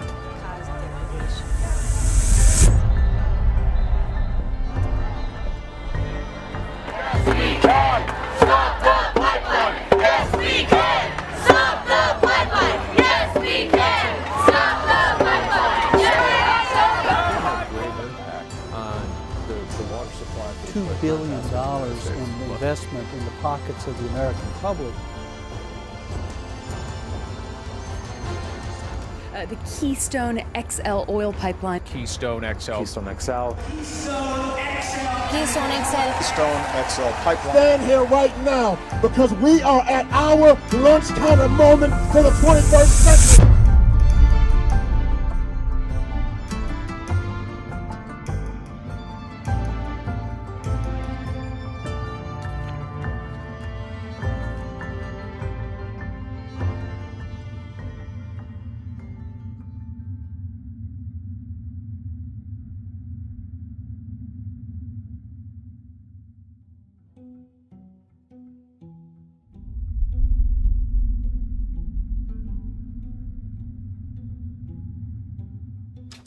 Keystone XL, often shortened to KXL, was the fourth phase of the Keystone Pipeline system, owned by TC Energy, previously known as TransCanada.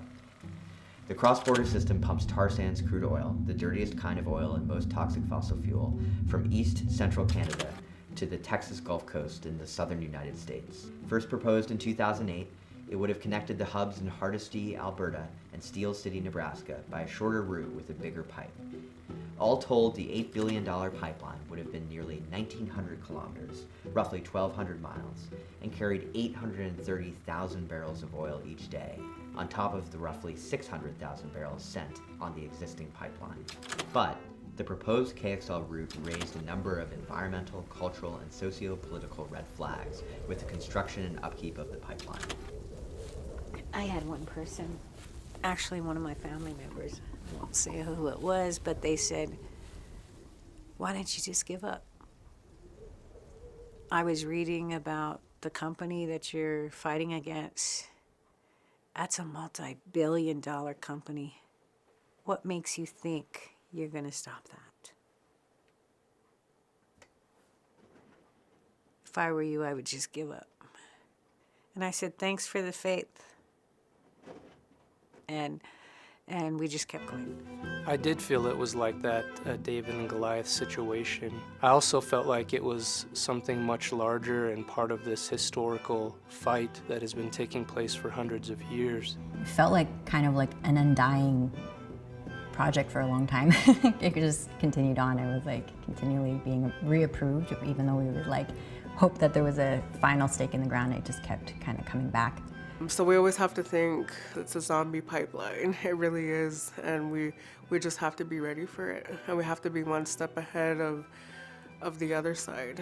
Well, originally I did have an opinion against the Keystone XL pipeline, but the more I learned and then the actions of the company that they took, they just put me against being for. I mean, Keystone XL was unrealistic, intrusive, act of genocide, fuse to the largest carbon bomb on the planet. You know, something that we had to fight to stop.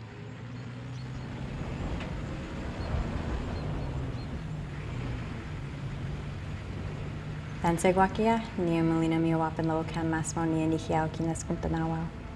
come from a community that when I was 7, I was on a blockade. It's called Little Buffalo, and it's a small territory in the heart of the tar sands. We called it dirty oil because we wanted to indicate to people that we weren't just talking about conventional oil and gas, we're talking about extreme fossil fuel extraction, which is the tar sands. And it's the hardest to reach form of oil in the world. And it is incredibly carbon intensive and also greenhouse gas emitting, as well as using 3 to 5 barrels of water per 1 barrel of oil.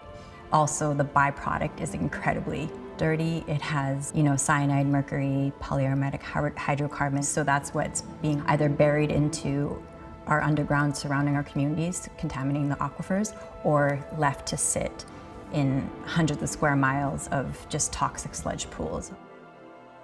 There was a massive oil spill back home in my community, and it happened on April 29th, 2011. Estimated a couple hundred barrels, but it was, 4.5 million liters, so it was one of the biggest oil spills in Alberta's and Canada's history. So a single spill from this pipeline would have been absolutely devastating, especially because it was running through some of the most important agricultural land in our country, right through the heartland of Nebraska, and it was running over the Ogallala Aquifer, which is the largest fresh water aquifer in the United States, the source of drinking water for millions of people, and a source of water for about a third of the farming that we do in the Midwest. I mean, this at a moment where we're right on the brink of climate destruction. We're about to unleash this incredible carbon bomb. Is tar sands oil is unethical. In order to get tar sands oil, you have to destroy the earth. When President Obama came into office in 2008, we had high hopes for his administration. But in the first few years of his presidency, there wasn't much to say about climate action. And around the spring of 2011, we started looking out to see what are some of the big environmental fights that are coming up that could be a way to really put pressure on the Obama administration to act on climate. But so far, Keystone was still a regional fight. It hadn't gained national prominence.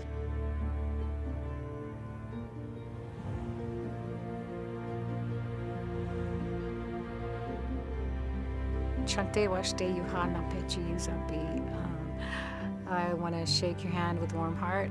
My name is Paula Antoine Wobilawi, and we're located now on the Rosebud Sioux Indian Reservation in the Sichungu Oyate Land Office and my office right now.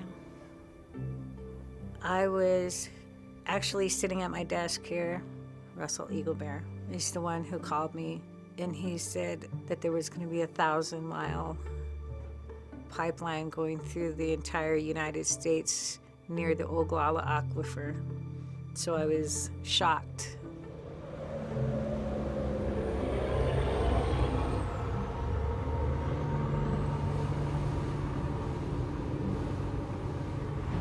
My government name is Angeline Cheek, and my Lakota name is Date Skawashdewi, which means White Wind, Good Woman. I'm Dakota Lakota of the Fort Peck tribes. When KXL was first coming through in 2008, I was just a college student, and I had grandparents, Myrna and Calvin First, who used to ask me to drive them to the treaty meetings. And then as I sat there, there were people from Canada that came down. They talked to us about the contamination of the water and the detrimental impact that from the chemicals that they were facing in their community. Then I found out that the KXL pipeline was going to be crossing at the borders of the Fort Peck Reservation, and that's kind of where I became involved. Keystone XL is one of the major choke points that was identified because it crossed two quote-unquote, colonial countries across the border. So therefore there was like different jurisdictions for us to be able to kind of attack it from two different sides. And Ms. Lubican Massimo, you're recognized for 5 minutes. And eventually in 2012, I testified before US Congress against the KXL pipeline. And I was the only woman, I was the only Indigenous person, and I was the only young person. But I just tried to do my best in terms of communicating what it's like to experience an oil spill, and also what happens in Washington affects us back home. So, if and when the pipeline would have been approved, it will affect the ability for our communities to have clean air, clean water, all of the things that we're struggling with right now. It was challenging. It was hard to always have to be that person to speak truth to power, a lot of times without support. And so for us as a national and international environmental group, we were looking for ways that we could support the incredible resistance that was happening on the ground and bring that directly to Washington, D.C. as a way to pressure President Obama to take action. So in the spring of 2011, we started planning for what would turn out to be the largest civil disobedience in the history of the climate movement. We ended up bringing over 1,200 people to Washington over 2 weeks of sit-ins at the White House. And that really took Keystone XL from an issue that very few people knew about to the signature environmental challenge of our time. And so that was the first time that we were able to really take what up to that point had been a regional struggle and make it a national fight. Thousands of people rallied in Washington, D.C. on Saturday, calling on President Obama to reject the Keystone XL pipeline. There was an amazing idea for people to get arrested in Washington, D.C., and that was in 2011. Obama was in, so he had an executive order. He could actually stop the pipeline. It's the biggest civil disobedience action in 30 years in this country about anything. 1,253 people went to jail. A few days after that, they said, okay, we'll take a year and study this. And I have to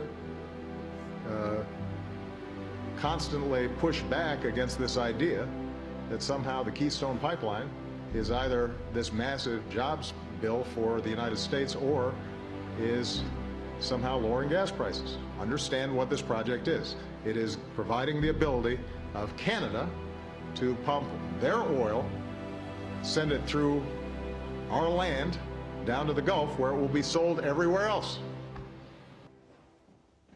My name's Matthew Campbell. I'm a staff attorney at the Native American Rights Fund. I started at NARF in 2013, and I do remember hearing about Keystone XL prior to my start at NARF. In 2009, when the project was being initiated, the tribal historic preservation officers from many tribes across the Great Plains were participating in discussions with the United States, raising concerns about the water, about the land, about the sacred places and cultural sites. One of the main components of their culture and their traditions is the sacred aspect of water. And you hear many times the term Mini Wachoni, or water is life. Water is our first ceremony, and it starts in our mother's womb, and it's to protect us. And then we also utilize water for our ceremonies like Inipi, which means sweat lodge. But if the water gets contaminated, our medicines are going to be contaminated, and that's why it's important for us to protect that.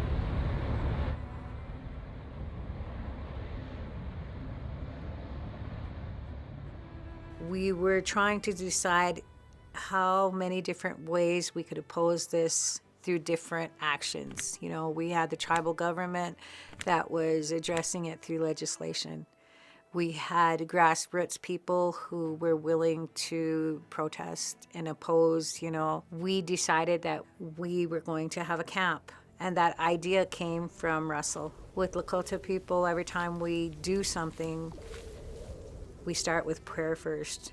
You know, that's the way we are, you know, prayer first, prayer during, prayer after, you know. And our camp was to be a prayer camp.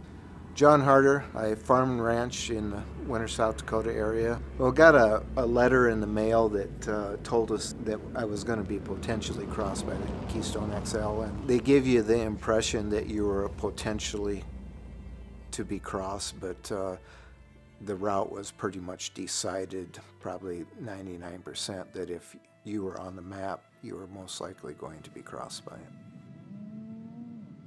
After the potential route was set, TransCanada came and told me that they needed to come do another walk across. Well, what they ended up doing is they went in and changed the route from what we agreed on.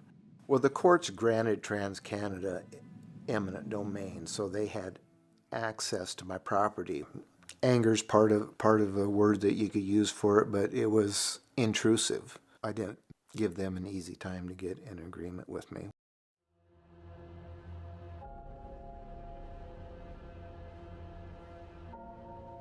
With big projects like Keystone XL, they bring in these man camps to help build all the various segments of the pipeline.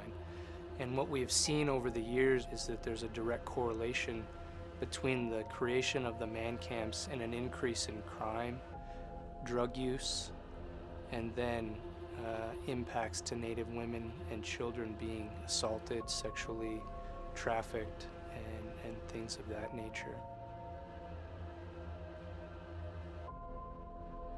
What made it feel like it was almost impossible was, I think, the sense of urgency that developed because TransCanada was pushing to build as quickly as possible. And anytime you have to move quickly, mistakes can be made or things can be overlooked that really impact the entire outcome of any given case. there was less people being able to come out because of the winter. So it just felt like the interest was dwindling. You know, we were really, you know, discouraged at that point, and that we thought nobody was paying attention. We were surprised because the very next day, even before the sun rose, more people came out just to hang out, you know, just to know that other people are out there watching and ready to help at any moment. You know, we all had our different reasons, but they were actually very collective. We just work as one, Ocheti Shako, and we have each other. That's what keeps us going. The sit-ins at the White House in 2011 really helped put Keystone XL on the map, but then things really began to snowball. As the project matured and went along, that opposition became louder and louder, and it was a snowball effect. There was that awareness, you know, the fight really began. At the time, I was already campaigning against the tar sands, and we were already fighting multiple pipelines, so KXL was kind of like the next fight. For us as people that are from the source of the problem and know the extraction and the cost and the impact on the land and on the people, we were trying to connect pipeline fights to the impact zone as well in ground zero. So that was kind of the attempt of bringing people to those impact zones and showing them for themselves to tell the story internationally, that what you're looking in your responsible portfolios and the shiny glossy pages isn't exactly representative of what's actually happening on the ground. So we would show them what's happening on the ground. We came back to the White House in November of that year and brought 15,000 people to entirely surround the property. That began to show that there was real scale to this fight. Throughout that 2012 election year, we followed President Obama all around the country, putting on protests, unfurling banners, raising our hands at rallies to ask questions about the pipeline. We wanted to make sure that the White House knew that this issue wasn't going away. Once President Obama was inaugurated again, we actually brought an even larger crowd back to DC, and in January and February of 2013 had the Forward on Climate rally, which had over 50,000 people. Everybody! We only have one mother, and that's Mother Earth.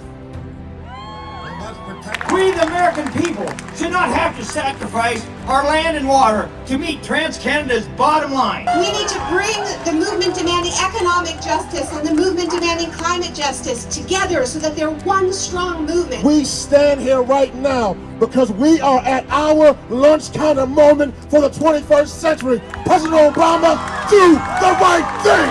Do not allow this pipeline. We stand, we stand, we stand.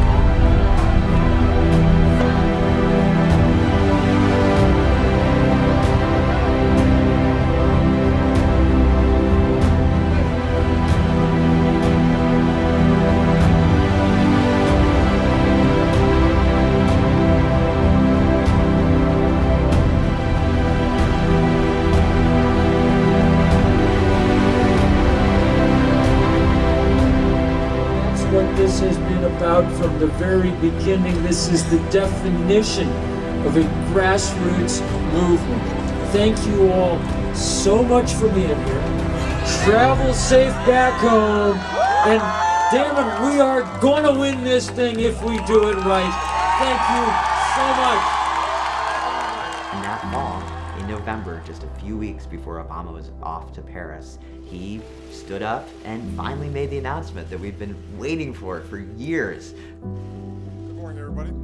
This morning, Secretary Kerry informed me that after extensive public outreach and consultation with other cabinet agencies, the State Department has decided that the Keystone XL pipeline would not serve the national interests of the United States.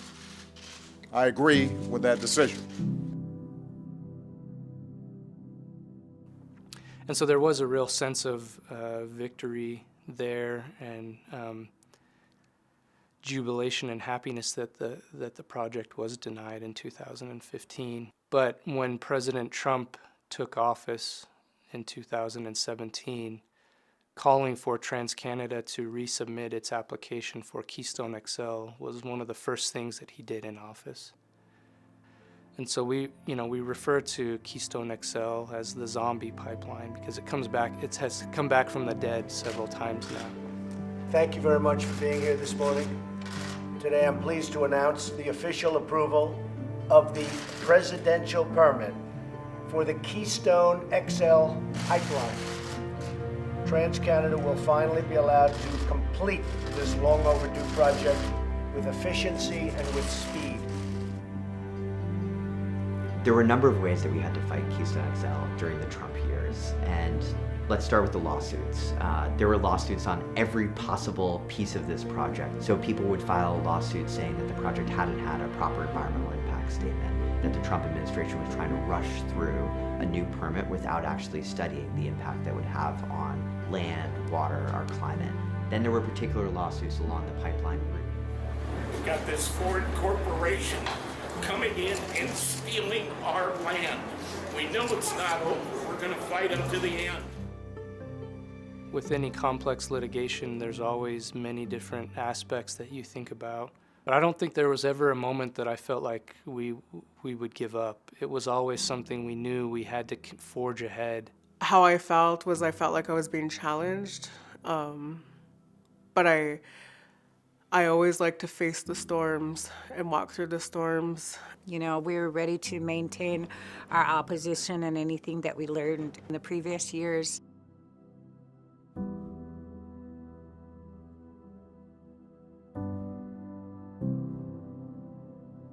The resilience that was shown, I think, during the 4 years of Trump, it just adds a whole nother level to this story and to this fight where it wasn't just the easy win that we got to fight. It was the hardest sort of victory where it's taken away from you and then you have to do everything you can to claw it back. This is Democracy Now!, the Quarantine Report. I'm Amy Goodman. On his first day in office, President Joe Biden issued an executive order to shut down the Keystone XL pipeline. A newspaper in Washington called me and said, Paula, how do you feel about TC abandoning the KXL project? And I was like, what? After I got off work, my son and my granddaughter, we went out to the camp, to the spirit camp, and I offered tobacco. And I prayed, and I was just so happy. And it was the evening, it was perfect light, and the grass was just swaying in the wind. And it just felt so peaceful there, you know, and I knew that that's how beautiful it was gonna stay. My granddaughter, I put her down and I danced with her. You know, our social happy dances called a round dance. So I did the round dance with my granddaughter to show the spirits and the land, you know, we won.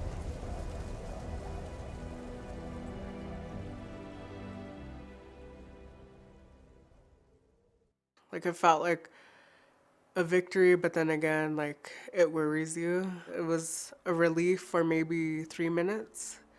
But then again, like, I start thinking, is it gonna be revised again? Is it gonna come through again? You know, is it gonna harm my grandchildren, my nieces and my nephews? Like, what's gonna happen?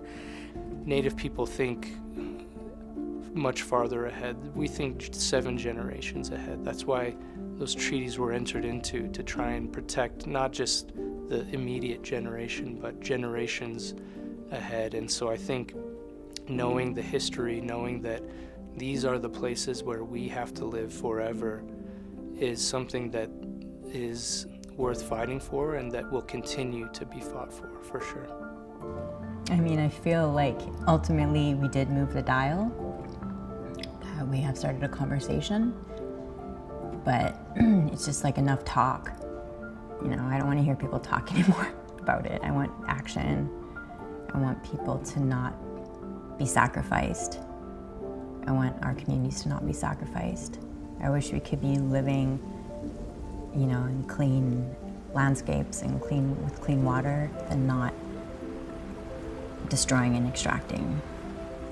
We all had our own reasons for doing it, but I haven't talked to anybody that was doing it for the wrong reasons.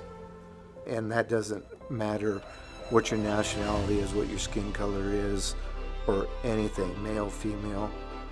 You know, people were doing it for what they felt was right. I will not take credit for everyone's actions over the past 10 years.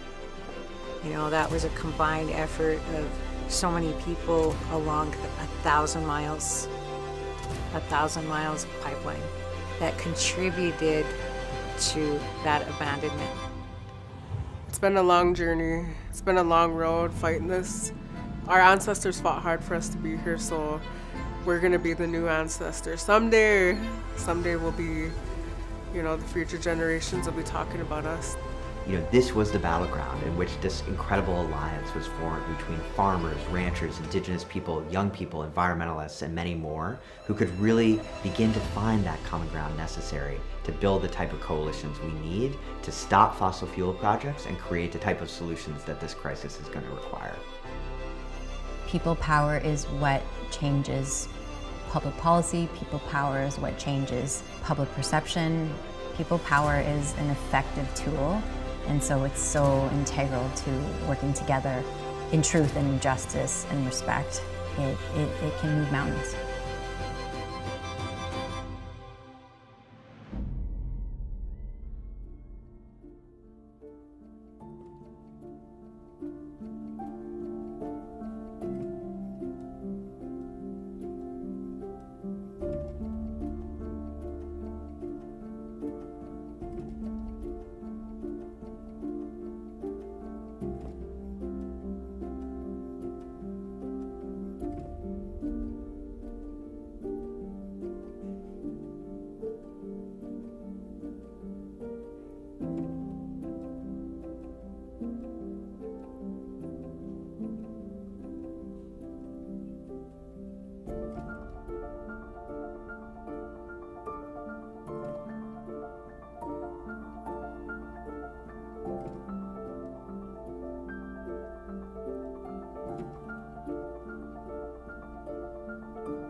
Hello, everyone. Welcome back to the Climate Action Stage. I'm very pleased to introduce Lena Konstantinovic.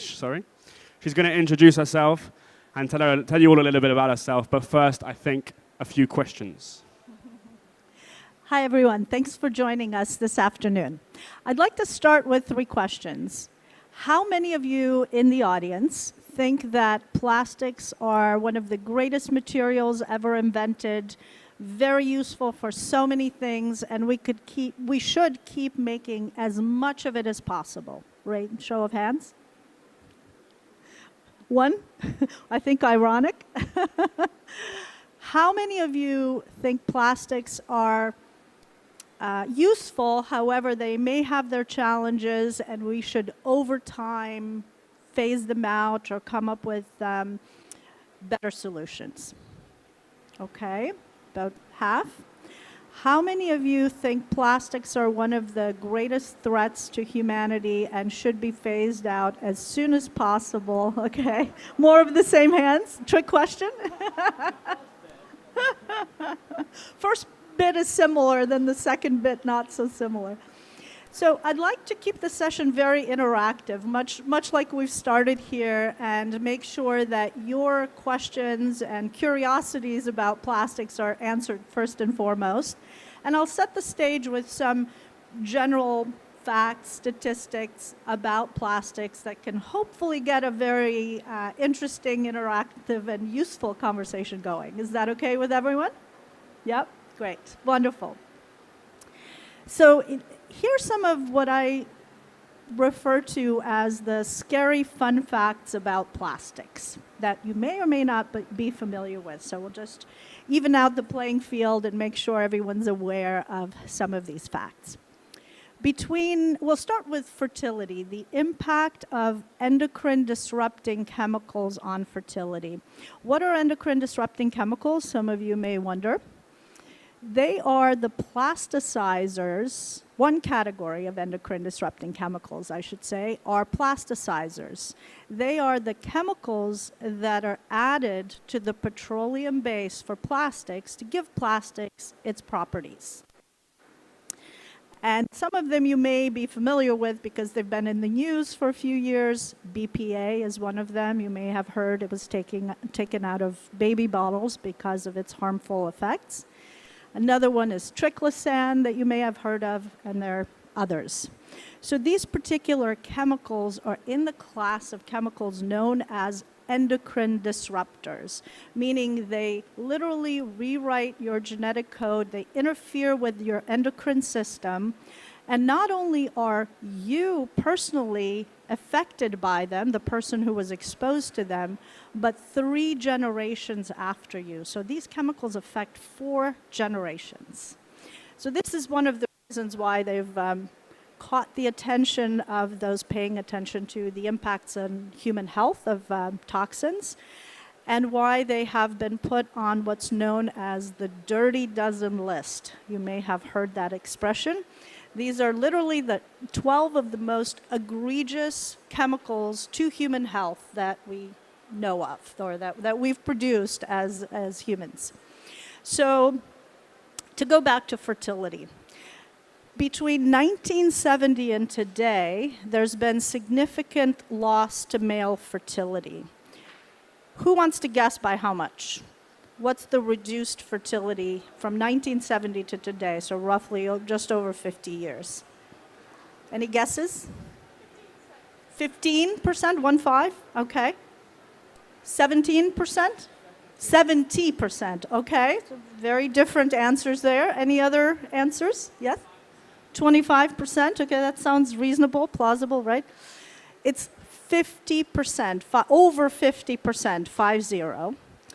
And the researchers at Mount Sinai University, Dr. Shauna Swan in particular, who's been researching the effects of endocrine disruptors on human fertility, has done the modeling on what does that mean going forward. And so what she's shown in her modeling is, unless we change something, if we continue on the trajectory that we are on in terms of producing these toxins that are found in plastics and a few other categories of chemicals, the human race will be challenged in terms of fertility in the following way. By 2040, that 50% loss goes to 4 out of 5 men will be infertile. 4 out of 5 men. And just 6 years after that, by 2046, the human race will be unable to reproduce. So, I'll ask you to do one thing. I know these may be very shocking statistics and difficult to integrate and think about. I'll ask you to close your eyes and think about waking up tomorrow and attempting to breathe on 50 to 80% less oxygen than we have on the planet today. You can open your eyes if you like. Our oceans produce 50 to 80% of the oxygen we breathe. If the oceans lost the ability to do so, this would have a significant impact on us and as the human race. We are today putting the equivalent of 1 truckload of plastic into our oceans every minute. Every minute. Some of the other effects of these toxins found in plastics are several types of cancers, Alzheimer's and dementia, diabetes, asthma. All of these are on the rise. I'll share one of the interesting experiments that Dr. Tyrone Hayes at UC Berkeley has done to show the effects of endocrine disrupting chemicals on living things. He took 100 tadpoles, put them in a bucket of water, another 100 tadpoles, put them in a bucket of water with 1 part per billion, considered scientifically insignificant, 1 part per billion atrazine, which is an endocrine disruptor found in the second most used agricultural chemical, atrazine.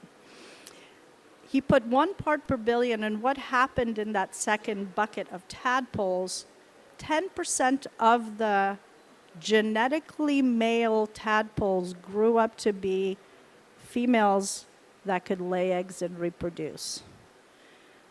This is the severity that these chemicals, of the impact of these chemicals, even at extremely low doses that are considered by 16th century science, which many of our regulatory bodies employ.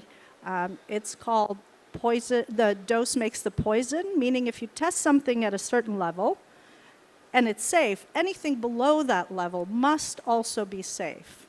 While we know that endocrine disrupting chemicals don't behave that way, in fact, you can have the exact same impact at extremely high doses as you do at extremely low doses, and no impacts in between. So from a regulatory perspective, we're using incorrect science to determine what's safe for humans and the environment. So I'll leave it at that. Hopefully that wasn't too depressing. And I'd like to open it up for questions or an interactive conversation. There's so much to be said about why. Oh, I have one more question. Sorry. How many of you think recycling plastics is a great idea? Okay, a few. Okay.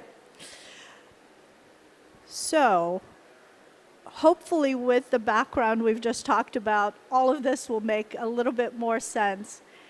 In order to recycle plastics, you have to replasticize them, meaning you have to reintroduce the poisonous, toxic, endocrine disrupting chemicals in order for that plastic to be useful. So you are repoisoning the plastic, if you will, with these chemicals in order to have it be useful. So if you only understand plastic from a waste issue, then of course, getting it out of the waste stream and making something useful out of it sounds like a great idea.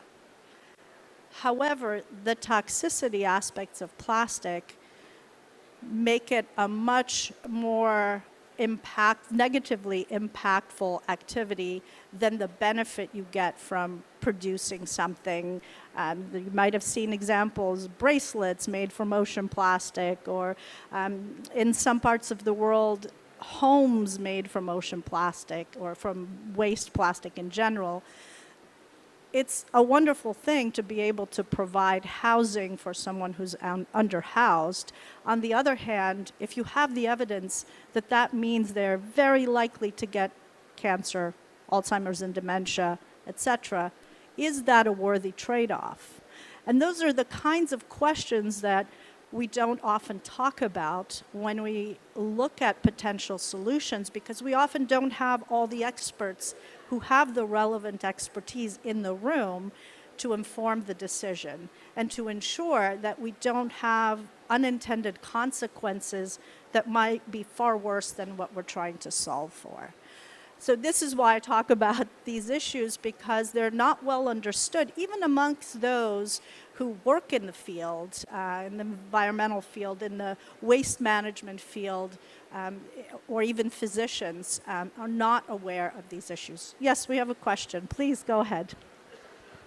Hi. So I may be a bit ignorant.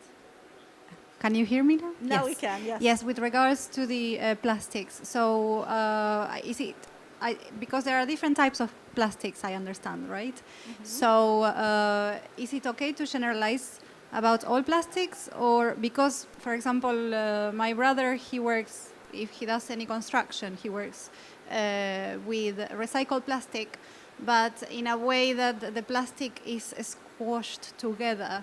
It's like basically melts and squashed together. It's not replasticized. I don't know exactly how that process works, but I think that could be a good solution. Another one is using algae or maize. I heard there are lots of products. And what do you think about all the plastic cups that we have in the conference here? Those are three very good questions. So those are my thoughts. Yes, thank you, thank you. So you're right, not all plastics are created equal. They are all toxic, some more, some less toxic. And what you mentioned about not replasticizing the plastic, but reusing it without reprocessing it, still presents off-gassing, plastic off-gases. So there are lesser impacts than if you were to reintroduce the plasticizers, but it's still not great. It's less bad. It's not a good solution. So that's on the first question. Oh, sorry. Did you want to add to that? Okay, sure. And then your second question was about algae. So that's a great point. Just because something is a bioplastic, i.e. made from a feedstock that is natural, non-toxic, etc., and there are many, from fish waste to agricultural waste to seaweed, there's dozens of examples. The key question to ask, do these alternatives have the same plasticizers that petroleum-based plastics have? Or does the extent of the innovation go beyond replacing petroleum with another feedstock to the entire formula, the chemistry of it, in a way that it's truly non-toxic? So that's the distinction. Just because it's made from seaweed doesn't mean that it's non-toxic, although it can mean that if the company has had the awareness and the commitment to replace plasticizers with a less toxic way of producing the plastic.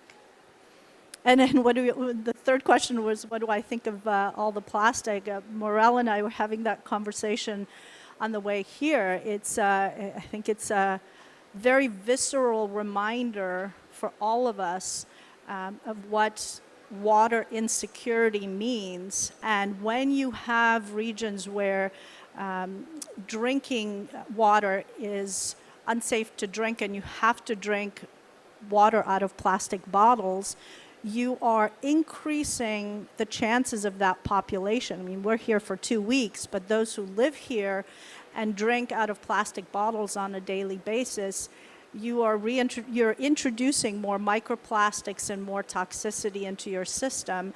And that's, I think, again, one factor that isn't really talked about when we talk about water security, the impact health-wise on the population when you have predominantly plastic bottle drinking water that's being consumed by the public. I don't know if that answers your question, but just a perspective. The gentleman here.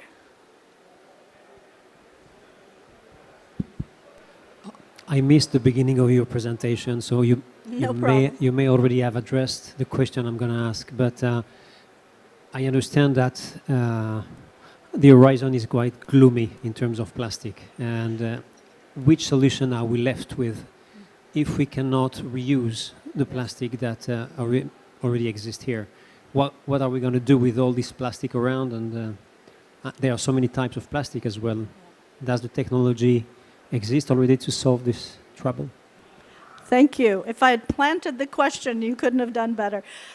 So on the positive side, after all this rather heavy information about plastics, so my organization, Innovation 4.4, that I founded and am the CEO of, has been working for years since COP21 in Paris to identify technologies that can solve some of our greatest challenges and that can do so efficiently and in the time frame that we have, which, as I said at the beginning, given the numbers and the trajectory we're on, is not long. So given that, we have looked for, I've been a judge at the Clean Tech Open for the last 15 years, looked at thousands of technologies in the waste to value material science space. And the one technology we found that not only addresses the issue in the way that's needed and at the scale that's needed, but also produces other benefits, economic and otherwise, is a technology that takes any kind of waste plastic and with a plasma reactor developed for NASA for lunar habitats can, in a closed-loop system, process that plastic into carbon black and graphene. And if you're not familiar with carbon black and graphene, they're incredibly valuable resources that sell for hundreds of dollars an ounce. So you can create an economy where you not only clean up the environment, process the plastic in a very energy efficient way, cost effective way. You can generate plastics offsets credits that are sought after, sell for between $200 and $800 a ton right now. And you can also create an economy on the back end that can either be profit for the operator or, more interestingly, as again, Morel and I were talking about this in a meeting yesterday with some of the African countries, you can actually fund reforestation projects or other community benefit projects with the economy you create from processing plastic. This technology exists. It will be deployed next year. And it's a solution that, from our perspective, is a true solution, not a Band-Aid or a solution that creates 10 other issues to be figured out later. Hopefully that answers your question. That's just one example. I'm happy to give you more offline if you like. Yes? As well as using plastics in that purpose for carbon black and others, do you think there's other materials out there, in your opinion, are technologies advanced enough to actually replace plastic with hemp or other structures to actually create something that has those properties? Yes, absolutely. Again, I couldn't have planted the question better. Hemp is a great material, and it has many interesting properties that can be used for certain use cases for plastic. There's another material, another company that we work with that has this technology that can take rock that's ubiquitous anywhere on the planet and make a composite material that's like plastic, only it's 6 times stronger than steel, half the weight, 8.9 on Moore's hardness scale. Diamonds are 10, steel is 5.5. You could make suitcases out of it. I don't know about you, but I just traveled all over Europe. I had to replace 3 suitcases, and each time it was painful to think about it going to the landfill. If you could make suitcases that are not plastic, that last for a long time, probably a lifetime, and that when the use case, whatever it's intended for, has come at the end of its life cycle, you could bury it in your backyard, toxic, inert, will degrade under natural conditions. By the way, you can, from this material, also make engines, I-beams for construction. You can make many things. So that's an example of a non-bioplastic material that has, that is a suitable replacement for certain use cases for plastic. You're welcome. Anyone else? Yes, Chloe. Thanks, Lena. So you talk about recycling plastic not being everything it's cracked up to be. What is the best thing that we can do with plastic when it's come to the end of its life, whether it's a plastic bottle or something more durable? What are the options for those of us trying to get rid of plastic in the best possible way? Sure. Well, first collect it so it doesn't end up in the ocean or in our rivers or hopefully not in our landfills. I'll give you a tale from my home country. I'm from Romania originally, and Romania has an issue with waste in that it's run out of landfills. The existing landfills are so overburdened that the methane that's generated from the lower layers catches the entire pile on fire. I'm blanking on the word. The fire department comes and they put water on it, and it creates this toxic sludge that goes in the water table, in the rivers, in the agricultural lands. It's not great. So there's a public outcry to address this issue effectively. So the best way is to collect it and then process it in the way I described, where you actually generate, first you annihilate the toxicity and transform the material into something useful that has high value. That is, I think, the best thing we can do with it. There's another part of that technology where it can be processed into ethanol. So for small islands, for example, if you're in the British Virgin Islands, you are shipping your plastic waste to Canada. Very expensive and not great from an emissions perspective. So if you could, on island, process that plastic into ethanol, and you can run all your generators that you're running on diesel right now on ethanol with a very small adjustment. If you have extra, you can also run your boats on it. So again, it really depends contextually on what the most useful resource is, but the front end of annihilating it, not recycling it, not processing it into something else that will be released and affect our ecosystems and us, we are nature, but annihilate the toxicity and then turn it into the most useful, valuable commodity that is appropriate for that geography. You're welcome. Yes, Burrell?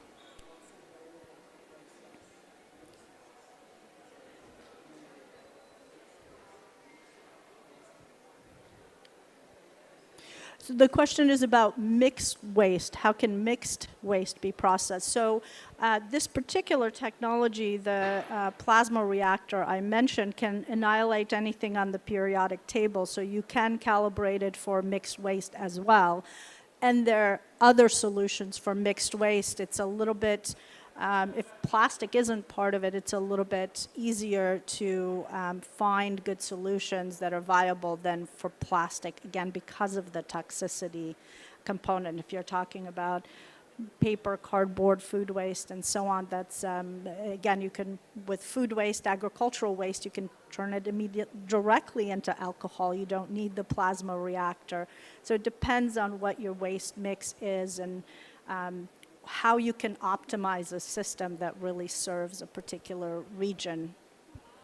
Yes, please go ahead.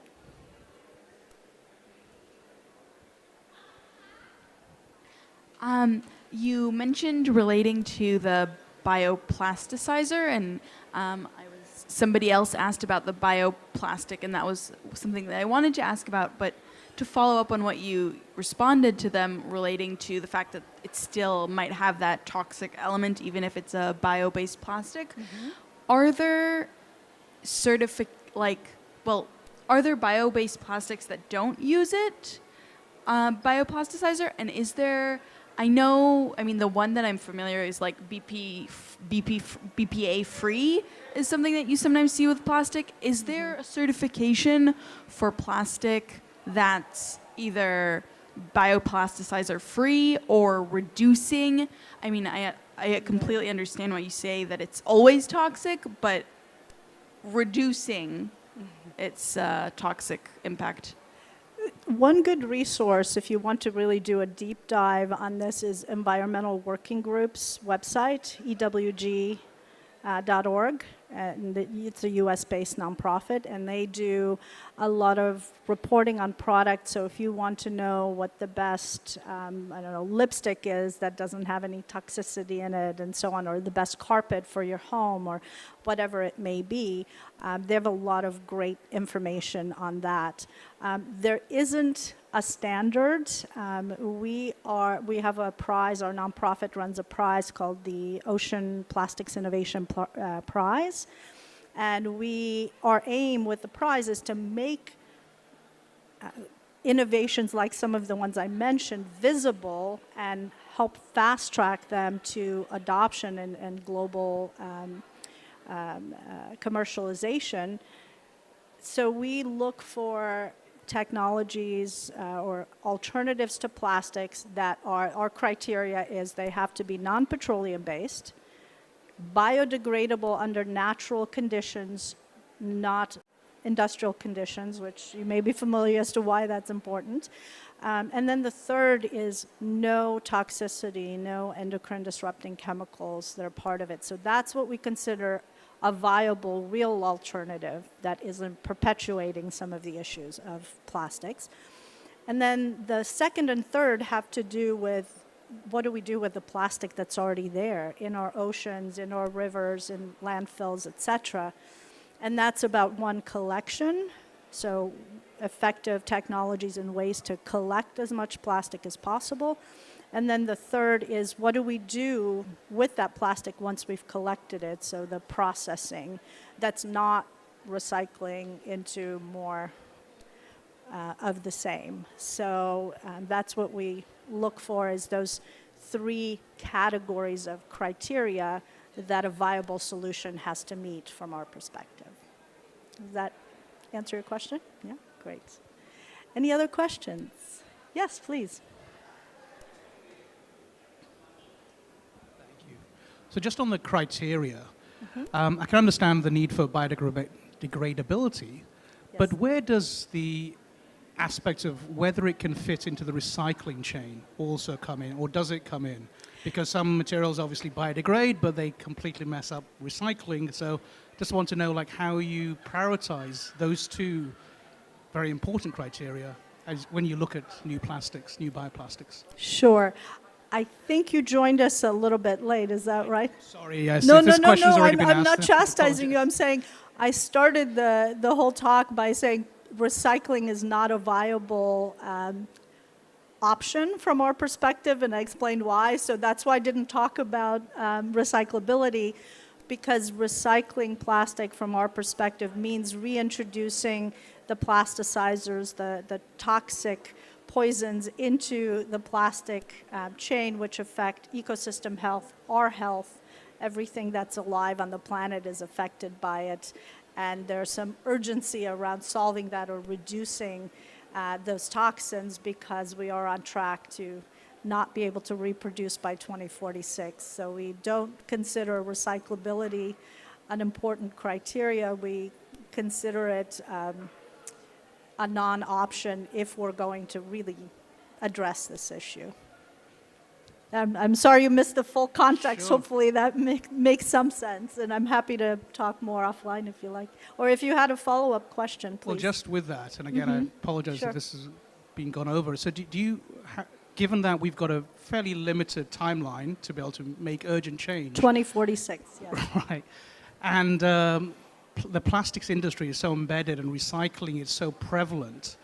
Like, do you really see that within that time frame, such a major shift towards pure biodegradable plastics can actually be done, given the amount of investment that's already been put into recycling of existing plastics? Well, first of all, I wish it were such a great shift. On average, 4% of plastics are recycled, so it's only a very small percentage that is being recycled currently. So in 2019, there was an initiative launched by DuPont and a few of the large companies that basically promoted the narrative that plastic will never be waste again. We'll capture every bit of what's produced, and we will make stuff in perpetuity out of it, and it'll be useful, it'll never be waste. Well, there are a few issues with that narrative. One, you can't recycle plastic in perpetuity. You only get so many goes before it's no longer usable, for one. So you're at best kicking the can down the road a little bit longer. And that's a really important consideration. There's only 4% of plastic that's actually recycled. So the narrative that included going from 4% to 100% over a couple of years, we haven't been able to do it in decades. We've barely gotten to 4%. So in theory, it sounds plausible, but in practice, if you understand the history and the trajectory of plastics, getting to 100% recyclability is not anything that's likely to happen anytime soon. I don't know if that speaks to some of, yeah, please go ahead. I have two questions. Please. First question is the issue that you mentioned about the plasticizer for recycling. Is that the same for mechanical versus chemical recycling? And then my second question is related to the technology that you mentioned, the plasma reforming. Yes. What's limiting a more rapid uptake? I mean, why don't we see that at a bigger scale yet? Sure. So the company has just launched a couple of weeks ago to start in reverse. And we already have a model that we've worked with the company to develop that makes it, that removes all the barriers to really scaling it as quickly as possible, meaning cost. So we've partnered with a bank that's going to provide financing, so you don't have to put up any financing up front, sort of like solar a few years ago, right? So it removes that barrier of going through a 6, 12, 24-month budgeting process to get the budget to purchase one of these units. And it removes, it's containerized, so it can be shipped easily anywhere in the world. And then in terms of the economics, there are plastics credits that can be generated because it is removing plastics from the environment. So that, coupled with the economics of what you're producing on the back end, makes it very attractive from a payback perspective. And I'm sorry, what was your second question? Sorry, I forgot. Oh, mechanical versus chemical. Yeah, someone asked the question earlier. So with mechanical, you're not reintroducing the plasticizers, right? You're not reformulating it. However, you still have the off-gassing. So that's the difference. It's less bad, but it's not great. Yeah. Any other questions? Yes, please. Yeah. There's a mic for you. Oh, it's not.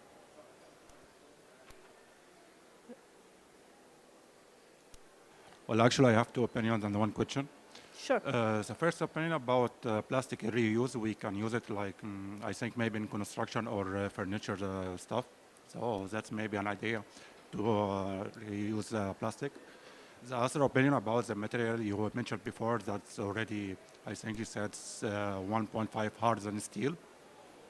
6 times harder than steel. 6 times harder for steel. Yeah. Right. The composite. Well, actually, to make some substance like this hard, that means it will not decay in a long time. That's correct. And in the option of the industry, that will not be good for them, so they will not use it properly, or they will not use it.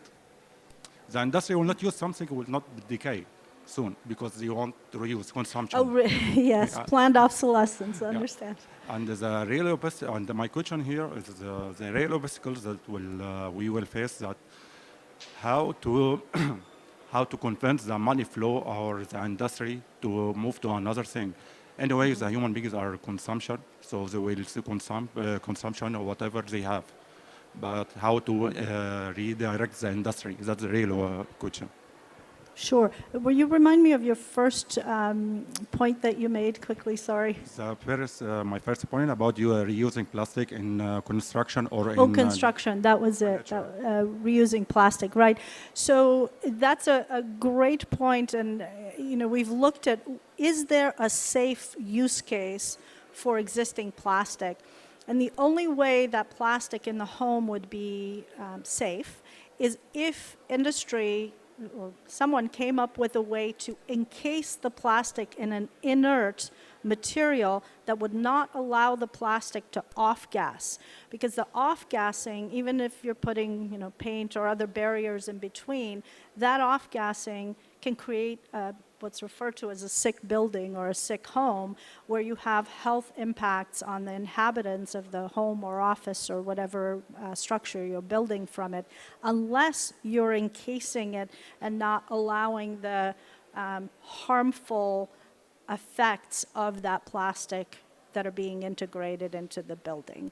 And I've been asking many companies to develop this because I think it would be an interesting alternative. I haven't to date seen anyone who's taken that up and actually done that, figured out a safe way to encase plastic to make it into a usable, potentially building material or other kinds of materials. So if you know of someone doing that, I would love to know about it. And then your other question at the end was, sorry, my short-term memory is failing me today. The other point or the question? Either one. The other point is about the materials that 6.5 powerful than steel.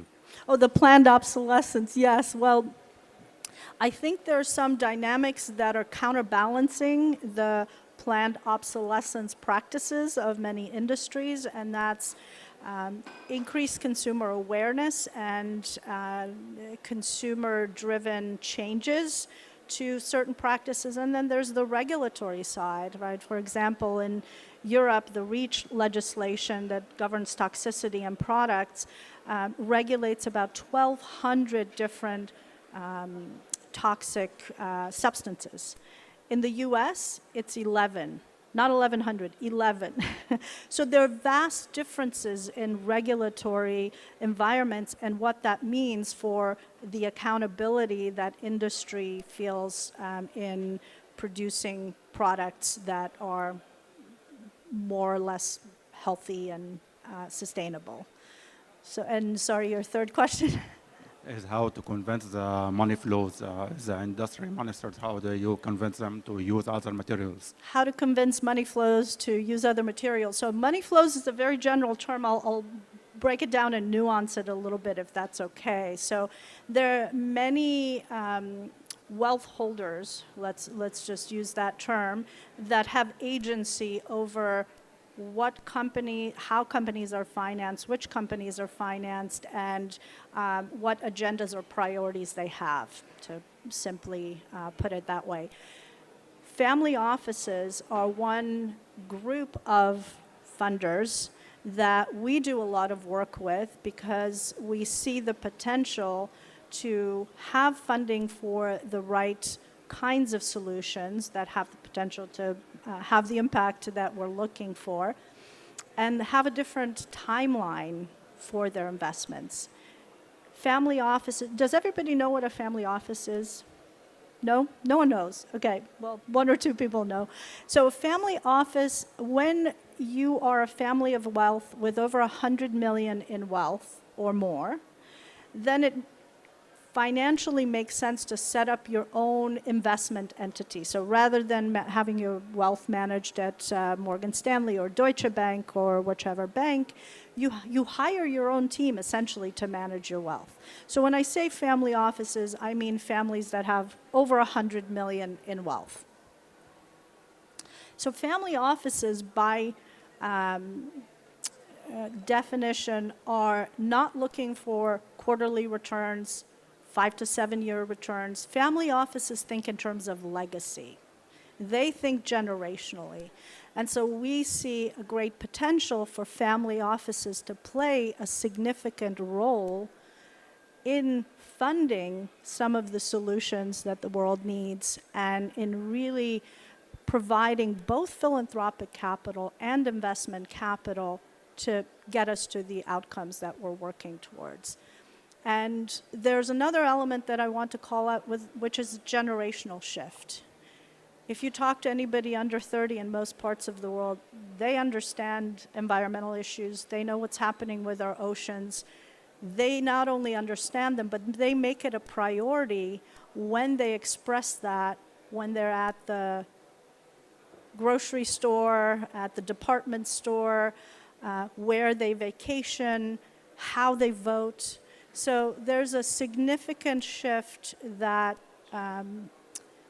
is influenced by the generational shift. So hopefully that gives some context, and I'm happy to talk more offline if you like.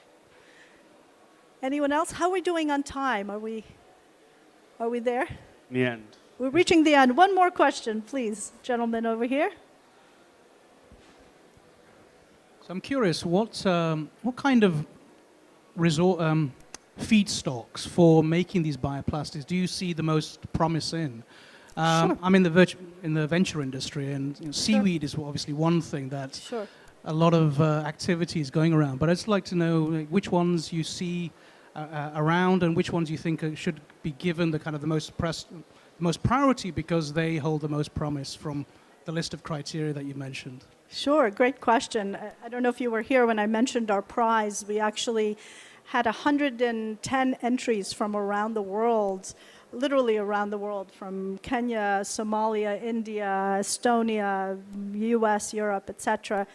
And we saw some very interesting feedstocks for bioplastics. And that was the whole point of the challenge, to really make visible the incredible work and creativity that is going on around how do we evolve our plastics production needs. And what we saw was fish waste, for example, being used as a feedstock. Our favorite kind of alternative plastic or bioplastic is the kind of material you can make from a waste stream. If you can turn waste into something useful, then that's a win-win on so many levels. Rather than producing corn to make bioplastics and so on, you're offsetting agricultural land and so on and so on. So fish waste was an interesting one. Agricultural waste of all kinds, algae of all kinds, seaweeds, and there are many different types of algae, as you may know. So, and they have different properties and different use cases that they're best for. As I mentioned, I don't know if you were here when I mentioned the basalt replacement. That's an interesting one. It's not a bioplastic, it's a ceramic that can replace plastics, that's inexpensive, can be produced anywhere, can create jobs in country where it's produced, and can be an amazing material for certain use cases. So there's a lot of creativity in this space. I just saw in London a couple of weeks ago, there's some interesting leather replacements. You may have heard about the mushroom leather one. There's a pineapple leather where you take the core of the pineapple after you've eaten the delicious part, and you grind it up and you make a leather-like material. So there's a lot of experimentation, a lot of creativity. Some of these experiments are much further along than others and suitable for investments, others not yet. But happy to, again, have a longer conversation with you if you like. And with that, thank you so much for your attention. Hopefully you learned a lot, and hopefully it wasn't too depressing. But thank you for your attention, and happy to speak more if you have further questions. Enjoy the rest of your COP. Thank you very much, Lina. That was certainly very insightful. I'm reconsidering everything I know. Please stay tuned. We're going to be joined very shortly for our final session of the day, which is on the sound of corals, whether we can hear coral reefs. Very, very shortly.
Everybody to the climate action stage for our last presentation of the day.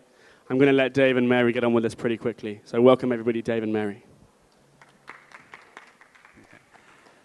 Hi there, good afternoon. I'm not Mary, I am Dave, and this is Mary, and we'll share a bit more about our stories in a minute. But for the next half an hour or so, we want to talk about what it means to hear biodiversity. Can we hear it, and does it matter at all? And we'll get into why that is.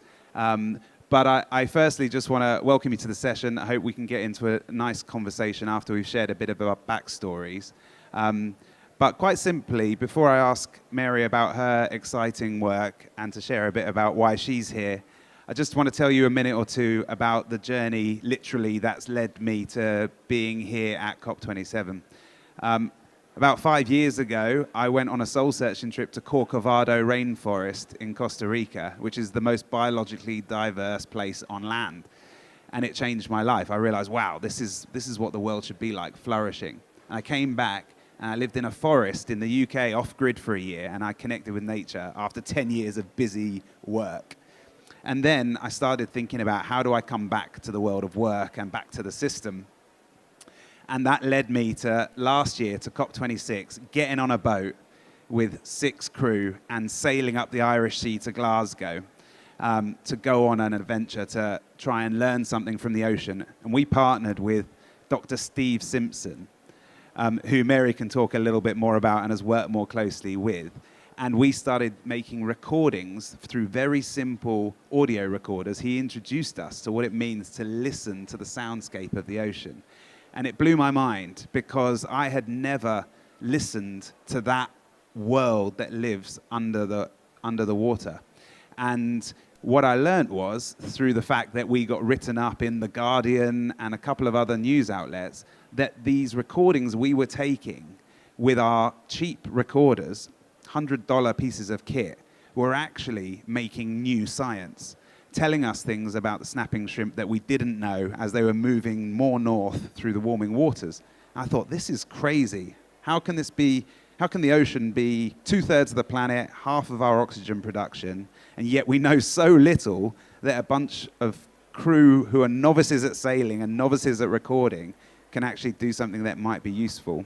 I ended up at COP26 in the Blue Zone talking with Google Arts and Culture, sharing the story, and we talked all this year, and that led to us having an installation, which we'll talk more about, called Calling in Our Corals, here in the Blue Zone over there. And through the production of this installation, I've had the privilege of meeting Mary and working with her in the lead up to this, who really can tell us more about her work and what's led you to the ocean and listening to the ocean. And then we can talk a bit about the project and talk about why it's so important to be able to hear and record the ocean in order to understand it and then protect it. So, Mary, thanks for joining me for a conversation today. No problem. We've literally had to drag her from the Philippines, where your natural habitat, is your mic on? Yeah, I think so. Oh, lovely, lovely. From your natural habitat to come here. So thanks for making it not just to this session, but for coming all the way to COP27 to join us. But do you want to tell us for a minute a bit about your work, a bit about how you got into the ocean in the first place, and what led you to be a part of the project? Okay, it's a long story, but I'll try and We've got keep some it short. time. Yeah. So basically, I didn't initially have a background in marine biology. So I started off with music. So I worked in music production. I taught music tech at a music college. But I've always been into the ocean, and I've always been into scuba diving. And then many years ago, I was in the Philippines doing some volunteer work at a conservation organization, and then realized that this is actually how I wanted to spend my life. So I left my job, moved to the Philippines, and basically retrained as a marine ecologist. And so I've been looking, one of my really big interests is the effects of fishing on the marine environment and coral reefs in particular. And so I've been working with marine protected areas, but it was always kind of a dream to mix my background in sound and music, but with the biology and marine biology that I've been into. And so through a number of coincidences that I won't go into, I actually got to meet Steve, and he was doing sound recordings, and it was just a great opportunity. And so during the pandemic, I was in the Philippines, and he sent me over some recorders. And so I started putting the sound recorders inside marine protected areas and outside, to basically to be able to hear the effects of fishing. So the soundscape is an amazing opportunity to hear the biodiversity in the ocean. So, I mean, I guess an analogy would be that one of the main reasons that you want to look at the health of the reef is you do visual surveys.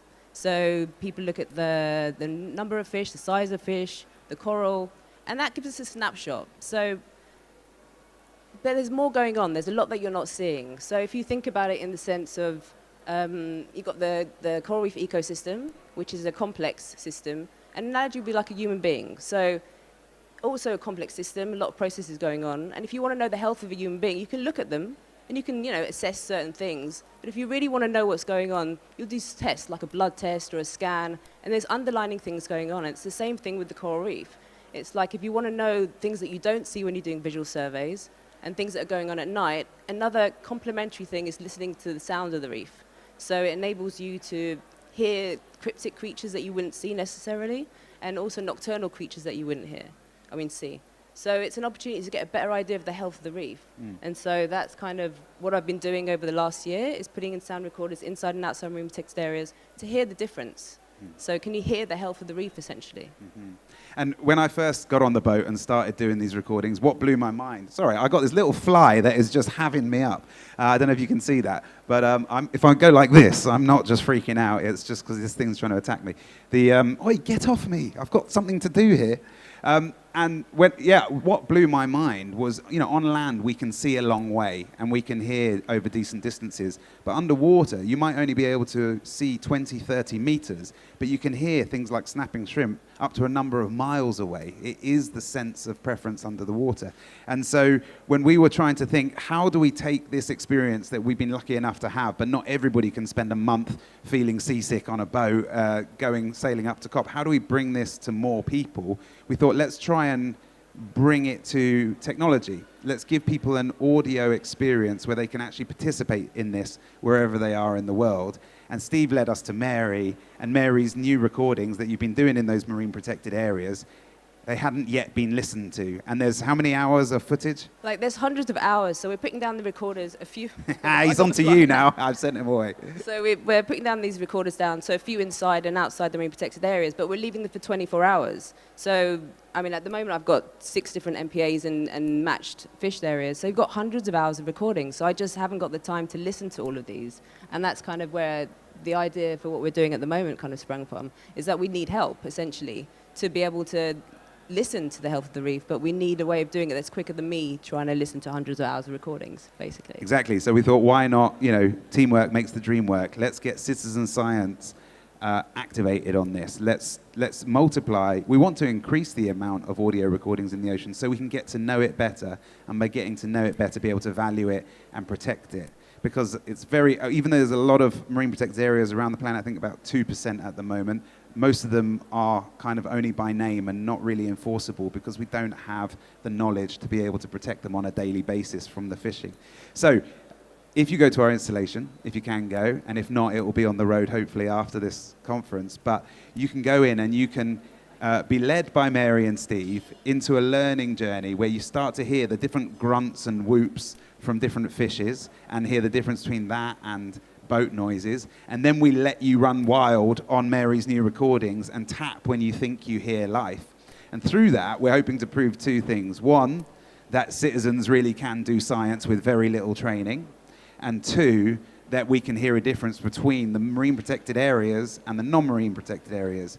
And healthy reefs are not quiet places, are they? No, they're very noisy. I mean, you'd be surprised. Like, if you guys get a chance to snorkel in the reefs in Sharm, then just listen. Like, try and listen. There's so many sounds going on. And you're going to play some of them, right? Yeah, so exactly. I'll show you what we got up to yesterday. But I think we're familiar. If you're anything like me, who spent the time in the woods or, on land, basically, I got used to the idea that in a woodland you hear birds tweeting, and all birds don't sound the same. You have little tweet, tweet, tweet, tweet, tweet. You have cuckoo, cuckoo. They're totally different calls, and I'm familiar with that, and I know that's a healthy sound intuitively, but I had never heard under the water. And I will, just before we go on to this, just explain one experience that was quite emotional for me. At the end of our trip, we saw a pod of dolphins come chomping past us in the water. But somebody put the hydrophone down at the same time, the aquatic microphone down at the same time, and played what they could hear out of a speaker. And we could hear the dolphin conversation happening whilst we were seeing them jumping through the water. And it completely transformed my personal experience of my relationship with dolphins. It got me a lot closer to them because I could now see they were communicating, hear they were communicating. The visuals wasn't enough to get me closer to them. And that's kind of what we want to unleash into the world, is that ability for people to connect more deeply with the ocean, and then also to protect it by having lots more data available. But it only works if we do it together and with machines. But there's something exciting I want to show you. We've got one little video to share, which is yesterday. I've got the kind of cop brain fog. I think it was yesterday morning. It was, yeah. And we went down to the reef outside of our hotel, which is, well, you'll see it in a second. And we did our very first experiment of trying to get a live stream recording going so that we can start, instead of having to just go and put recorders out that are battery powered that you bring back in with SD cards and put them on your machine, we are looking to see if we can get live streams going so that we can get recordings whenever we want them, beamed back and analyzed automatically so that we can understand more about what's going on. Without further ado, let me show you this clip. Do you want to explain a bit about what's going on, Mary? So we're just putting the hydrophone down, so we're doing a test to see if it was picking it up, getting the levels right. So that's the hydrophone. That's my music I added. So these are healthy reefs, aren't they? This is what it's meant to look like. Yeah, so I'm just basically just checking the levels, making sure that the signal's coming through. So we're just doing a test in land before we went into the water, because it's a bit harder once you're in there. It's a bit of a sexy slow-mo. Sorry, I didn't add that one in. So we're streaming off an iPhone connected to we're streaming off a smartphone connected to the sound card, connected to the hydrophone. And now we're trying to plonk it in the water. Yeah. So I was just looking for a good spot. Okay, so I've now overlaid some of the sounds from the recording. This is what it actually sounds like through the hydrophone under the water.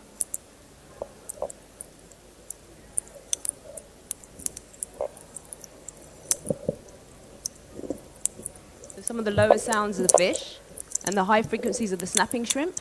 You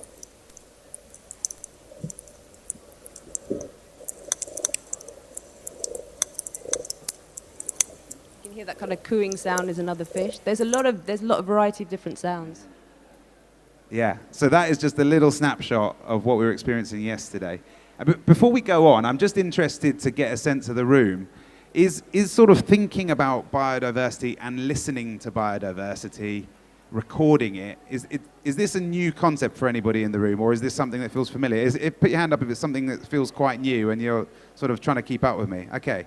And put your hand up if it's something that, we've heard this all before, I'm fully signed up, I know this. Okay, so someone in here. Okay, good. Because that's my sense of it, is that this is a completely underfunded, under-supported area that we need to develop. The oceans are deeply underfunded and under-supported anyway, 2/3 of the planet, 50% of our oxygen production. Yet last year at COP, the reason we sailed there was because it wasn't even a theme for one day in the 14-day agenda. And this year, we're really pleased that we've managed to get our installation into the middle of that dialogue to get people to literally listen to the ocean and participate in science. But where are you going from here, Mary? What's next with your research? Well, I mean, I only looked at, Philippines is an archipelago with like over 7,000 islands, and there's multiple MPAs, or marine protected areas. And so I want to do as many recordings as possible to get an idea of the differences inside and outside, how that affects fishing. But also another thing is that, so a lot of the sounds that we're hearing of the fish, we don't know which fish are making those sounds. Because unlike human beings, we don't have vocal cords, they generally use internal structures to create the sounds. And so it's hard, you can't necessarily see a fish and know it's making that sound. So we want to develop more technology that enables to kind of hone in the direction of the sound to figure out which fish. One of the benefits of that is that particularly with vulnerable species, you may not see them, they may be quite shy and not around. If you know the sound of those species, then you can go into a marine protected area or a fished area and be able to tell if that species is there. So it's another way of kind of helping with conservation. It's also, I mean, for me, it's pretty interesting. I love listening to fish sounds, but that's one area. And also in terms of what we're talking about, so look, with the actual installation, and we have all these sounds, also developing machine learning. So one of the reasons of getting citizen science to listen to all the audio is that they're able to tell us which audio files have fish sounds in them, and then we can teach the computers to be able to listen to the fish sounds automatically, so we can go through all these hundreds of hours of recordings very quickly, and therefore get a really good idea of the health of the reef by using that. Yeah, and the goals are to get to 30% marine protected areas by 2030 and 50% by 2050. If we've got any hope in doing that and doing it for real, not just by namesake, not just putting a label on an area and then continuing to devastate it in the way that we have, we need ways to validate what's going on there. We need ways to show the density and diversity of biology that's growing back there. Otherwise, we can't get people to invest in it. And so it doesn't have to just be listening to the ocean. There's probably lots of different data points, but I feel very strongly that this is a scalable, accessible, and transformative, personally, way to sort of get involved in the ocean. So without rambling further on, I'd love to, in a second, open it up for questions and a bit of dialogue. And to see what kind of things this is bringing up for you guys, things that need clarification. I know that we've gone through a lot of different things, introduced a lot of words in this conversation, because it's not really one that's being had anywhere else that I can see. So I'd love to hear any thoughts or questions from you guys. Hi, I'm Yusuf. I work in venture capital, but separately, I'm very interested in the oceans because I grew up around the Red Sea in Egypt, so I spent a lot of time with the corals growing up. Also very interested in music, so this is fascinating for me, absolutely fascinating. But from a technology standpoint, I'm really curious about, you're talking about scaling it up. I'm curious about if this can have implications, for example, how we're getting satellites, for example, to be able to help track forests or track on-land ecosystems. Is there a parallel for this in the oceans? Is there, in the future, how do you see like this type of learning or seeing in the oceans being able to help us track biodiversity in the oceans in a different way? Is there a role that music is going to play, or is it more to connect, or is there actually going to be a use where, how would this scale? Can this scale? How would it scale? Well, you can join our team if you want, because that's what we're exploring, is how to do that best. You know, one of the funny conversations, not funny at all, it's terrible, but one of the conversations we've been having this week is Mary basically saying to me, yeah, but they're going to get nicked. You know, you can put fancy devices in the water, but they're going to get nicked because you've found that you had to camouflage your recording devices, haven't you? Yeah. So I mean, the Philippines is it's a fishing community, and like you leave something out that looks kind of interesting, people are going to pick it up, even if it's just out of curiosity. So I've had to like paint them to camouflage them and kind of put them in places, and I still got one stolen by a spearfisher, but you know, it happens. So there's the practicalities of working how to deal with that, and it's also new. Like there's only been 2 other papers that have looked at the sound, inside and outside marine protected areas, and there's been only one study that's looked at the sound of degraded reefs and recovered reefs. So it's all pretty new. So like we're just trying to find different ways to do it and the best ways to do it, really. So it's all kind of investigated and we're finding it. But the ideal is to be able to scale it up. Another benefit of them using sound is you can put it there for long periods of time. So you can see the seasonal differences, the yearly differences, which is not so easy when you're doing visual surveys because it's kind of only snapshots. So, I mean, yeah, if you've got any ideas, then like we'd love to hear them. So it's super interesting. I'll just say like one last thing. I think in Egypt, like I'll talk about the coral reefs in Egypt, it's exactly the case of what you're talking about. There's so many marine protected areas, but they're not protected at all, and we have no idea what's happening, and people are getting away with doing things everyone knows they shouldn't be doing. So something like this would be so interesting to see how that could work. That's really interesting to hear, Yusuf. Thank you. Yeah, and just can I mention, we've actually been, do you know HEPCA? Yeah, so we've been talking to them about doing some sound recordings, and they've been putting some recordings to get some of the sounds in their areas as well. And so we hope to go there and also do some recordings inside that area, and also during the time here, hopefully go to Ras Mohammed and do some recordings in the marine protected area there. So yeah, we're just trying to reach out and get people involved. So hopefully you go and train them up, give them equipment so they can do some recordings there. The good thing, especially with the small audio moths that we've been using, is that they are low cost and they're easy for people to put down. But as we were saying, like the issue now is kind of getting the technology so that we can go through all the recordings, because that's the limitation. So that's why this project and developing machine learning is really important to kind of go in hand with what we're doing in terms in the field. But also through our partner Claire Brooks at Google Arts and Culture, we're beginning to wiggle our way through the Googleplex, if you like, and that 20% time's a lovely thing in Google. If we can get people excited, you know, in different organizations, but who are smart and already have access to the kinds of learning algorithms that we need, then we can activate whole parts of infrastructure that already exist but have never been deployed in this way. And yet, I think it's probably, if you look pound for pound of how neglected it is versus how important it is to us keeping this whole story on track or getting it back on track, restitching our economy to our ecology, I don't think that there's any area on the planet, literally, that is better to spend our time and money and energy into, which is why we're here, of figuring it out in Sharm el-Sheikh. Thanks for that. I really appreciate that. Was there any other thoughts, questions from the crowd? We've got one at the front here. Props to that man for that tie, by the way. That is the best bow tie I think I might have ever seen, certainly this conference. Hello. We are from Geostud, from Romania, and we are also making biodiversity monitoring, also aquatic and also terrestrial. And what's the name of the organization? Geostud. Geostud. And I want to ask you, I wasn't from the beginning, and I want to ask you, what's the purpose of this monitoring, to offer an instrument in order to evaluate the number of species and evolution of species, or only focus on the coral and the life that they... Well, the purpose of the project we're doing right here is to put it on the agenda, listening to the ocean, putting it on the agenda, and getting people to touch and experience this story for the first time. So it's primarily an art experience to give people a chance to connect.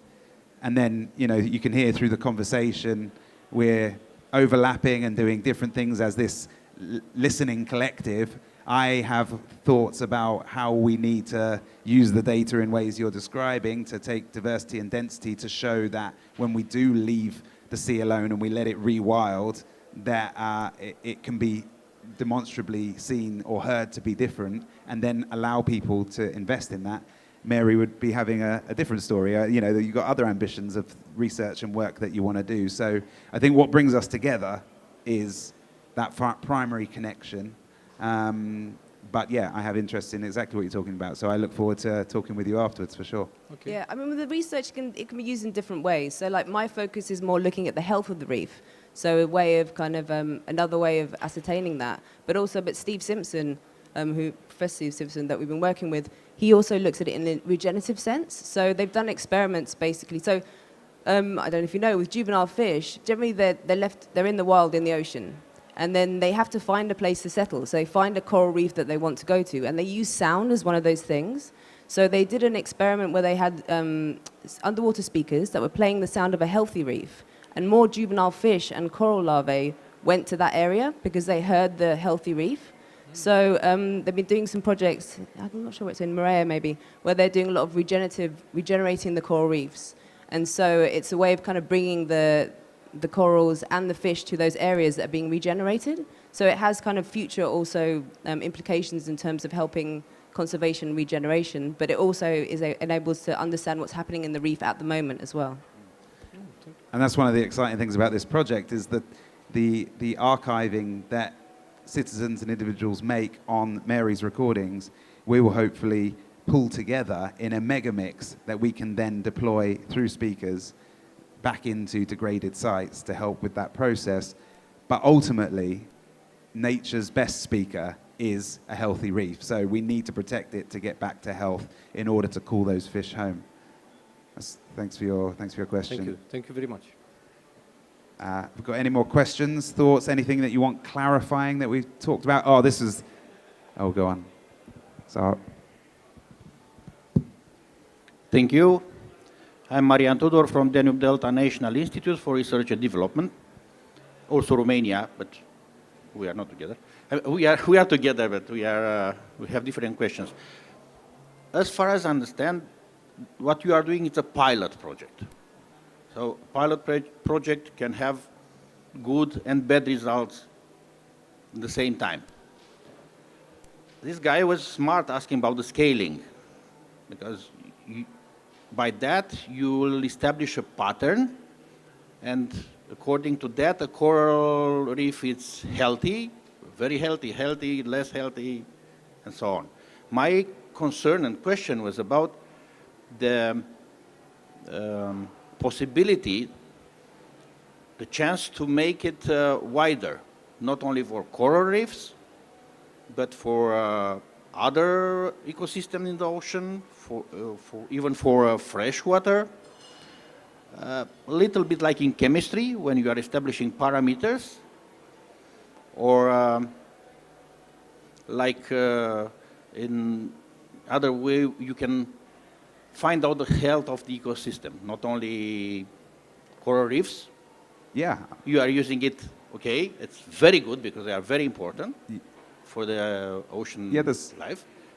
That's great. I mean, I agree with you entirely. We can, once we start building momentum with these methodologies, we can start using them in lots of different environments. So be keen to talk about different spaces that you're interested in. I think what motivated me was a conversation I had about Kiribati, who have the largest marine protected area, and the British foreign minister or whatever, the person from the UK that's out there, was saying they're looking at deregulating their marine protected area because there's no money flowing for them, you know, and that really worries me. If some of the work we've already done is potentially going backwards, we have to find ways to make sure that it's actually cheaper for a country to have a regenerative relationship with nature than an extractive one. And if it's not cheaper and they can't feed their families, local people can't provide, then they're going to keep extracting in ways that are unsustainable. So in any environment that we can find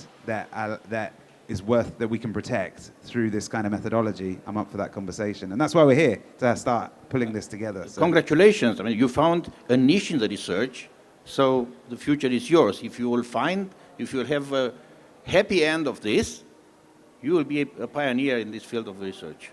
Congratulations. Well, thank you. Thanks. I'm going to bring it back to art, if you're okay. First, I have two questions, but a question and a comment. Mary, what is your last name? Shudipo. And who are you originally? You're a scientist or you're an artist? How do you consider yourself? Both. You're actually. both? Yeah. So I started off an artist. So I paint, I create music, I sing, and then I've become a scientist. So for me, this is an ideal situation where I'm mixing both of my passions, essentially. No, that's wonderful. But the reason why I'm telling you that is that I founded a streaming platform which has only video art. So I work only with artists who are concerned by art, pure art. We don't do documentaries, nothing, it's really pure art. I'm here because we're showing all the artists that we did collect only on climate change. But the purpose of this, I wanted to ask you, is that what I discovered working with these artists now is that there is one point where artists and scientists meet is in the research. Mm-hmm. So that's number one, you know, because then it's like I like to say that artists and scientists, they breathe in information and they breathe out their work. So whatever it's data or it is art. And somehow you're doing both, what I understand. Yeah, there's a crossover. Like there's a lot of creativity in science. Absolutely, no. Like, and I enjoy it the most when there's a project or there's a question and I'm trying to answer it, and you have to be quite creative about the ways that you do it and the methodology. So it's even though it's obviously different, it's not like with creativity with art and music, it's a lot more internal and personal. There still is a lot of creativity in the science as well, and that's another reason why I really enjoy it. And as I said, mixing both is amazing for me. So yeah, and I just want to share one little sweet story, because I did organize some panels between artists and scientists, and one scientist from Rwanda, a young guy from 25 years old, we were asking him at the end, what would be the most incredible breakthrough invention or discovery which you think would save the world? And I'm starting to ask that to everybody now. And he came up by saying, the day we can understand literally every word that a plant or an animal is telling us, we're safe, because we make one. Brilliant. And I think this is what you're contributing, and I wanted to thank you. Oh, thank you. I'd love to speak to you about the stuff that you're doing, actually. No. That sounds really interesting. Yeah. Thank you. Can I just check how much time we have remaining? It's up to you. We've got 5 minutes on the schedule. Lovely, lovely, lovely, lovely. One or two final thoughts or questions, and then maybe Pastor Mary, see if she's got any final thoughts. Anybody else want to share something, contribute something, and then we'll start wrapping up? He's back again. Just a final question. Have you made anything that's out there accessible that I could go online and look at, or people? Is there music that you've made out of this? Have you made something out of it, or is it only the installation that's there now? It's just a So from last year when we sailed to COP, with that project, we took all the sounds and we turned them into music that we then played at COP in the halls of power. So that's on Spotify, you can listen to that.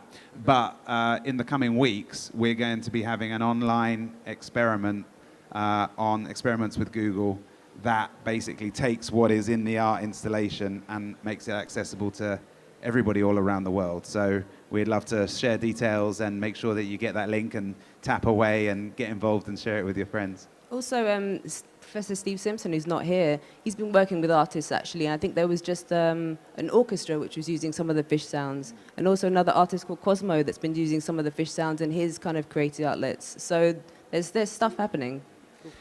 And actually, Steve is currently on Lizard Island with no internet reception, which is really helpful, but awesome place to be. And he's in the Great Barrier Reef, and he's coming straight from there on Saturday to come and join us for the second week. Yeah, of COP. he's doing recordings in the Great Barrier Reef at the moment, actually. Yeah, so I'm sure you can find some sessions with Steve and Mary next week as well. Any final thoughts, Mary? Anything you want to share that you haven't had a chance to say? I don't think so. Cool. Well, without further ado, I'd like to thank you for joining us today, having this conversation. And we'll be around afterwards. Come and talk with us. We want to carry this on and continue discussing where we go from here. Thank you so much, guys. Thank you for Enjoy the rest listening. of COP. Thank you, guys. That was brilliant. Thank you so much. Can we have one more round of applause, please, for David and Mary?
Farino, and I am with Eloise Mayol, who is a part of the UK Climate... UK Youth Climate Coalition. Wonderful. Thank you, Eloise. Welcome. We're going to do a wrap-up of the last couple of days, so I wanted to start with news. What do you think is kind of newsworthy that you've seen over the last couple of days? I think something that's particularly newsworthy has been all the attention on loss and damage. It hasn't been a very big feature in the previous COPs, but particularly after the intersessionals that happened in Bonn in Germany, there was talk of adding it onto the agenda. It was then added onto the agenda. We're seeing lots of actions about it, lots of talk in the media. And more recently, we're seeing different countries start pledging towards the loss and damage. So it's really interesting to see that momentum happen. And it feels like it's been quite quick over the past few months, and particularly the past few days.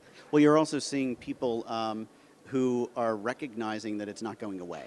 Yes, that exactly. They can't ignore it. No, I think that's been really exciting, seeing the efforts of particularly the civil society really pushing for it, the understanding of the need to deal with and support the global south and to understand the wider implications of releasing CO2 into the air and how that's impacting everyone all over the globe.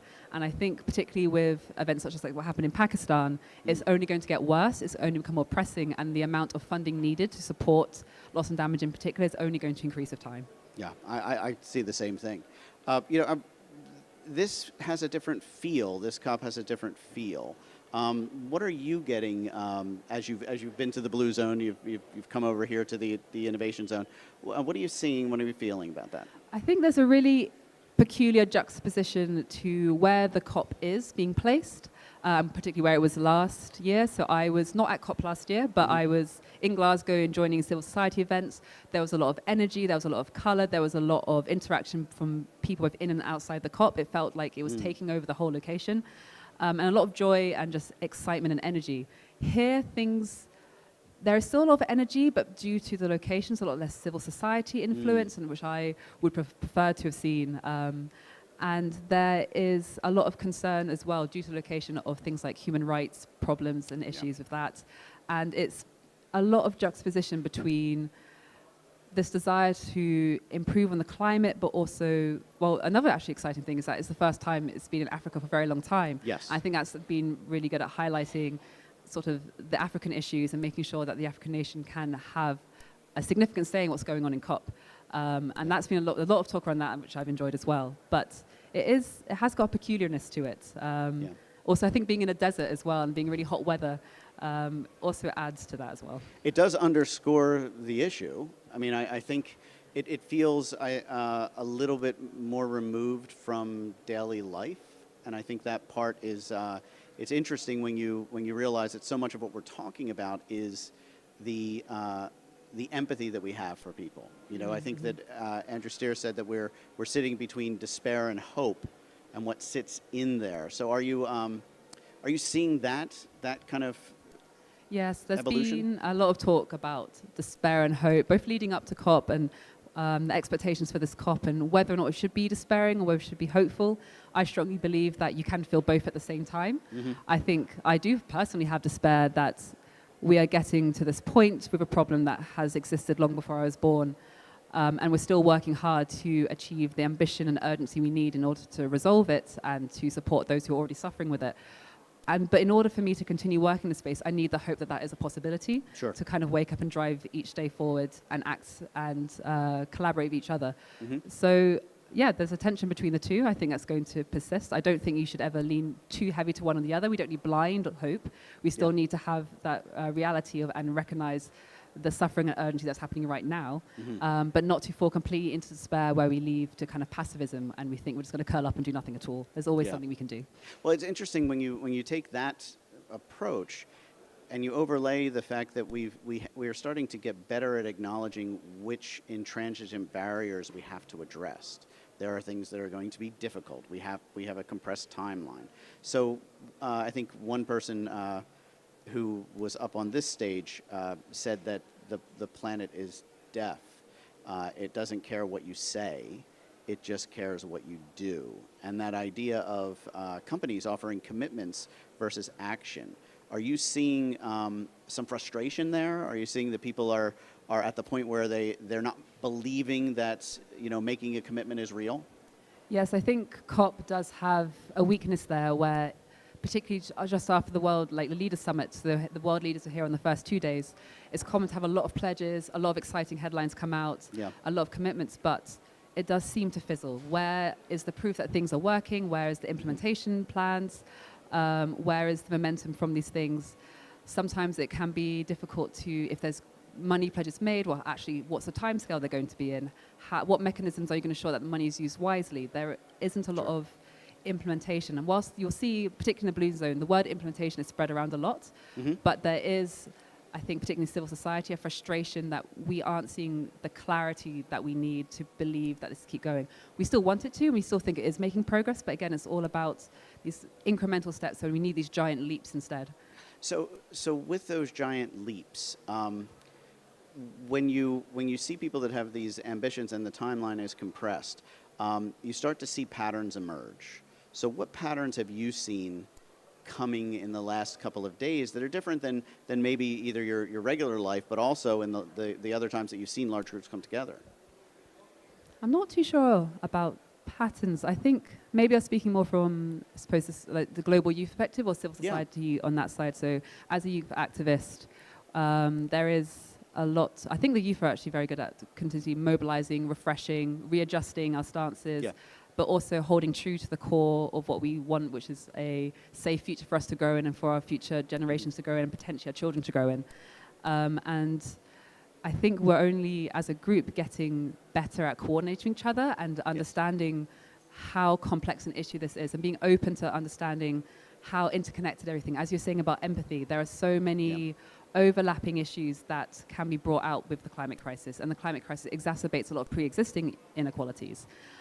So any solutions that are made really need to be able to tackle all those issues in a cohesive way for it to be effective and actually deliver the resources and need and the hope and the money to the people that are most extremely affected. So at least that pattern, I just see that side just becoming stronger, more prolific and more effective and more organized.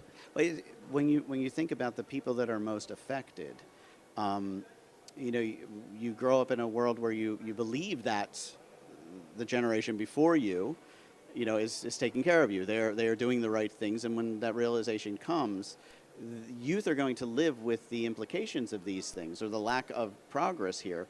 Is there a frustration amongst youth groups? Yes, there is. I mean, I think that's one thing really interesting about COP and the youth movement within it is that these decisions are deciding what our future looks like and what kind of world we get to grow old in. And whilst it's improving, I don't think that there's enough youth representation in those decision-making spaces for that to be as effective as we need it to be to ensure that we inherit a nice planet, a kind planet, one that we can grow old in. But I think there is a sense of betrayal between younger generations and older generations with tackling this problem that has existed long before I was born, and we're still trying to deal with it. It's currently happening right now, and that's there isn't as enough urgency. And I think that's a very key characteristic of the youth group as well, that we recognize the urgency and the desperation, and that we're scared, but we're also, I suppose, furious, but also courageous to be tackling this and looking into the future and trying to make it what we think we have a right to and deserve to have. Well, but your organization is structured in a way that reinforces that everyone has an equal voice. Maybe you can talk a little bit about that. Sure. So the UK Youth Climate Coalition has been around for nearly 15 years, and we have a non-hierarchical structure. So everyone has equal say. We're entirely consensus-driven. And the reason we have that, I think, is because we want to replicate that type of decision-making and inclusivity and accessibility within the COP space as well. Yeah. This is the world, and these decisions are going to affect every single person here. The solutions come out need to include every single person from every different demographic, culture, and need for them to be as fair and effective. This is a global issue, and it cannot be dealt with by a few isolated people in a room and who won't be able to make effective decisions on the behalf of either the youth or the global south or for women groups which are consistently underrepresented within these spaces. And so by allowing us, and this is something that we push for on UKYC, allowing the youth into those decision-making spaces ensures that we can take part in how our future is going to be decided, so we can make sure it's one that we believe that we deserve and have a right to.